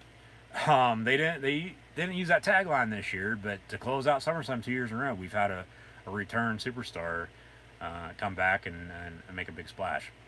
And Brock Lesnar is back in the WWE once more for the first time in a year and a half. So,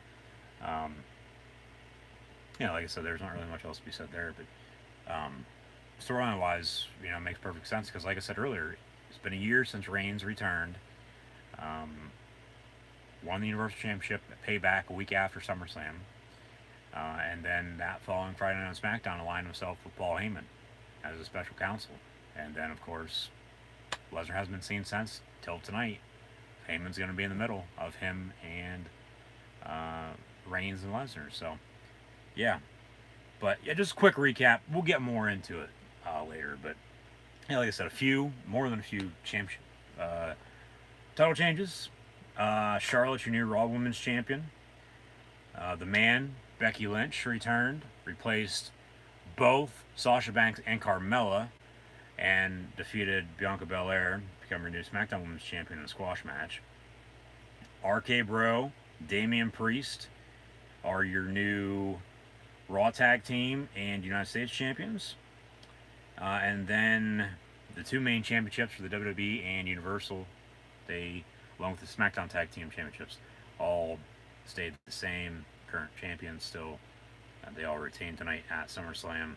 So, yeah, quick recap here, just real quick, and we'll get more into it tomorrow, technically today, since it's past midnight here on the East Coast. Hopefully you'll tune in then for more live watch-along reactions of WWE NXT TakeOver 36, as mentioned. But yeah, on the kickoff pre-show, Big E defeated the former King himself in Baron Corbin. The two women's championship matches of the night, a triple threat Raw Women's Championship matchup with Nikki ASH, almost superhero, Nikki Cross, of course, with Charlotte and Rhea Ripley, and then Bianca Belair and Sasha Banks from Friday Night SmackDown for the SmackDown Women's Championship. Charlotte defeated Nikki, made her tap out actually, and Rhea Ripley. They saved Rhea. She was ringside for the pinfall for the finish there. And then for Bianca Belair and Sasha Banks, Sasha, they said, unable to compete. So Carmella replaced before the Man came around. The Man, Becky Lynch, returned tonight at SummerSlam a couple hours ago now, and then defeated, as mentioned, Bianca Belair in a squash match to become the new SmackDown Women's Champion. So Becky Lynch, along with Charlotte Flair, are your new SmackDown and Raw Women's Champions, respectively. Alexa Bliss also defeated Eva Marie earlier tonight. It's actually the second match on the card. That followed, of course, Big E and Corbin on the pre-show, but the opening contest was the Raw Tag Team Championship matchup with AJ Styles and Almost taking on RK Bro, and Orton and Riddle picking up the win there. They're your new Raw Tag Team Champions as well. Still thinking it's a Sunday night, now Monday morning, but it's a Saturday night, Sunday morning, because SummerSlam was a Saturday night this year. So they flip-flop, as mentioned, the main roster pay-per-view and the TakeOver this weekend. Instead of TakeOver Saturday, TakeOver is a Sunday, and then instead of the main roster pay-per-view on Sunday, it's a Saturday. And Extreme Rules is going to be next month as well, I might add, as well. Sunday, September the 26th, from Columbus, Ohio, of live watch along reactions right here on YouTube of that then. So be sure to tune back in. About a month away. They'll have Raw on Monday. I was about to say tomorrow, but on Monday, of course, NXT on Tuesday, and then SmackDown, of course, always on Friday nights. But yeah, Usos are still your SmackDown Tag Team Champions, but RK Bro, Randy Orton, and Matt Riddle are your new Raw Tag Team Champions. As mentioned, new United States Champion as well, with Damian Priest defeating Sheamus. They added in 3 segments to SummerSlam tonight, too, with a basic sing-along for Shinsuke Nakamura's entrance with Rick Boogs, as they added Nakamura into the show after he defeated Apollo Crews last Friday night on SmackDown to become Intercontinental Champion. So as mentioned, with, of course, Apollo winning the IC title at WrestleMania, losing to Nakamura just last week. And then also, Bianca Belair, AJ Styles, and Almost, along with Sheamus, all winning championships at the grandest stage of them all. Now, fast forward to the biggest part of the summer for SummerSlam, from WrestleMania to SummerSlam, held titles for 4 months. They all lost here tonight, and are no longer your current champions. I was gonna say, yeah, they added 3 segments. Nakamura was one. The Olympian segment with some gold medalists for the United States of America from the most recent Tokyo Games in the Land of the Rising Sun last month. They were in attendance, came out to the ring, congratulated them. And then also we had a preview for Moist TV on Monday Night Raw with John Morrison and The Miz, with Logan Paul, who was ringside tonight at SummerSlam as well. Xavier Woods came out by himself, no Kofi Kingston. Big E was on earlier with Corbin, of course, in kickoff pre-show. But they introduced the, what they call it,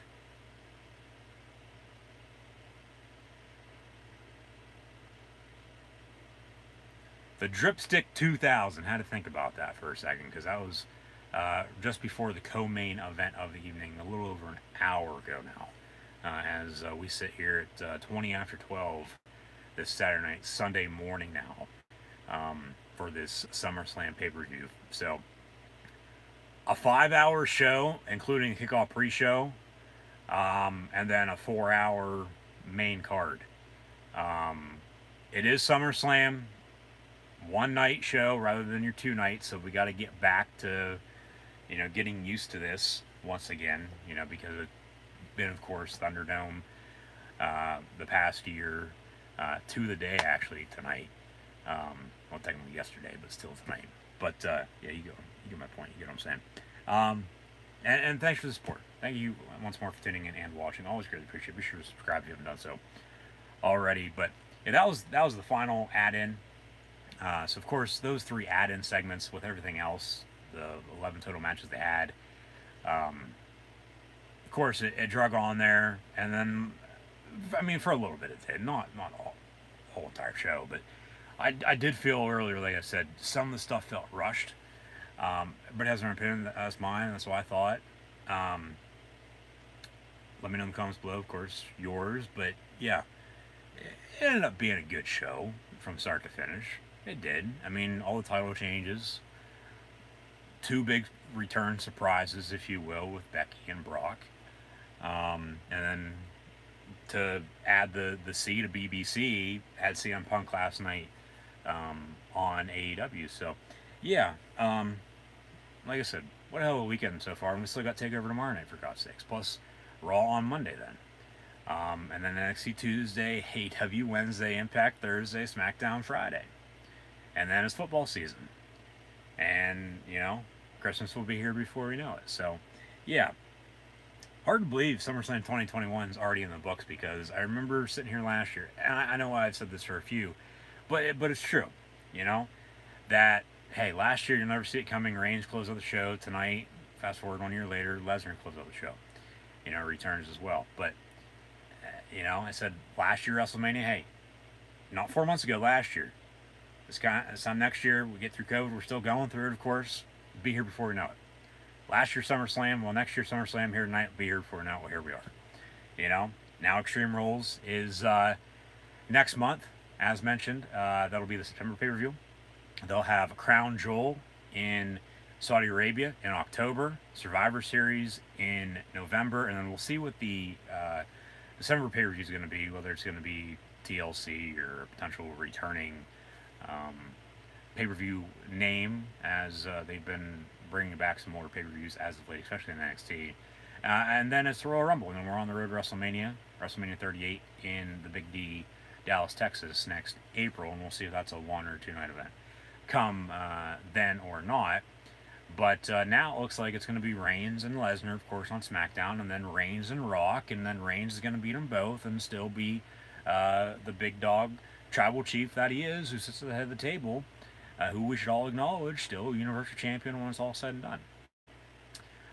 But also, the WWE, they'll have a draft coming up here momentarily, right after Extreme Rules, I do believe, early October, if I'm not mistaken.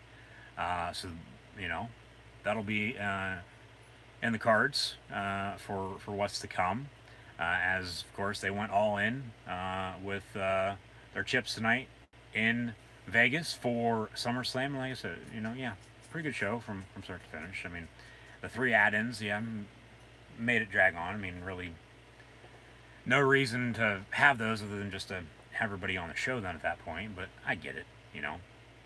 They wanted to run into the Pacquiao fight that's probably about to start and probably get bitched at by the city of Vegas. But who gives a shit? Who cares, you know? But then also, speak of Las Vegas, the WWE announced that Money in the Bank next July 4th weekend, too, I might add, will be in Sin City, Las Vegas, Nevada, from Allegiant Stadium. So we're going to check on an exact date for that, for next July, because July 4th this year was on a Sunday.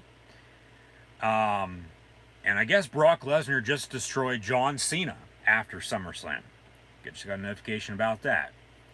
So I guess it has been a good thing. I did stay on and ended up giving a full-blown recap rather than the short recap that I was saying I was going to do here tonight and then save, you know, the rest for tomorrow. But July 4th is on a Monday next year. So come July 3rd, that'll be Money in the Bank probably. Not 100% sure, but they said July 4th weekend. Money in the Bank in Sin City, Las Vegas, Nevada, from Allegiant Stadium, home of the Raiders. So, yeah, keep an eye out for Money in the Bank. Probably going to be July the 3rd, 2022 already. So that'll also be here before we know. Hell, Money in the Bank was last month in Texas. Fast forward a month, SummerSlam, back on the road with fans. Be sure to go check out all of those videos as well from recent events I've attended for both WWE and AEW, from SmackDown, along with a WWE Super Show, a house show, dual house show, if you will, for both Raw and SmackDown. And then everything last week for AEW, with AEW Dark, Dark Elevation, Dynamite, and Rampage as well. All videos right here on the channel. Be sure to go check all of those 69 exact videos out. And be sure to hit that red subscribe button, little notification bell next to it as well if you haven't done so already. Like, follow, and subscribe on social media. Links in the description below. But, yeah, a lot going on.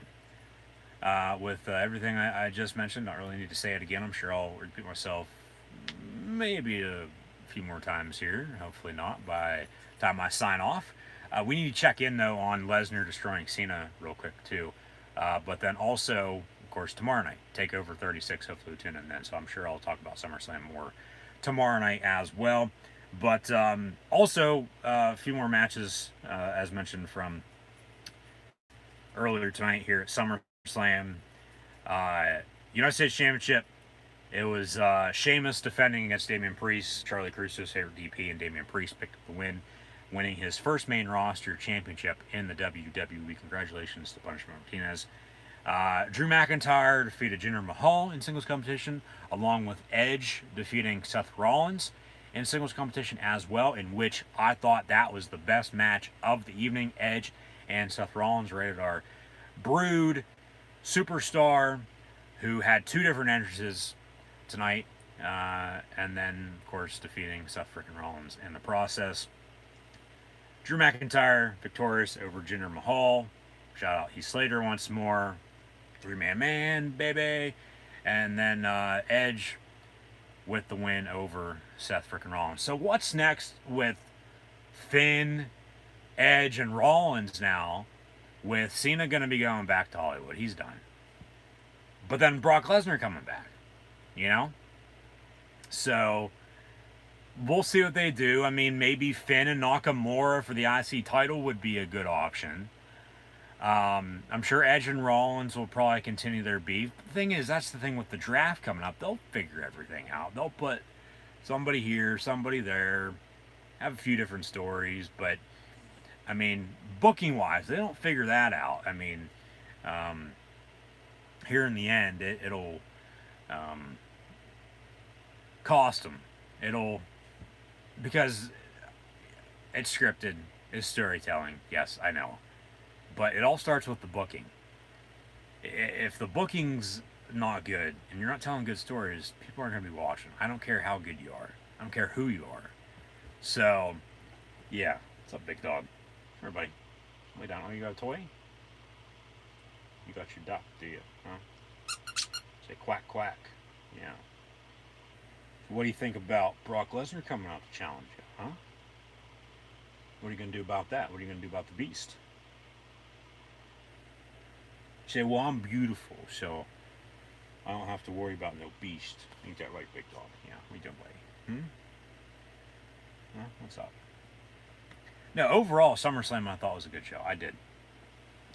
I'm not going to say better than last year's SummerSlam by any means. I couldn't even tell you, really, other than Reigns returning last year at SummerSlam, what the hell was happening to that show. I mean, compare SummerSlam night to Money in the Bank last month. From start to finish, Money in the Bank was better, but SummerSlam had the two big return surprises tonight with Becky and Brock. So, I mean, probably going to give the edge there. But still, nothing Becky or Brock tonight tops CM Punk from last night on AEW Rampage. But, I mean, everybody has their opinion. Let me know in the comments below yours, as mentioned, as always. And thank you once more for tuning in and watching. But, yeah. Summing up here real quick. Final three matches of the evening. I mean, of course, thank God Bobby Lashley defeated Goldberg as well. Still your WWE champion. We'll see what's next for Lashley. Whether it's going to be Styles, McIntyre, Sheamus. Maybe Edge goes over there. Maybe Rollins goes over there. Maybe Balor goes over there in the draft. You know, we'll see what happens with Adam Cole. You know, if Adam Cole stays, he's getting called up to Raw or SmackDown. Maybe he's going to beat Bobby Lashley. I think he's gone, though. I think he's going to AEW. I do. And more power to him. And, you know, good for him. I think he's, you know, done his time in NXT. And, you know, even if he does resign, he's still going to be as big as he is now, if not bigger, a couple years from now. And he can still go to AEW then. So, we'll see what happens. I mean,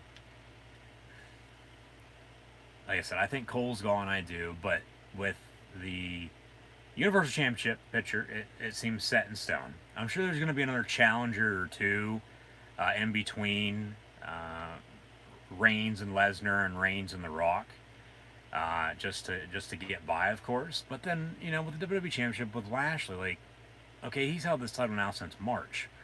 A week after Miz cashed in on McIntyre back Elimination Chamber, they had that little side deal, if you guys remember. And then I you know, of course, wanted McIntyre to get the title back at Mania, and he hasn't. And then they never did McIntyre and Sheamus, but Sheamus was banged up during his, you know, U.S. title run here. And maybe they do Drew and Sheamus singles competition now as a #1 contender for Lashley. Maybe they team up as a tag team, bolster the tag team division. I doubt that. But just, you know, throwing that out there potentially. I don't see that happening, though, by any means. But then you also have, with of course, the new Raw Tag Team Champions and RK Bro, you know, Orton and Riddle, of course. You're going to have a few tag teams, potentially split Miz and Morrison, but if you keep them together. Well, then you have Miz and Morrison, along with the New Day and the Viking Raiders, and, you know, probably another tag team or two that I'm, of course, not thinking about at this point in time. But yeah, we'll see what happens here. So, in the end, to close out the show, the main event of the evening, long story short here, it was Roman Reigns and John Cena for the WWE Universal Championship. If Cena, of course, won, he would become a 17-time World Heavyweight Champion. He did not, though. Roman Reigns was successful in defending his Universal Championship once more, retaining that title once again tonight at SummerSlam. However, Reigns did say he's either going to leave Vegas as Universal Champion or leave WWE. And he's leaving Vegas, still your Universal Champion. However, with Becky Lynch's return earlier, becoming your new SmackDown Women's Champion, we also had the Beast Incarnate himself, Brock Lesnar, return tonight to close out SummerSlam as well, before hitting an F5 on, or a suplex. Not an F5. Lesnar took John Cena back to Suplex City, it looks like, after SummerSlam went off the air. So let's watch this video here.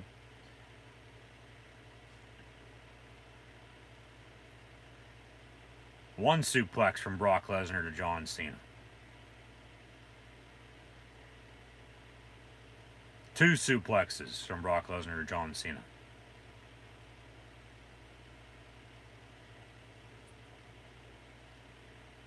Third time's a charm? No. Here comes the F5 now. And then an F5 from Lesnar to Cena. And Ponytail Brock Lesnar is back in the WWE. Carving up John Cena with a few suplexes and F5, just like he did to those meats recently. And now he's going to be going after Roman Reigns and the Universal Championship, it looks like. So yeah, that does it for WWE SummerSlam, but we'll see what the future holds for Reigns' Universal Championship title reign, as he, as mentioned, once again is still your WWE Universal Champion following his victory tonight at SummerSlam in the main event of the evening against, you can't see him, John Cena, who's now going to be going back to Hollywood. Brock Lesnar even gave him a little send-off there after they went off the air, as we just mentioned. So, yeah. A few new champions tonight. A few big returns this weekend as well, including CM Punk last night in AEW, making his debut in that company. First time in 7 years back in pro wrestling for him. But tonight, Becky Lynch and Brock Lesnar returning to the WWE.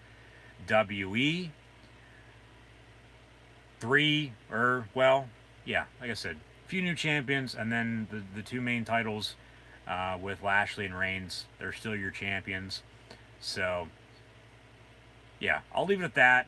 I'm sure we'll talk more about SummerSlam tomorrow during NXT TakeOver 36, so be sure to tune in to watch those live watch-along reactions live right here on YouTube as well. And yeah, once more, thank you for tuning in and watching WWE SummerSlam here this evening with myself, your host, Encyclopedia Sports, Cohen Luke 96, live right here on YouTube. Be sure to check out those videos, please and thank you.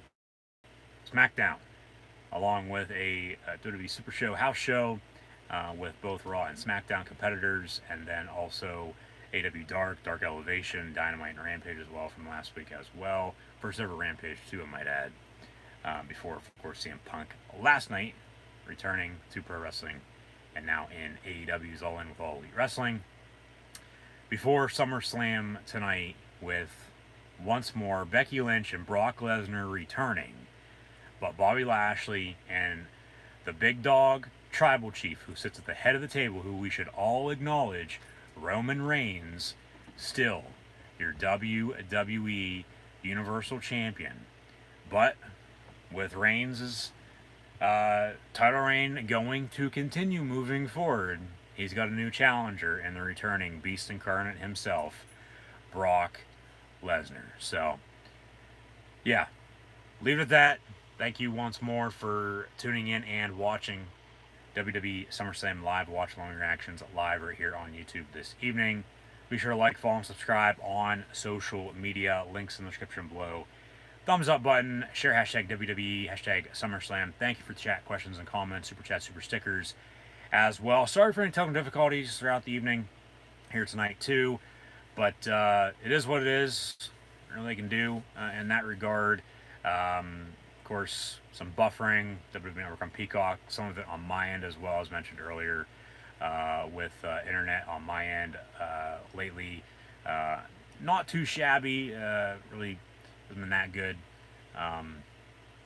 Been acting up, of course, plus some weather tonight as well, as mentioned earlier too. So it is what it is. Technology is good, but it also sucks when it needs to be good. So yeah, in the end, to close out SummerSlam, and then, of course, Lesnar with a few suplexes and F5 to Cena once they went off the air. It's Roman Reigns, still your WWE Universal Champion. However, Brock Lesnar is back, and he's coming for that Universal title. And this sort of renewed rivalry, this renewed feud with Reigns and Lesnar, with Paul Heyman stuck in the middle. So Heyman's going to have a decision to make. What does Heyman do? Like I said, it'd be smart for him, I think, to turn on Reigns and rejoin Lesnar. Brock doesn't need Heyman. Reigns doesn't need Heyman, though, either. But long-term wise, for Reigns to beat Lesnar and then Reigns to beat The Rock when it's all said and done, for him to be top dog, even though he already is, come next spring, he's still going to need Paul Heyman by his side. That's my opinion. Let me know in the comments below yours on what you thought of WWE SummerSlam here this evening. And once more, thank you for tuning in and watching. Be sure to like, follow, and subscribe on social media. Links in the description below. Roman Reigns, the big dog tribal chief who sits at the head of the table, who we should all acknowledge is still our WWE Universal Champion. Acknowledge Roman Reigns, but the Beast Incarnate, Brock Lesnar, is in fact back in the WWE, and he's coming after the big dog.